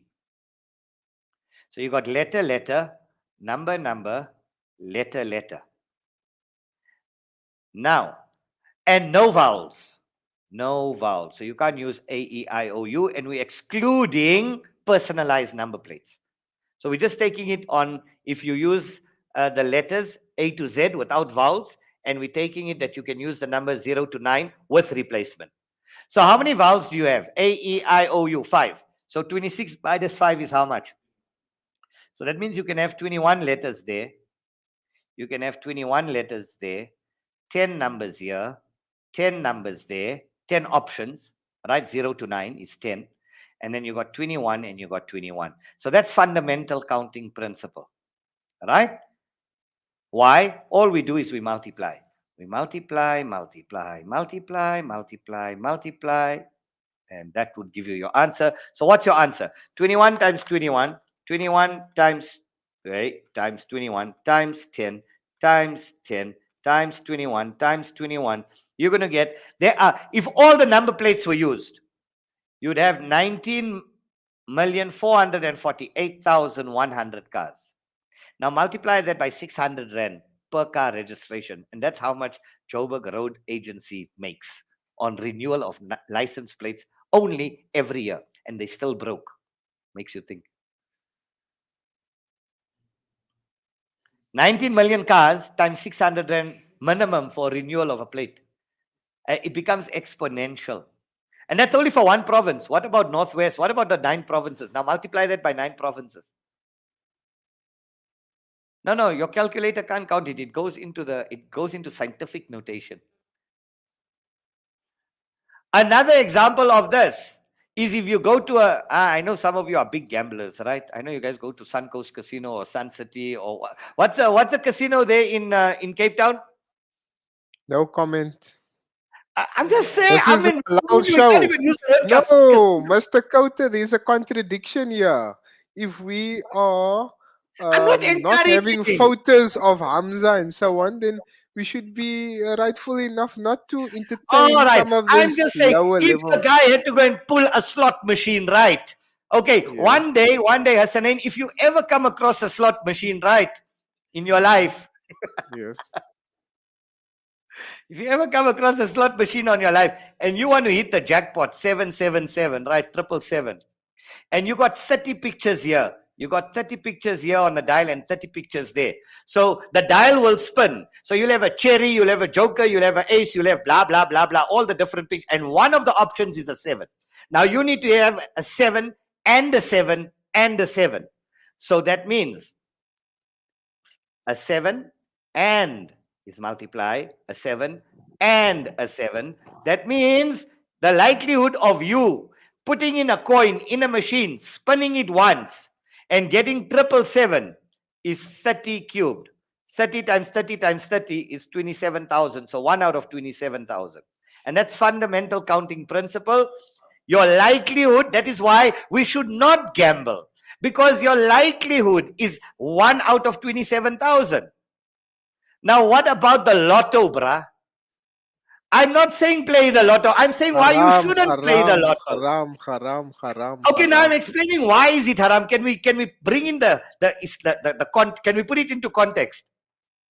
No, You you're just play. using a bad example, Mr. K. No, man. 1, 2, 3, 4. So how many lotto numbers? There's 5 numbers and the 5 and the Powerball. Not to say that I play. I don't know. I just heard about it. These young, fresh minds. You know, they 1, 2, barely 3, grade 4. 12. Right. So you got 50 balls on a machine, right? Actually 49.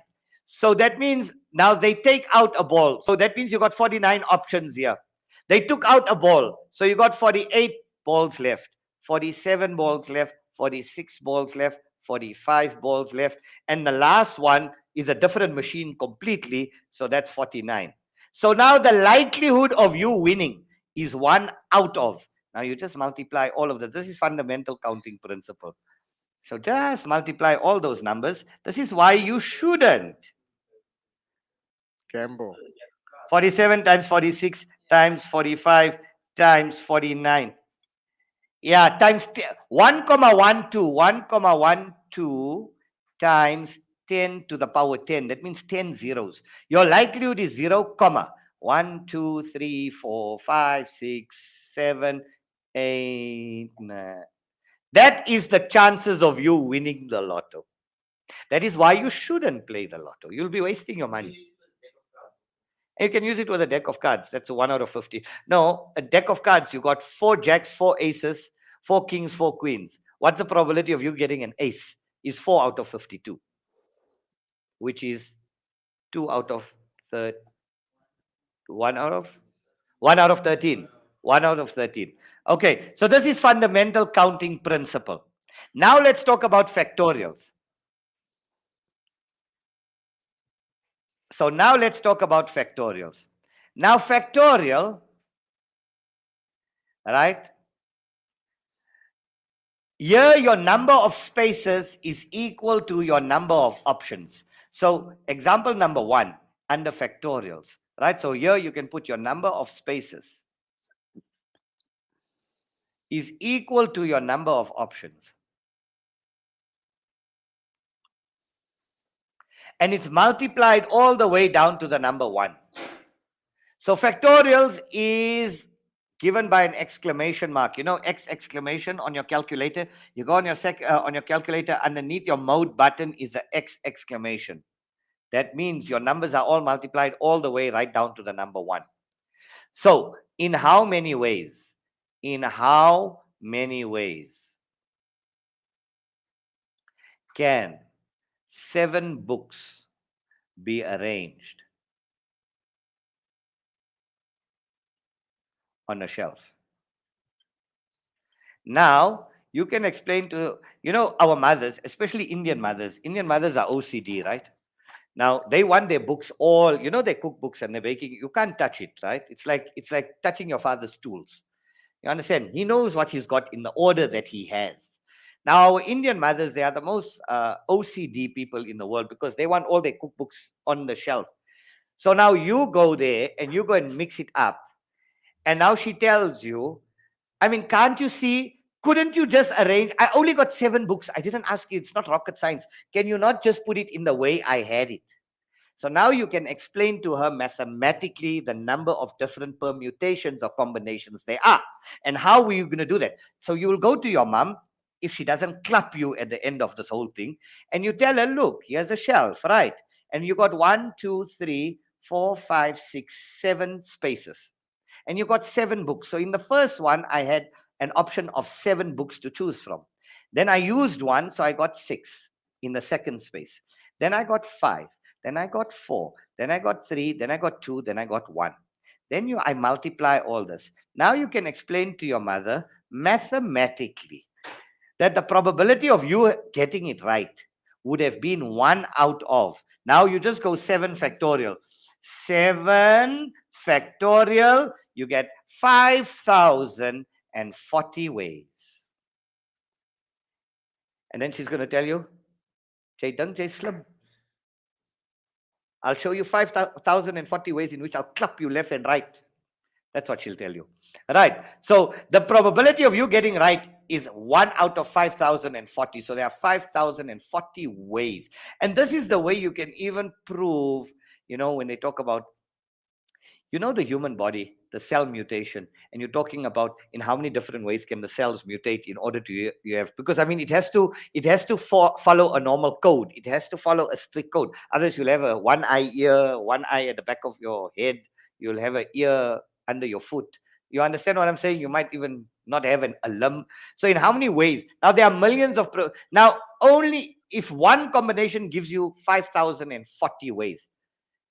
Now imagine there were 10 combinations of, let's say, take 10 factorial. What is 10 factorial? That means if there were only 10 different ways, 10 different options. Now your body has got a million different options in which it can mutate itself. So 10 factorial is 3,628,800. Now, if that is a probability for only 10 items, now what is the probability of 2 bodies clashing in space and it explodes, right? That's what the atheists claim, right? They say the Big Bang. So, two particles in space explode, and everything lands perfectly. It's like saying you got 1,000 people at a wedding, you plant a bomb there, it explodes, everybody gets blown to pieces, but everybody lands whole in their car. Does it make sense? Question. Yes. Bushle says, do you have to say 1 out of 540 or just say 50? No, you just say 5040, but if they ask you what's the probability of you getting it right, it's 1 out of 4. But normally you just say 5,040 ways. Ashika Fisher. Let's see, Here we Ashika go. Fisher. She took the words out of my mouth. Ashika, Here we hear Ashika. Ashika Fisher, we hear. Ashika is in the zone.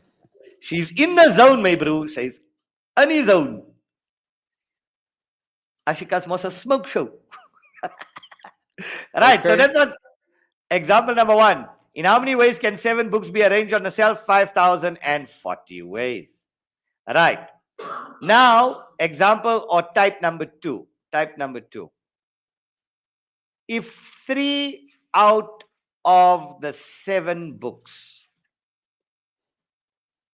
need to be arranged,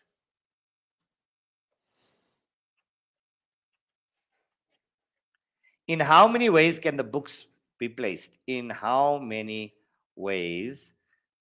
In how many ways can the books be arranged? So all you do now, you take your total factorial divided by your total minus your target factorial. So there's a little formula for you. It's my own formula. Don't tell your teachers this, right? You'll never find it in any book or anything. It's just my way of understanding it, or my way of making you understand it as well.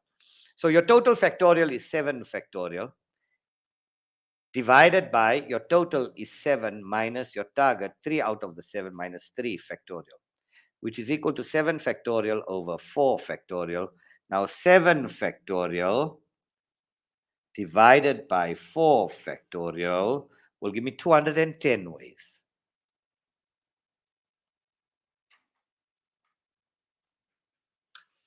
Okay.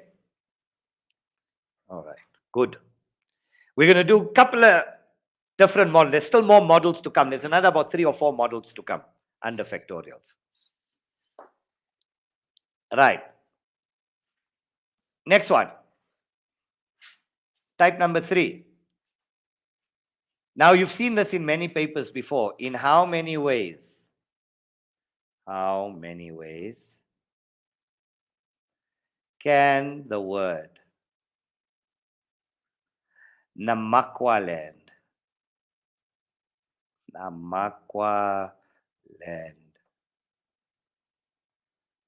be arranged? And number, so still with us, that's 3.1. Let's say 3.2. In how many ways can the word, so it's the same as the first one, if it starts and ends with an A,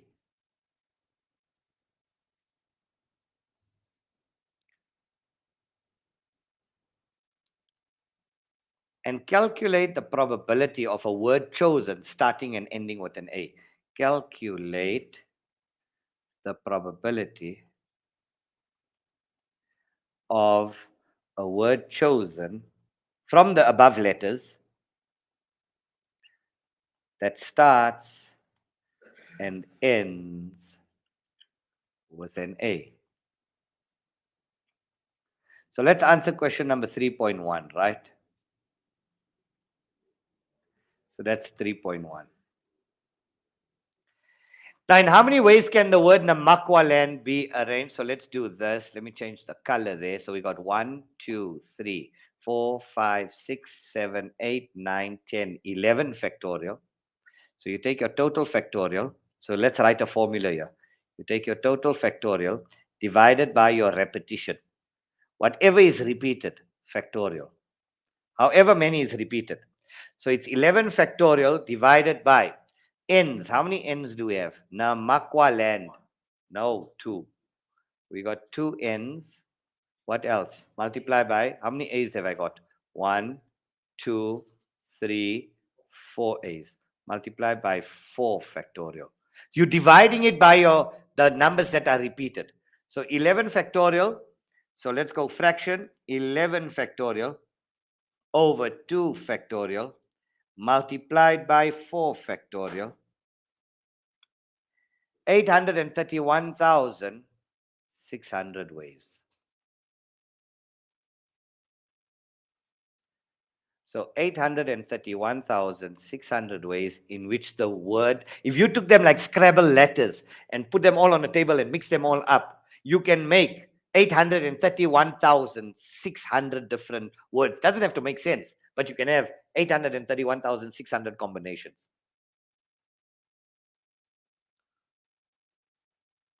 Now the next one, if it starts and ends with an A. So let's take that out.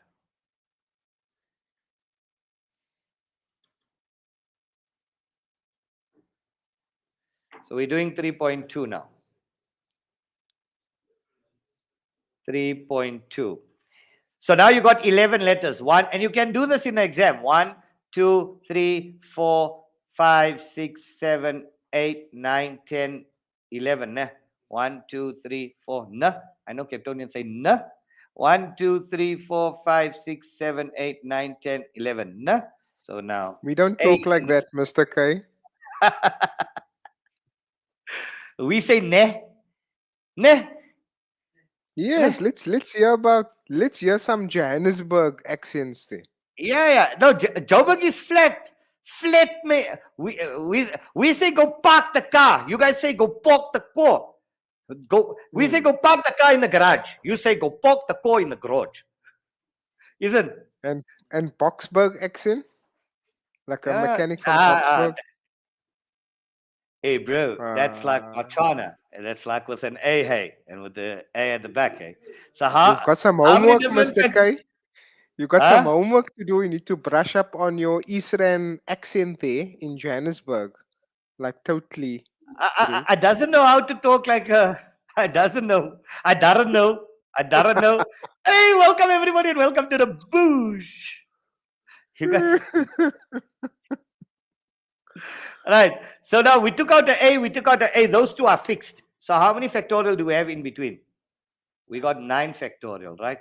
So we got 9 factorial divided by, we took out 2 A's. So we still got 2 N's and we still got 2 A's. So now work that out. 9 factorial divided by 2 factorial multiplied by 2 factorial. And that gives me 90,720.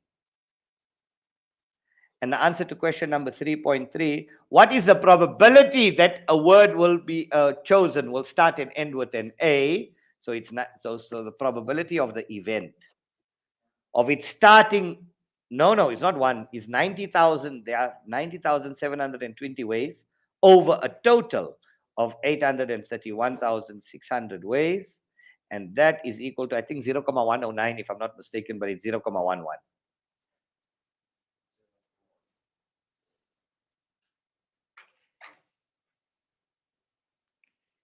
Okay.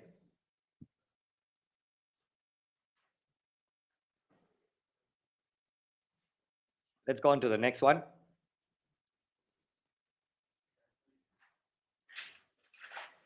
Let's go on to the next one. I hope you guys took all this down. Please learn these. These are different templates, different ways in which fundamental counting principle can be asked in your exam. Right. Now imagine, take this one down. I'm just clearing the screen here. So now. Question. Yes. Do you have to show the A represented by a 1 in your answer? I'm not with you. Jules, I'm not with you. I'm not understanding your question. Do you have to show the A represented by a 1? I'm not exactly Okay, so clear on maybe what you're Jules will just asking. clarify on that Yeah, she question. can You clarify. can just Otherwise, what she can do explain. is just, she can just WhatsApp me and I'll be able to clarify to her after the show. Okay. You've got my number, Jules. 0817063986. Number not to forget.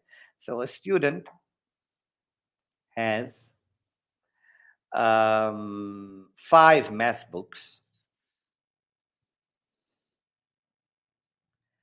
and 6 science books.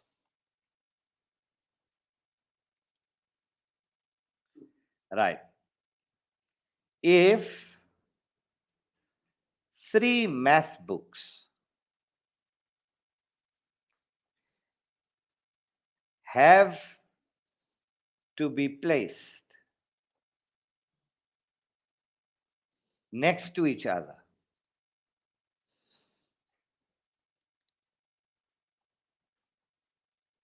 in how many ways can the books be arranged? In how many ways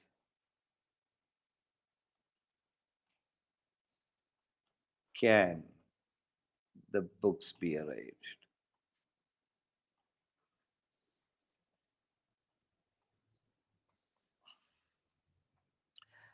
That's your question. This is your answer. So we've got 5 math books. 1, 2, 3, 4, 5. So we got math, math, math, math, math. We got 6 science books. 1, 2, 3, 4, 5, 6. So we got science, science, science, science, science, science. 3 math books need to be arranged. So what you do, any 3, you can do first 3, you can choose any 3. I'm just going to choose these 3. So now you count your number of spaces. Now you count the whole block, this whole group. This is called grouping. This is called grouping. So there's 1 space there. All this here is regarded as 1 space because when the 1 moves, the whole thing will move. 1, 2, 3, 4, 5, 6, 7, 8, 9. So you got 9 factorial. Multiplied by, why do we multiply? Because even these 3 can spin within this block. That means if I had, if this was red, blue, and yellow, I can have red, blue, yellow, red, yellow, blue, red. You can have, so times 3 factorial.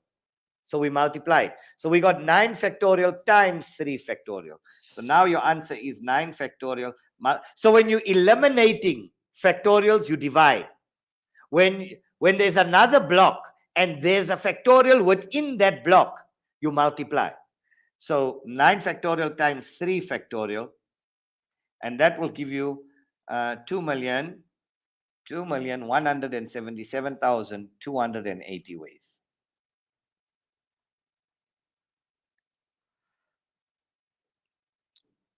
Okay. Please, guys, also learn your contingency table. That's easy. How to prove independent events. That you can work through your past papers. That's not difficult. Right? And how to draw a tree diagram. Come, we draw 1 tree diagram. Come, I give you guys 1 to do. 1 tree diagram. And let's see if you guys okay. And that will wrap up 3 diagrams. And then for the last component, last 30 minutes, we'll do Euclidean. Right? So let me clear the frame. Okay, now this one here is Hasanain, you there? Are you watching? Yes, I'm live and kicking, Mr. K. I think I'm Are you coming not alive tapping now. out? Don't tap out now, group.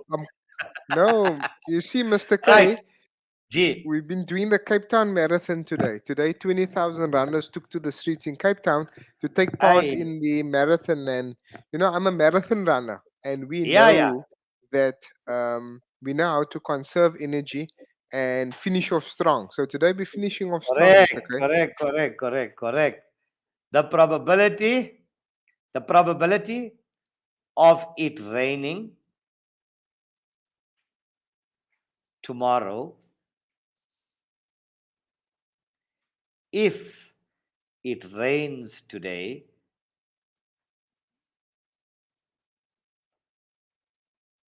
is 0.7. the probability of it raining tomorrow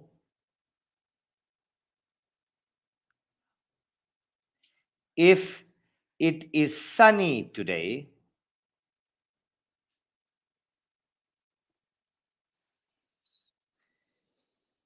is 0.38.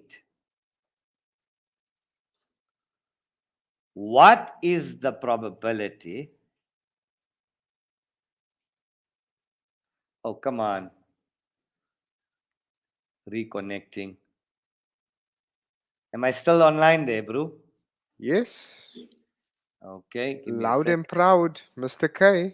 What is the probability of it raining on Sunday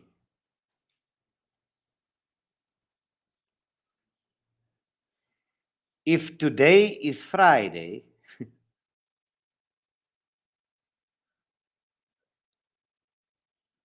and it is raining? So now, Hasanain, you can take this concept to the guys from the Argus or the guys from the Marathon and now calculate their probability and the likelihood and the chances of it raining on Sunday from a Friday. Yes. So I think this sounds true. This is a real world example. It's a That real look, world example, yeah. Because today it rained today, and if you're a right? So marathon now we runner, need exact. You see, mathematics helps you to quantify. It helps you to quantify. You can't just say what I think there's a great like. So in life, when we talk, we say great likelihood, we think great chance or less chance. In mathematics, we give it a value, and that value will help you to quantify. So now draw a tree diagram and calculate the probability. Show all calculations for 6 months. Show all so calculations for 6 months. so this will help you in terms of forecasting. If you Yeah, are involved in a project and you need to do something outdoors, for example, and maybe the weather is a factor, or maybe another variable is a factor.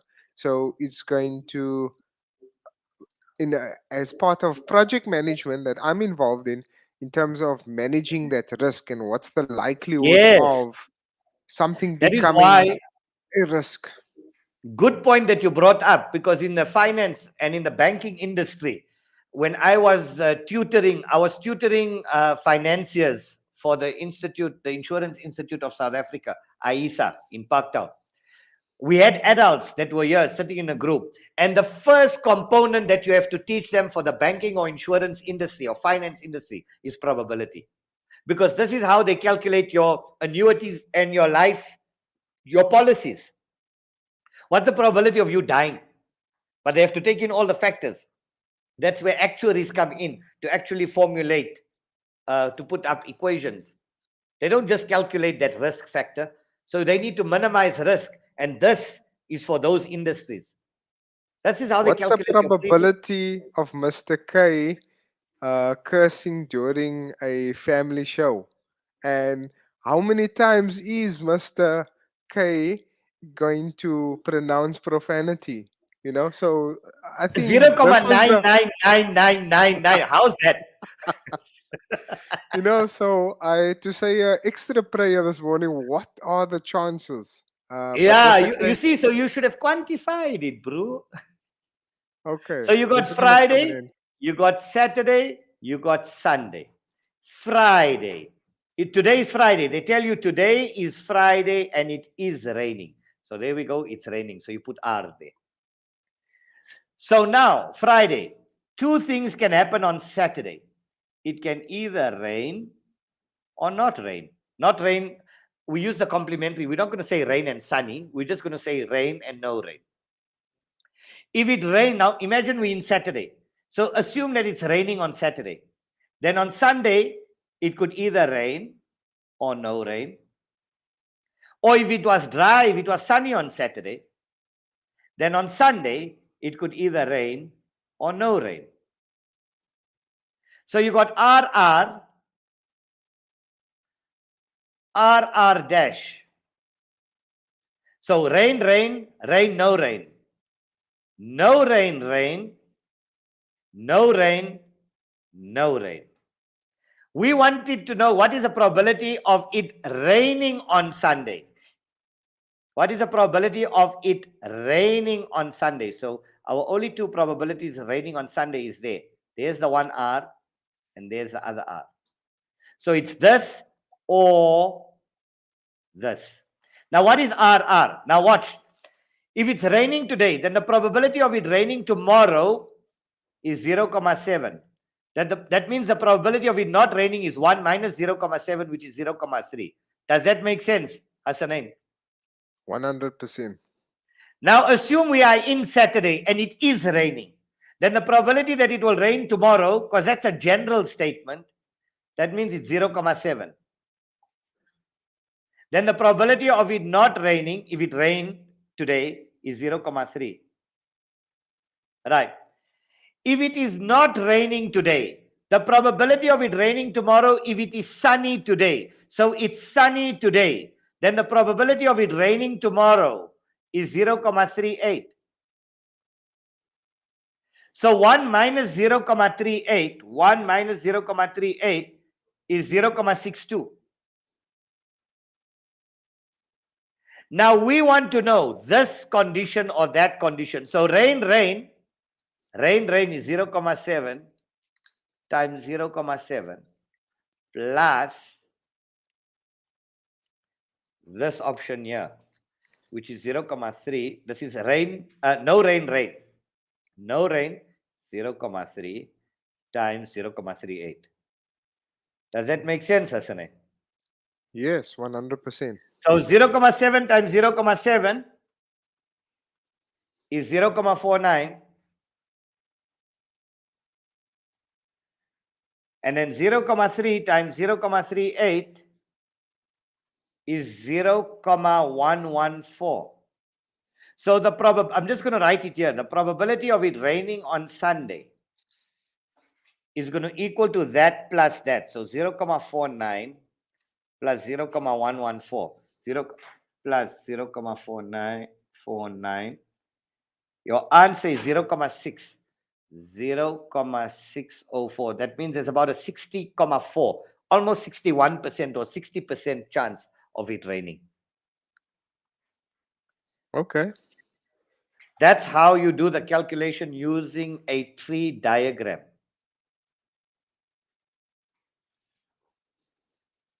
Excellent. Okay, guys. So that is probability in a nutshell. We will be doing much more examples next week as well. But that is, I'm hoping you guys understanding what is the difference between fundamental counting principle and factorials. Right. Let's go into a past paper. I'm going to start with Euclidean. We got about 25 minutes before we wrap up for today. Let's start with Euclidean.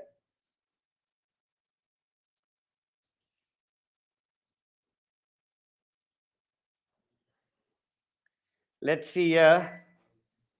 Okay, so we draw a circle. They give you a circle. Now, I'm not going to be doing the grade. We're going to be doing a little bit of everything. So I'm not going to go through all your theorems. In fact, if you want to quickly go through your theorems as to what you need to know, you know that you need to know your isosceles triangles, right? You're going to be using that heavily. You need to know parallel lines. You need to know the cyclic quadrilateral, right? So you need to know that the first rule of the cyclic quad, you need to know that the exterior angle of a cyclic quad is equal to the interior opposite. You need to know that the opposite angles of a cyclic quad are supplementary. They add up to 180. You need to know that equal chords subtend equal angles at the circumference. You need to know angles in the same segment. Angles in the same segment. at the circumference are equal. You need to know a line drawn from the center of a circle, a line drawn from center of circle, to the mid or to the midpoint of a chord, meets it at 90 degrees. You need to know the exterior angle at center is equal to 2 times angle at circumference. You need to know angle at center is equal to 2 times angle at circumference, 2 times angle at circumference. You need to know angle in a semicircle. Angle in a semicircle is 90 degrees at the circumference. You need to know that a radius or a tangent, a radius or a diameter, sorry. A radius, RAD, the radius or diameter is 90 degrees to a tangent.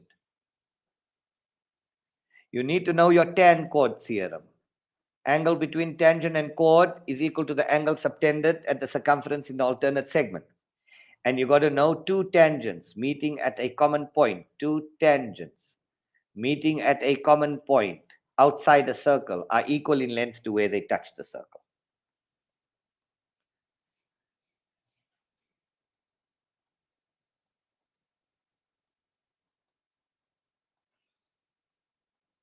These are our theorems. Now let's play. Let's play math. So now they give you a diagram like this.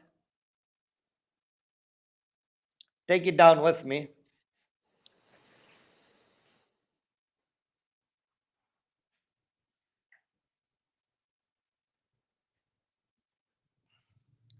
They give you that.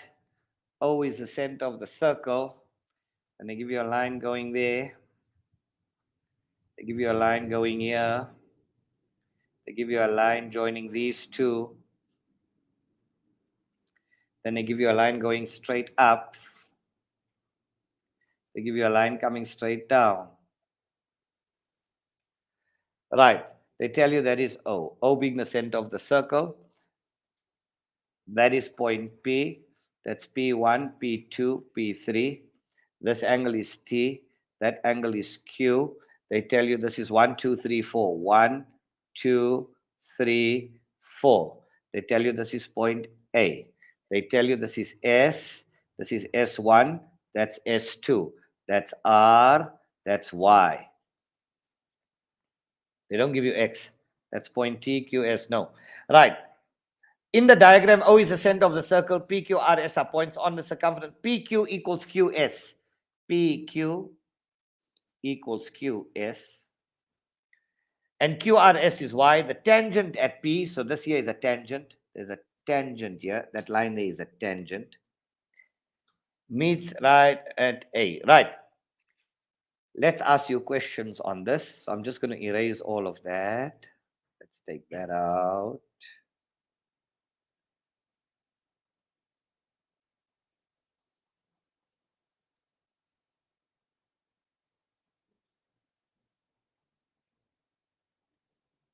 Did they show you this?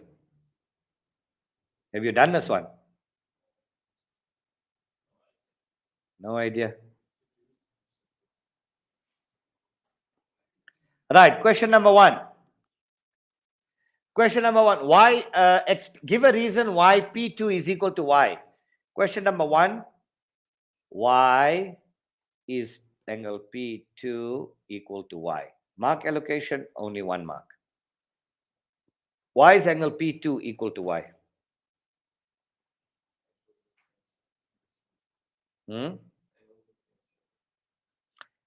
Angles in the same segment, or, so that's why. So P2 is Y, because you've got the bow tie here, right? Remember, it goes from there to there, to there, to there, to there. So there we go, there's your bow tie. Angles in the same segment. Or you can say equal chords. Remember QS. QS subtends Y, QS also subtends P2. So whether you said equal chord subtend equal angles, so why is P2 equal to Y? I would just say angles in the same segment. Angles in the same segment. Question number 2. So this is your grade 11 work, right? I'm still going to get to similarity and proportionality. So remember from your 50 marks, as I explained to you earlier, from your 50 marks of Euclidean, learn your proof. Now the proofs, you need to learn line drawn from center of circle. You got to learn tan chord, the tan chord proof. You can also learn angle at center, exterior angle at center, equal to 2 times angle at circumference. So these are the proofs that you need to learn. You'll get full marks there. Then all your grade 11 work. So this will all be included. So at least 30 marks is your grade 11. The balance of your 20 marks is going to be your grade 12 similarity and proportionality. Okay? So don't panic.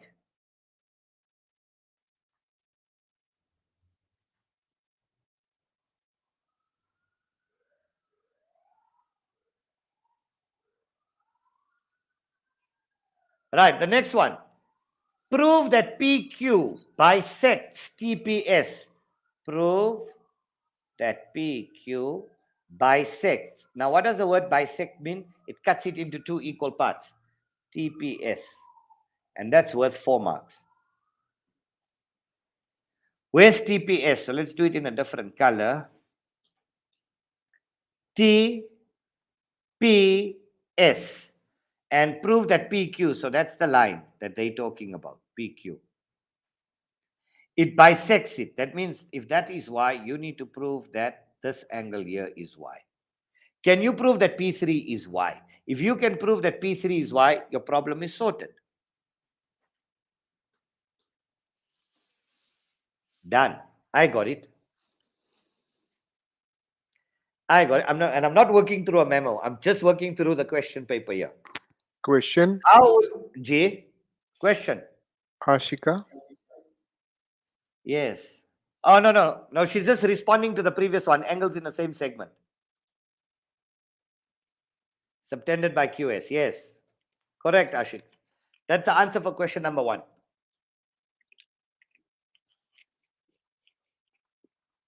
Number 2. Can you guys see it? Can you see it? You can't. Isn't P3 equal to S1? Tan chord, angle between tangent and chord is equal to the angle in alternate segment. Yes or no? And aren't these 2 angles equal? P3 is equal to S1. Okay, firstly, before we even get that, to prove that to be Y.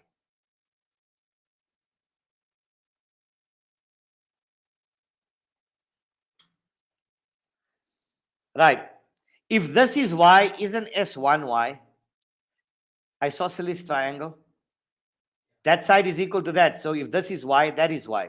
And if that is Y, isn't P3 Y, tan chord? Angle between tangent and chord equal to the angle in alternate segment.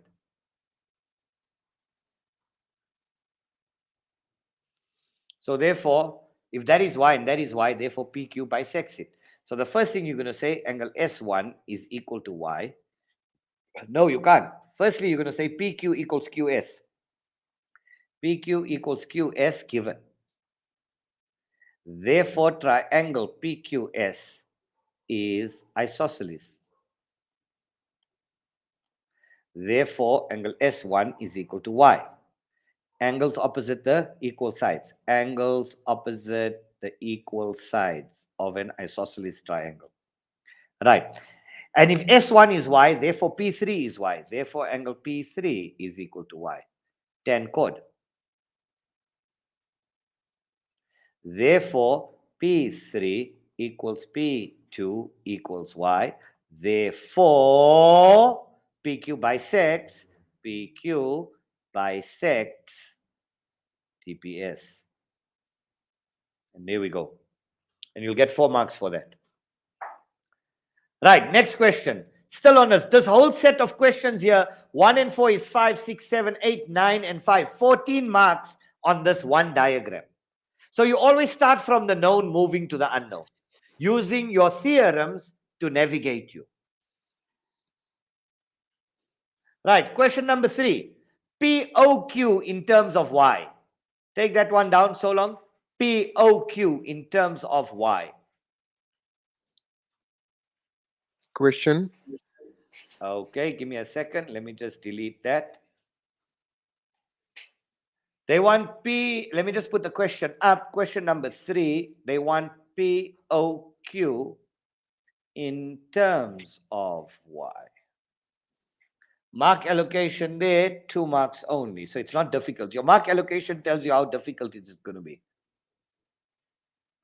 Can P2 equal to S1 because of equal chord, subtended, equal angles at circumference? Can P2 equal S1? Yes, it can. 100%. Well, yeah, very good. Very good. Very good. I'm glad you picked that up. So POQ in terms of Y. If this is Y, now watch here. I'm just going to highlight this. Watch this. When the bow tie starts from the center of the circle, then you know angle at center is 2 times angle at circumference. So POQ is equal to 2y. And what is the reason? Angle at center is equal to 2 times angle at circumference. Question number 4. Prove that PT is a tangent to the circle. Prove that PT is a tangent to the circle. To the circle that passes through PO and A. PO and A. Now, to prove that it's a tangent, then you got to prove tan chord. So, firstly, make a circle around the points POA.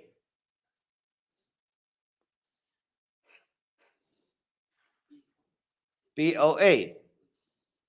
Let's find. Where's POA? Oh, A is here. Yeah, there's A. There's A. Right. So, a circle, they say a circle through POA. So, POA. Right. And what do they say? Prove that PT is a tangent. Where's PT? PT. PT is a tangent. So I just want to draw PT. There's PT. There's your circle. There's POA. Right. So that's O. We got O is 2y. That's P. And that is A. Okay. So obviously this is Y. That is Y. So this whole angle here, remember, this whole angle is 2y. Yes or no? Right? Y plus Y. That whole angle there is 2y. So there we go. 2y and that is 2y. Therefore, it's a tangent. So you'll say P2 plus P3. P2 plus P3 is equal to Y plus Y.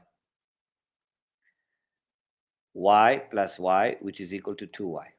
Then you're going to say angle O is equal to 2y, proven above. Therefore, PT is a tangent, It's the, you get the theory, you get your theorem, and then what you get? The converse. That's what, converse. So right there, right there, converse of tan chord theorem. There we go. Prove that OAP, oh my God, prove that OAP is 90 degrees. How are we going to do that, guys? It's 5 marks.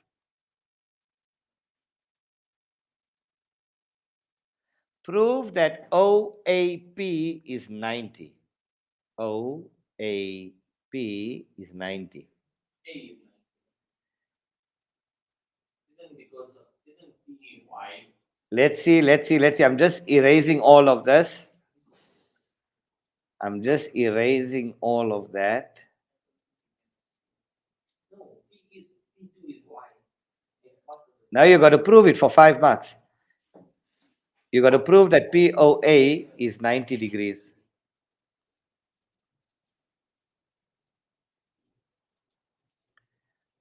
Let's check, guys.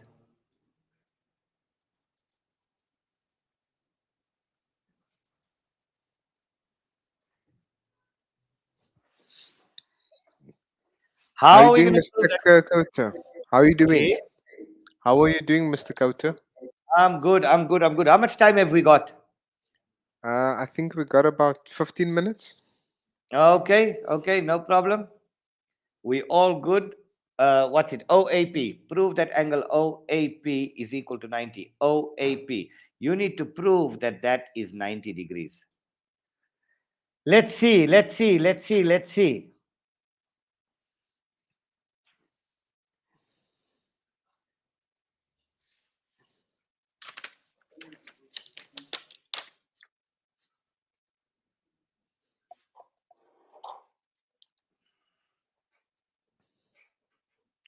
see, guys. How are you going to do it? Work it out. I'll give you guys 5 minutes. I'm also going to try and work it out here on the side.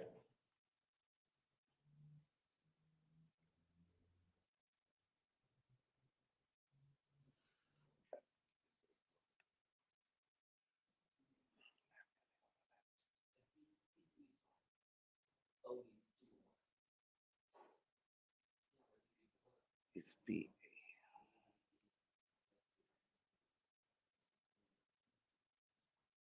That angle is equal to that angle.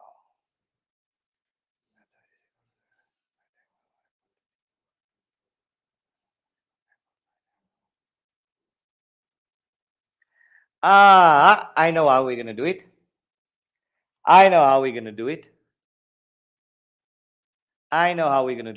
All you can do, you can prove that this triangle here, I'm just going to show you, I'm going to color it in.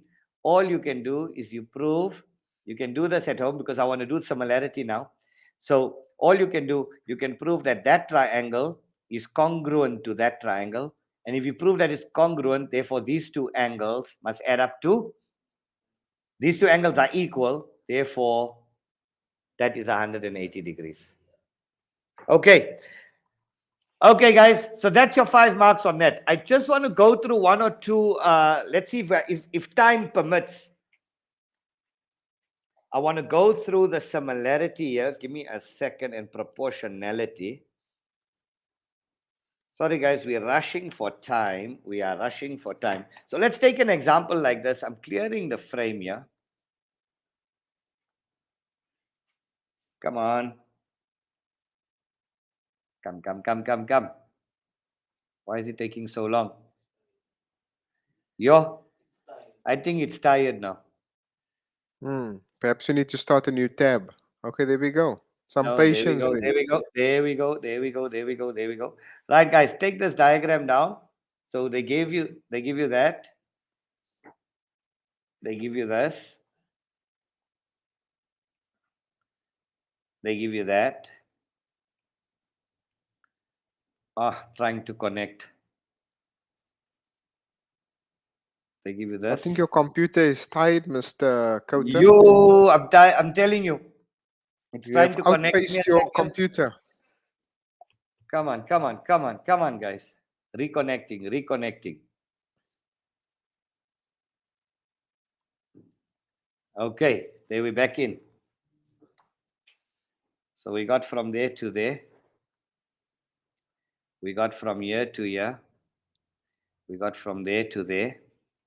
Right, ADB. ADB. EFC.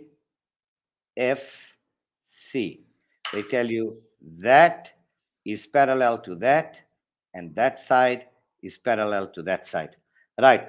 In triangle ABC, those two E's a point DE, AE over EF. AE over EF is equal to 5 over 3. They give you that. So now they want, find AF over FC. This is what they want you to find. Find AF over FC. And question number 2,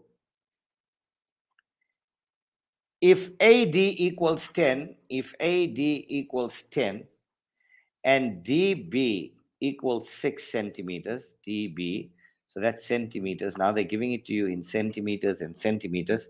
And EF is equal to 4,5 centimeters. Find the length of AC. Find the length of AC. Right? So 3 marks and 5 marks.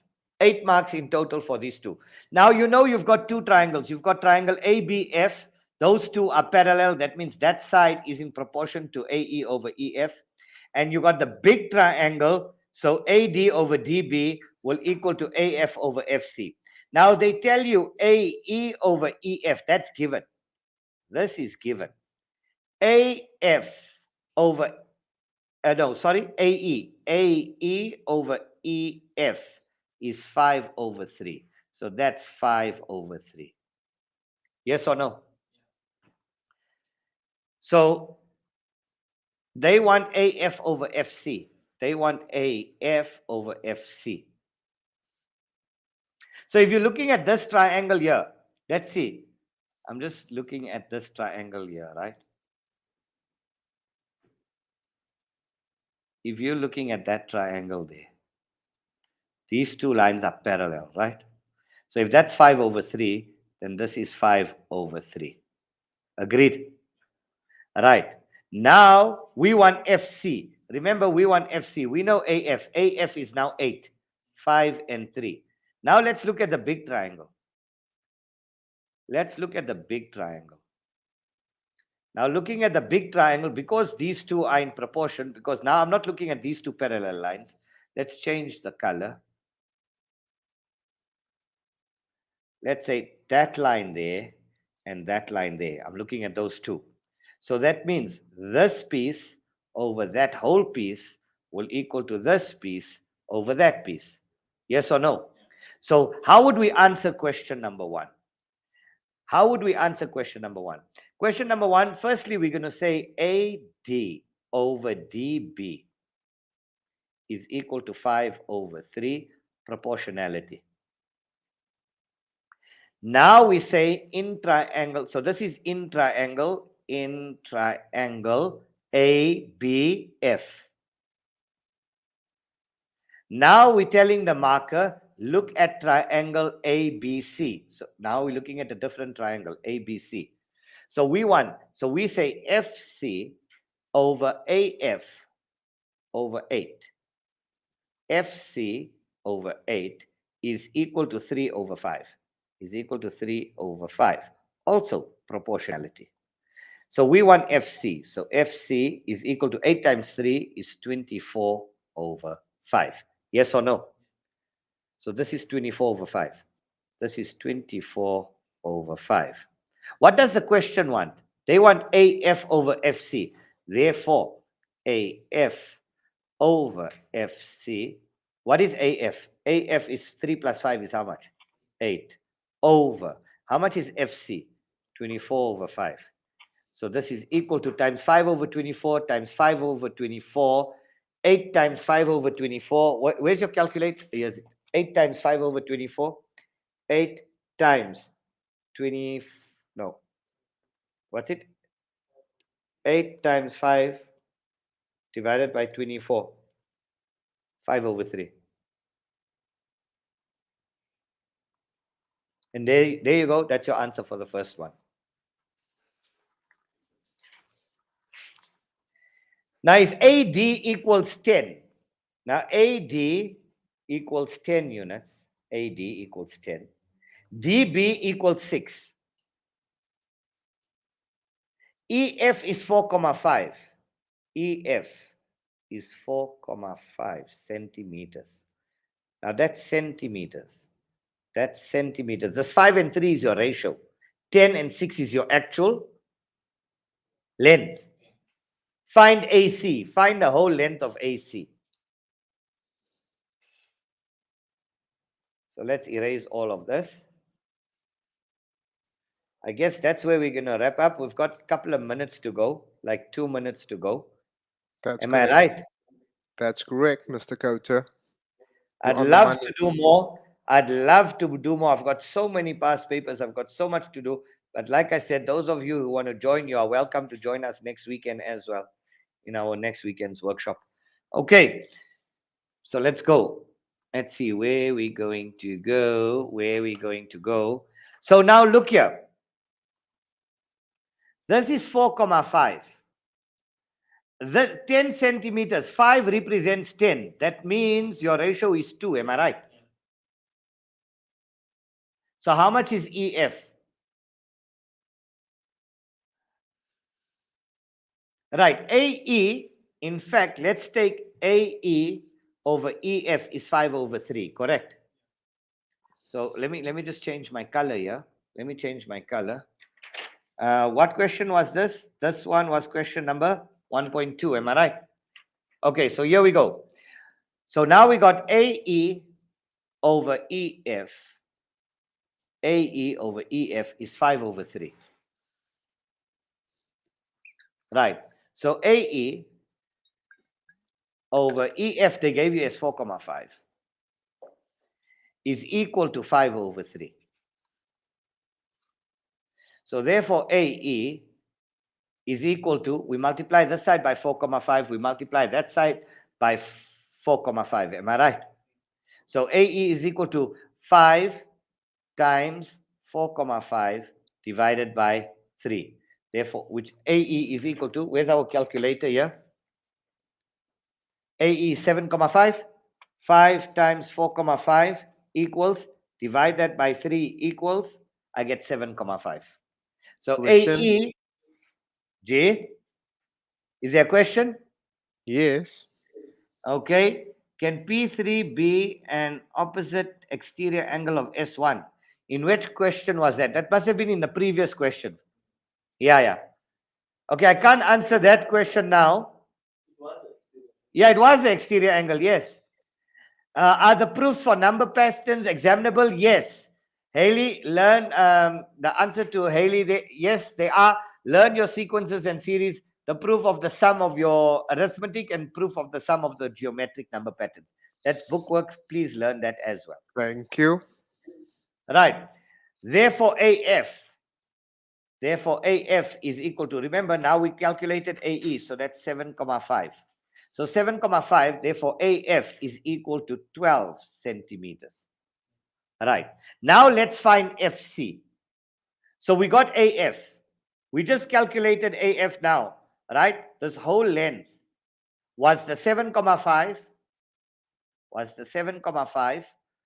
the 4,5 that gave me this whole length here of 12. Now I need to calculate FC. I'm just going to do it here on the side. So now let's calculate FC. Because they want the whole length AC. Are you with me, Hamza? Good. Right. So AF over FC is equal to 5 over 3. Yes or no? AF over FC is equal to 5 over 3 or 5 over 3. Yes or no? Right. So that means AF, we just calculated it to be 12, over FC is equal to 5 over 3. So I want FC. So we can we can flip the side. I can say FC over 12 is equal to 3 over 5. FC is equal to 12 times 3 is 36 over 5. Right? And what is 36 over 5? 7,2.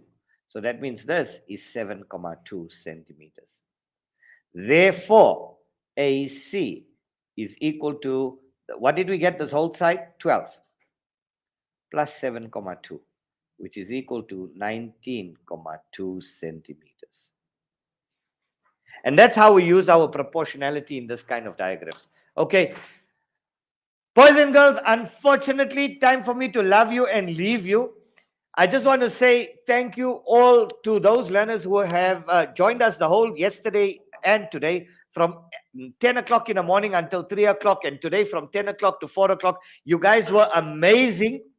I think you are breaking your own records, right, for the longest time that you've spent on mathematics ever. So I just want to say a big, I think, give you guys a nice round of applause to all of you online. I think you guys have been absolutely amazing. Guys here in-house also, Hamza, Zaim, Umaid, Kuvadia, and Yasin, Jazakallah for coming. I hope you guys enjoyed the show thoroughly. Like I said, I would have loved to continue right through until 5, 6 o'clock. For me, it's absolutely no problem. But those of you who want to book for next weekend's bumper session, please WhatsApp me 081-706-3986, and you can book for next weekend session, 9 o'clock until 3 o'clock on Saturday, 9 o'clock until 3 o'clock on Sunday. I also want to thank all the teachers that have come online. If I've said anything to offend anybody, please make me laugh. So yes, a little bit of a disclaimer here. I got to save myself. All right. Sorry for all the yellow cards and the red cards. Almost got kicked out. Jazakallah for all of you that have come on here and all your interaction, all your comments that have come through, so positive. Everything that has come through also on my WhatsApp. We love you lots here from KWay here in Johannesburg. Like I said, love to meet you guys in person. And if you guys can join next weekend's workshop, thank you to Awqaf, thank you to Hasanain, thank you to Isa, thank you to Uncle Zainul, thank you to Uncle Zafar, thank you to the entire Awqaf team. And from us, from our side, from the KWay Institute here in Johannesburg, we just want to say Jazakallah. Thank you so much. Have a blessed weekend. May the Almighty take you all from strength to strength. And even if you guys don't come for next weekend's workshop, we still love you. No love lost. I'll still see you in the street. Don't worry. I won't tell you, hey, you didn't attend my workshop, so I'm not going to greet you. But in any case, we're all good. Love you guys lots. Jazakallah Hasanain. You've been amazing. I know it has been grueling. I know it's grueling. But you know what? It's a dirty job, but somebody's got to do it, right? Jazakallah to everybody. Thank you so much. You guys are all super amazing, and we look forward to all future engagements with you teachers, schools. If you guys want us to come out to your school and come and do workshops at your school privately, depending on our schedules, we also work according to a very tight schedule. For this year, we don't have any weekends left, but maybe inshallah for 2022, if you'd like us to come to Cape Town, or you'd like us to come to Durban or wherever you are and do a live, maybe it opens up next year and maybe I can stand on the stage in front of 1,000 of you and actually present to you guys live. So from me, Mohammed Kota, Mr. K here at the KWay Institute here in Johannesburg, Jazakallah, Assalamu alaikum, good afternoon. So that's it from Mr. K, Mr. Kota from KWay Institute. He's the driving force behind the KWay Institute, and he's been the facilitator for this 2-day fun session. I've learned quite a lot, and we have been hosting, Awqaf has been hosting this Matric online workshop. We've been workshopping Maths Paper 1 and Maths Paper 2. You may send your feedback, your positive feedback, or any way that we can improve this program to Hasanain at awqafsa.org.za. We really need to hear what you thought of the program, what we can improve in terms of the program. And I would like to do a vote of thanks. I would like to thank one and all to all of you, the participants that have taken time to register, to sign up, and be part of this program and engage, ask questions, and really give us your positive feedback. We salute you at the bottom of our heart. We also salute the passionate teachers that been getting study groups together. You know, the reality is that certain learners need this intervention, but they do not have data. They do not have internet at home. And there has been some passionate teachers that been getting study groups together, and they've been attending this session. So we definitely salute you. Would like to thank Mr. Kota once again, and for him for facilitating the session in a very informative and a very fun way. And we would like to thank the Awqaf SA team, Uncle Zainul Abidin Kaji, Mikhail Collier, Ali Sebastian from the Awqaf SA office. He has been quite helpful in setting up and assisting us with lots of our trail runs. Would like to thank the radio and TV stations for affording us a chance to create awareness around this. Would really love to thank Zafar for assisting us in the session. He's been sending out emails to lots of the schools in KZN. And kindly do visit the Awqaf SA's website and social media. We definitely want to get some feedback via these platforms, and also refer back to the website to get to view the archive of the session. So that's where I leave it off. And I would like to thank one and all for attending. From me, Hasanain Abdullah. Assalamu alaikum wa rahmatullahi wa barakatuh. Good afternoon and all the best. You guys deserve some good rest. Thank you so much.